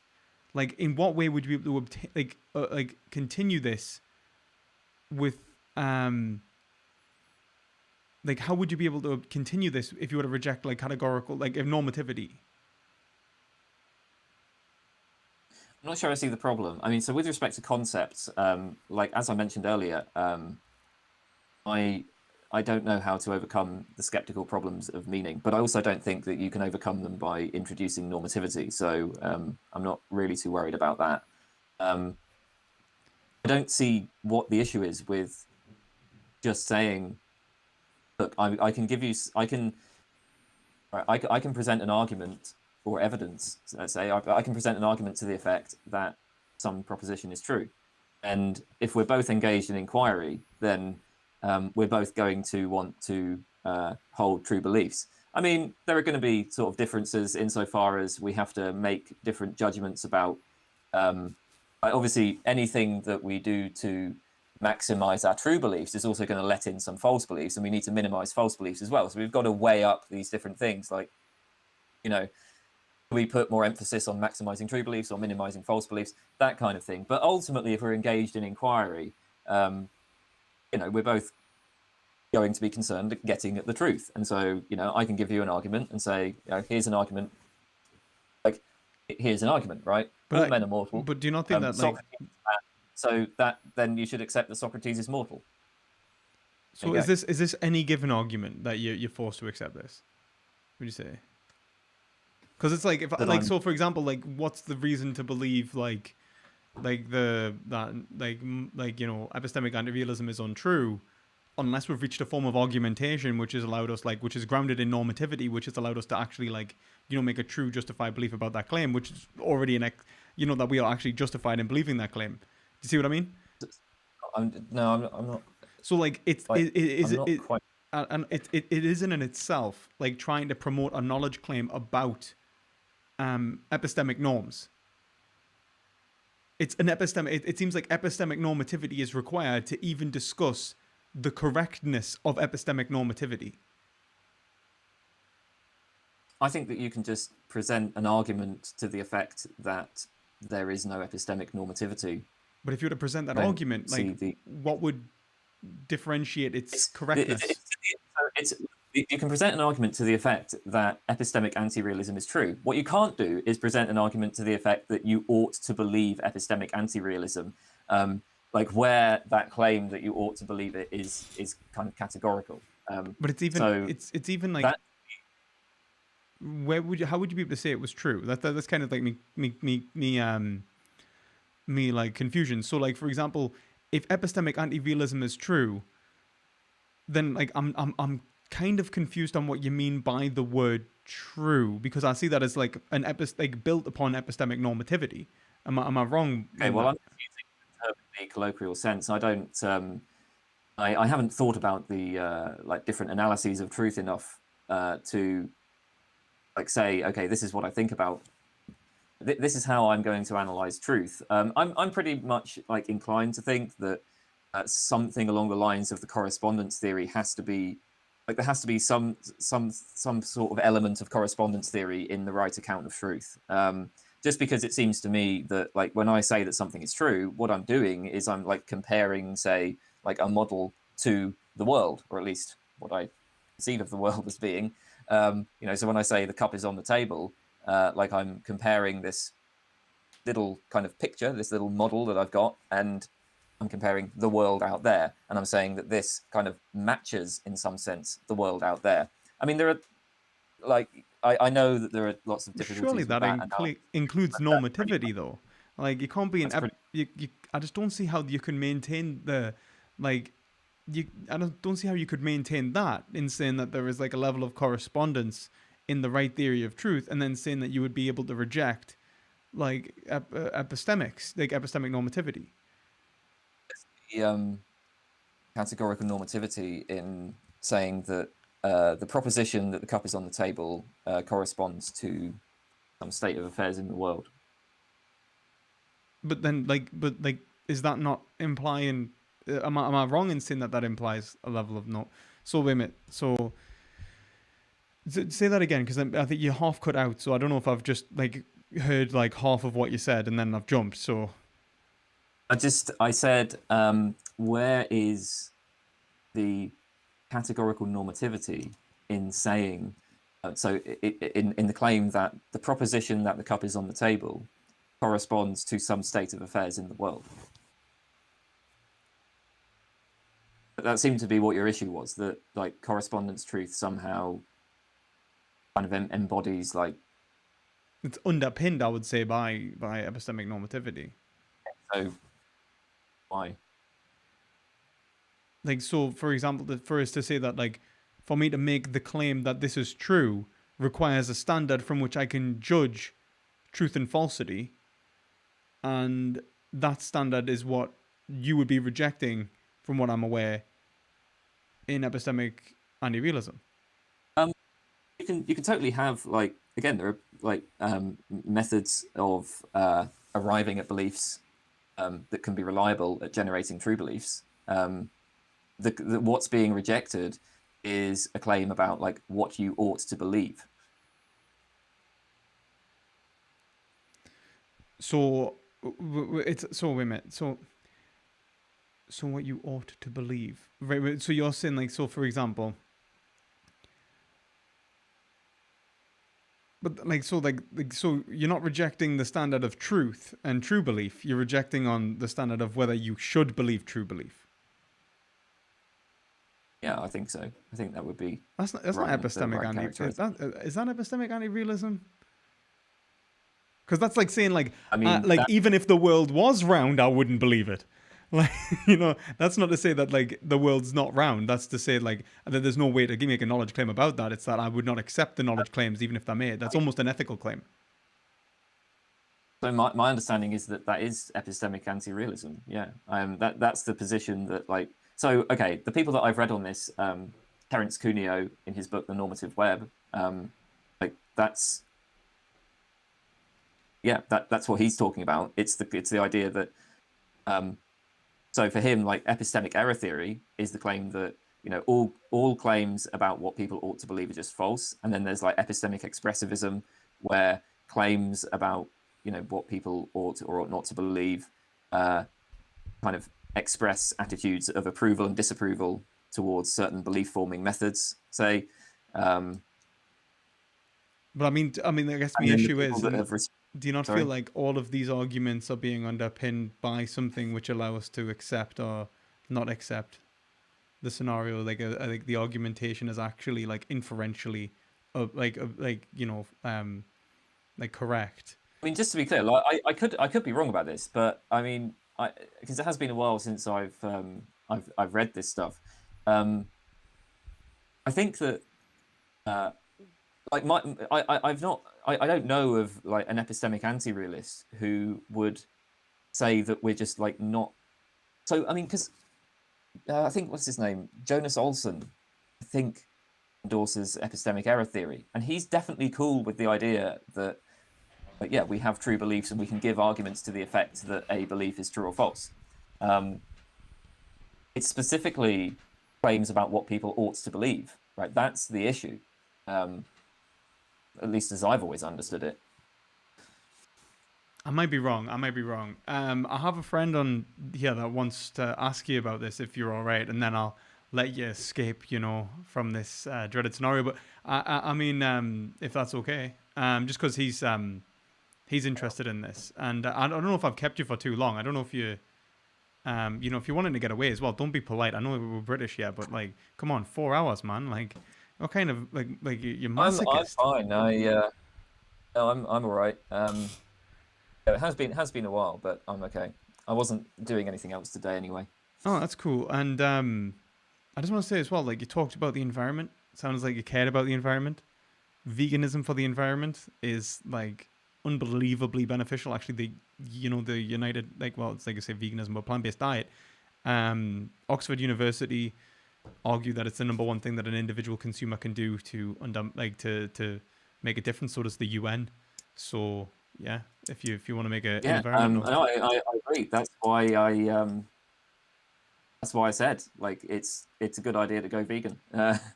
Um, so I have no like deep objection to that point. Yeah, I'd pretty much endorse that. So would I you think do the it? IPCC said that it's like recommend it as well, and the IPCC are actually fairly, I think, on the fairly conservative side when it comes to predictions about climate change and stuff. But they recommend a plant-based diet. Well, that's pretty cool. Do you think you'd try it out? Yeah, I mean, I already have. I don't. So I don't think I would actually, given my current circumstances, because what I tend to do is I will eat leftovers that are made by like my brother and stuff, and I don't really see any way in which that's problematic. I mean, I can kind of understand why, if you're coming at it from a sort of animal rights point of view, you would be disturbed about that. But it just seems to me like I I don't want to waste food. So um, personally, I very rarely buy any kind of meat for myself. I do love dairy, and as much as I endorse the point about going vegan, um, I'm also just kind of selfish and impulsive, and I don't like being told what to do even by myself. So you know, Well, I guess that's that. I mean, obviously, like, only thing I can hope for is in this persuasive, regime that we're existing in, where we're in this battleground of like, non-normative like belief states, in which I'm just gonna, promote veganism. That one day we'll that's get. not the only thing to hope for, because we might like you could, I suppose, yeah, we might like abolish the meat industry. I mean, I'd be totally behind people doing that. Like I want people to like forcibly prevent me from engaging in this behavior. I'd really appreciate it if we could if we could do more than just try to persuade me, because the persuasion, like, that's not going to work. I'm too impulsive, and I'm too like, even if I like try to set a rule for myself, I mean, I'll break the rule, like, just because I don't like rules, and I don't like people telling me what to do. So you need to force me into this. So please abolish the meat industry entirely, and then I'll be very happy to just sort of get on and be vegan. Can I not And just also, try and can in I the not try meantime, and convince you that this is all? I was just going to say, can I try and sorry. convince you that like the pressure of history has, formed you in this way in which you think that this is actually, what you want, but actually you're being told what to do by dead people. Um, you know, Society thinks that you should be I don't. eating meat. That society thinks that you should, like, especially as a man, like you should be, consuming these things. Oh, it's definitely nothing to do with that. I don't think that that's. Um, that wouldn't have had a lot of like positive influence No, I'm just in telling you my that case. I'm just saying that people think that you should, so maybe you shouldn't. You know, like you're saying that you don't like people setting rules for you, so maybe I'm just trying to say like maybe there's a rule on the Oh, opposite hey, side. Like, if I'm somewhere where there are people who like have a problem with vegans, then I will totally just go vegan in that particular situation. Yeah, no question about that. But like if I'm just at home, uh, there's some nice eggs, then people have a problem with vegans everywhere. There's probably people in your household that have a problem with vegans. It's like, my God, like, believe me, I know. Do you mind if I just quickly, like, obviously, thanks for the conversation. We've fleshed out a lot of things. Do you mind if I just invite Marty in, ask you one thing, and then we'll call it? That's cool with you? yeah, I mean, sure.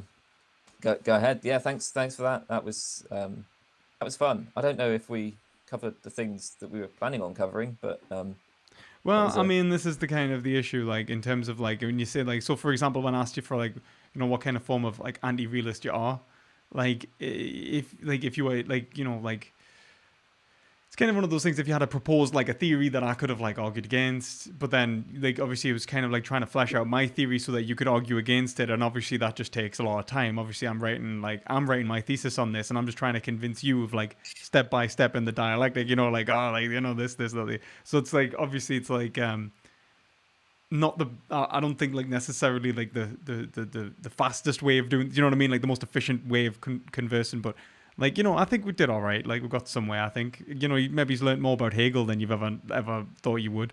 Um, uh, true. what did you think of Hegel, by the way? Did you hate him or? I didn't mind. It seemed like I would probably have like a lot of objections to it if I was to really sit down and read it. But I have a lot of objections to most philosophers. So Same, um, same. I know what you mean. but it like I mean, I guess my feeling was it was like, okay, this seems a little bit nuts, but I kind of went into philosophy because I like ideas that seem a little bit nuts, and so that's cool. I guess that's it, isn't it? Wait, I'll invite Marty. Actually, I'll just leave that on. I don't know how do I invite him into this chat, man? Uh, 1 second there. Oh, there we go. Add friends. Marty.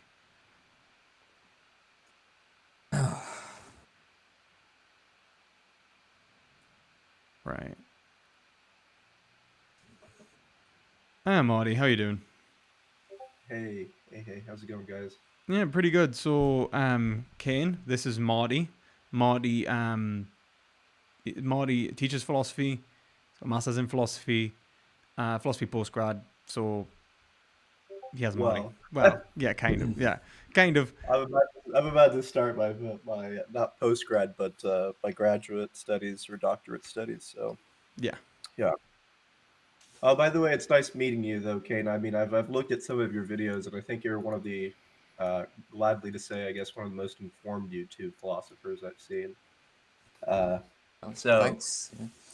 Yeah, I appreciate the content. I don't know what all I can say because I feel like you're probably a more clear philosopher than I am. But I was at least hear the last 40 or 30 minutes of the conversation that you had, and I'm really bad at arguing against epistemic anti-realists. But I was wondering if you could sort of clarify Well, your well, you're in position. luck because I haven't read anything about this in like 2 years. So I yeah, I can't. It won't be too difficult to argue against me. Okay, sorry. You were saying before I rudely interrupted. No, it's okay. I just wanted to know exactly what you had as a stance for epistemic anti-realism that didn't, I guess, use merits or demerits within the argumentation. By that, I just mean like when we generally have beliefs, we have reasons for those beliefs, and I count certain types of reasons for those beliefs as merits. Right, but I also consider merits to be sort of normative. That is, of course, that when we have a type of belief and we're when we have a newly acquired belief, we're trying to justify the newly acquired belief in terms of certain types of prior epistemic norms that we have. And I'd say even norms that exist sort of in the world, because I kind of want to take the stance of normativity being all the way down, like someone like McDowell or Brandon. Okay, so where would be the issue in, let's say I go downstairs and I see an elephant in the room and I come to form the belief that there is an elephant in the living room. Where's the appeal to like categorical normativity there? I don't know it about seems to me like I mean I have I have evidence for this insofar as I have like certain perceptual states, and so yeah, I'm maybe you could expand on like where you see the normativity in that. Yeah. I don't know about categorical normativity, so I don't think you need to introduce categorical normativity into this issue. I would just say any type of normative standard that human beings prescribe to. I would be a sort of constitutive about certain types of categorical norms or certain types of norms of which the subject has to subscribe or prescribe to. I mean, what's exactly wrong with the idea that we have to prescribe ourselves to some form of modus ponens or modus tollens, or subscribe ourselves to prior epistemic norms, such as that? I generally think that trees are, types of organisms that go through photosynthesis, or any sort of belief like if I start my car with my car key, right? That's a certain type of norm that I've previously endorsed that will start my car, right? So I mean, like when I'm thinking about things, right, I already have like properly formed beliefs that are, I think, giving merit or demerit to newly acquired beliefs. And if newly acquired beliefs are completely out of accordance with every single type of norm that I have, right, then I don't see how it gains justification whatsoever. It needs to be in some sort of accordance with my priorly justified beliefs. Does that make sense? Yeah, although I mean, you said that you don't see the need to introduce categorical normativity, but that's like Well, specifically not at what I this have a point. problem with, and what Not at this point. like so. Oh, not at this point. Yeah. Oh, okay. But what, you're going to want to introduce that later, I take it. I mean, because the only reason is that like that's the problem. I mean, and like that, as I understand it, is the problem that like I think Jonas Olson has that position as well. Like this is the thing that we're objecting to. But I'm talking about just normativity in general for right now, because you seem to deny normativity. okay, but I don't have a problem with normativity in general.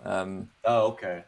Depending on like, I suppose it depends on how exactly we analyze it, but like, yeah, I mean, I wouldn't say that I have a problem with just like all normative claims, period. Yeah, because that seems to be what's going on when we do epistemic justification, right? We seem to be always within a sort of space of norms or a logical space of meanings. So that's all I sort of wanted to introduce.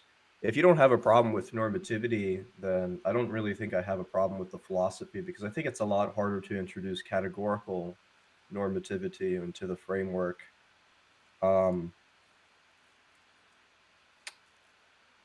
So, I mean, because like the way that you were describing things earlier seemed to be kind of resistant to norms altogether, and that was what I thought was the crux of the companions and guilt argument.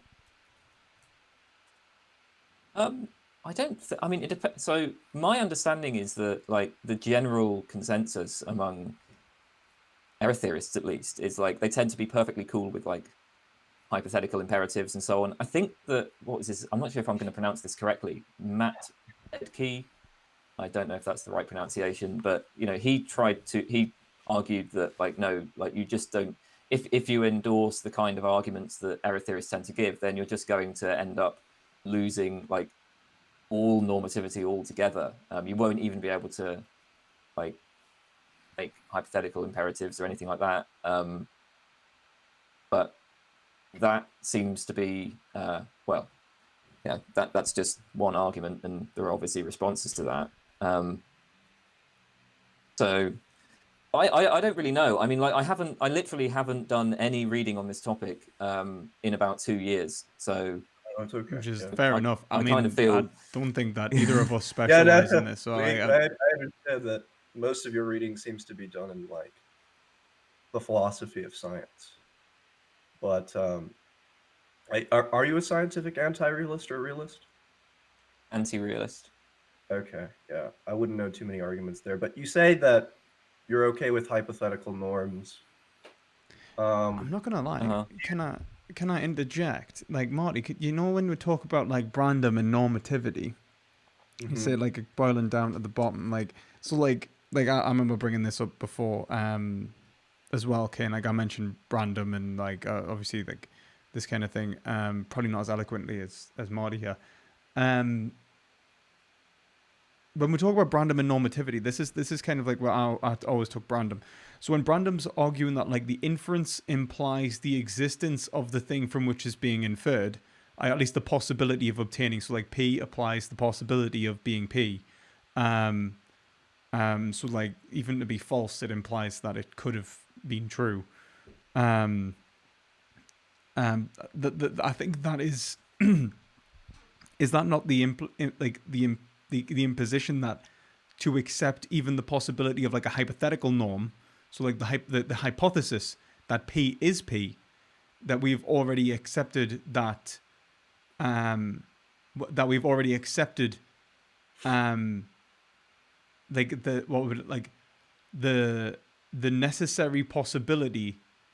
I think I'm trying to use the right word terminology, or like the necessity that they not that necessarily that there is a categorical norm, but that there is it actually is that they very well might be. Like, I don't, you know, I mean, when I read someone like Brandom, I don't ever see him use the word categoricity. But if I'm understanding, that's why I was going to go on to saying, if I'm understanding hypothetical norms, it's always norms that are subservient towards certain other people's, anybody's sort of ends, right? Their personal ends. So they're always going to be done towards the ends of whatever type of subject it's indexed But to. this is the thing, like this is like I think what Brandom's But kind of I don't arguing that it's understand. all like so it's all indexed to being, for Brandom. Yeah, the norms seem to be, well, he's a conceptual realist, so he seems to be saying something a little bit stronger, right? He seems to be saying that the norms exist both in a conceptual space and, in a sense, in an ontological sort of space. So when we're talking about things that exist within the world, right, be it any sort of object, process, activity, it means for that object or process or whatever to participate in a sort of standard that's mutually exclusive to other types of objects or other types of standards. So certain types of metals are good conductors, and that's mutually exclusive to that metal obviously not being a good conductor, say as wood would be, right? So wood and metal would have certain types of mutually exclusive, certain types of standards, right? And that just seems normative to me, that these things have sort of standards that they oppose, or certain types of actualities that they oppose one another. Well, this is the thing. So, if like there's multiple have, forms of like hypotheticals that we could like. So, for example, if we had like a certain number of hypotheticals, it would be like what allows us to differentiate. Like, so for example, like to build a hypothetical in the first place implies that like the hypothesis, like that. Like this is kind of like my issue. Like when it's like when we talk about like the hypothetical, like so for example in like an ethical sense, when you talk about like a hypothetical imperative, obviously it's different, but like it makes it easier for me because I understand that better. So when we talk about like a hypothetical imperative, like you know, it would be good for you, like if we assume like that characteristic would actually be good. Like I think Brandom's point is almost like to even talk about that, like that hypothetical good is to imply the possibility of it obtaining, which implies the existence of a non-hypothetical good, which is like the actual good. And so, like a form of like hypothetical normativity, would that not imply like a form of real normativity, which is kind of what I thought Brandon was arguing? That there is Yeah. actually Well, I would be okay and comfortable with just sort of saying that Brandon isn't talking about just hypothetical norms, and really. and so far as we're talking about categorical normativity, I'm not sure if he's ever using that type of language, but maybe we can say that he's operating using categorical norms. But mostly when people use the word categorical norms, they mean it in a sort of Kantian sense, is that you're necessitated by certain types of norms, right? But here, I mean, we could kind of, I'm not sure if we can use as we're necessitated by these norms, but these norms sort of give us merits or demerits, or sort of have this tendency of putting pressure upon us from the outside in, right? Instead of necessitating us into certain types of directions. Um, but yeah, I guess you could call that a categorical norm if you want. I don't really have a problem with it, as long as we're okay with the idea that we're not necessarily choosing the sort of normative standards that we have to uh, be in accordance with, right? I mean, this is how generally moral claims are going to be hashed out. Moral claims are going to oblige us. Epistemic standards from the outside are going to obligate us. Um, and that seems to be what Kane B has a sort of an issue with. So if I'm understanding him correctly, but yeah. Well, I don't know. Like, what I suppose that like I don't know if we've hit like a nice time to close. I don't know if that was, or if you want to say something, Kane. Is there anything you'd like to add, or? I don't think so. I that's yeah. That is okay. That's pretty much it. Yeah, but I thank you for coming on, by the way. I do appreciate it. Sorry that we didn't get more towards necessarily the animal ethics side of things. So you talked about like, so in terms of the, you know, like I would have liked to have talked about, let's say, agency versus patienthood, like, you know, the kind of Regan stance on things. But since you were an anti-realist, you basically said that it was all kind of like a means to an end anyway. So it's like, oh, right, great. Like, you know, so we never got to that point. So I suppose, you know, thank you for coming on. And, you know, hopefully one day you'll go vegan. I don't know.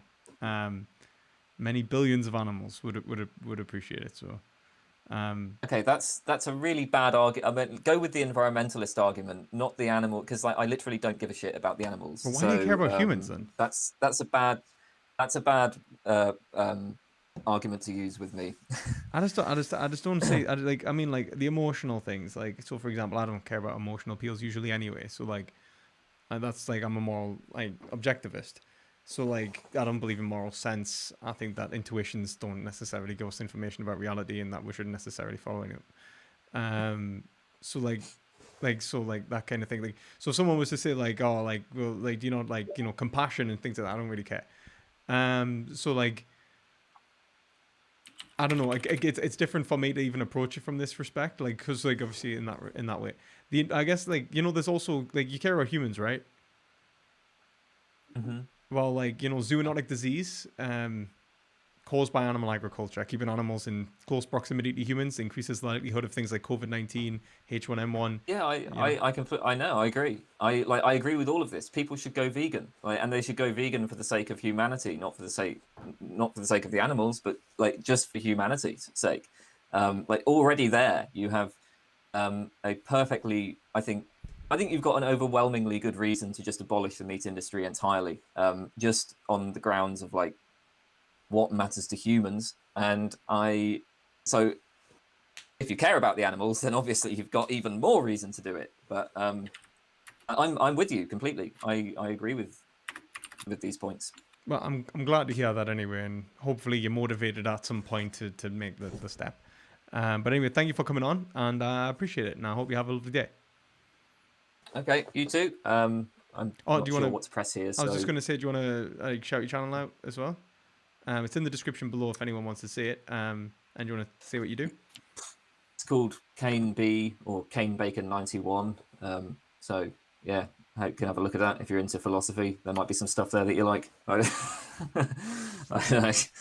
Oh, there we go. Well, thank you very much for coming on, and take it easy, guys.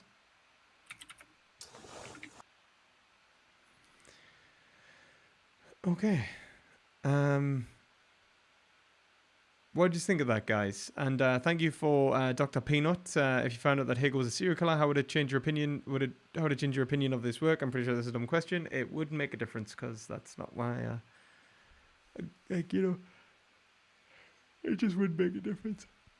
I'll read Heidegger, and he's a Nazi, so like I couldn't hate the guys more in terms of like he betrayed his mentor to the Nazis, but like these arguments are separate from him. 4 hours and still going down. I know, like 4 hours 34 now. I'm gonna go off, guys. So, yeah.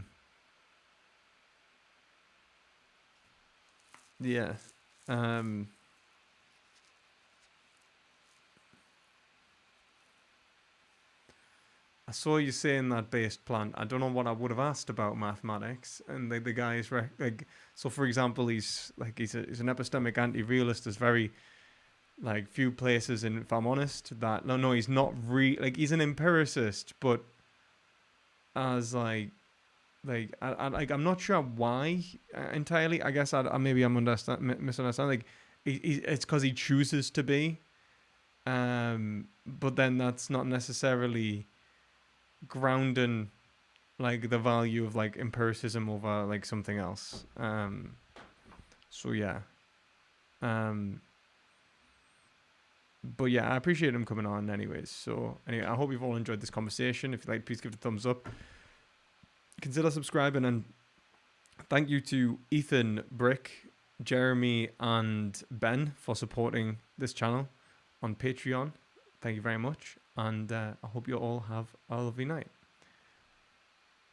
So good night, so pretty much good night, everyone, and remember to gain some perspective. I don't know where I am anymore at this point. No, I've been away for over 20 plus hours, so right, good night, guys.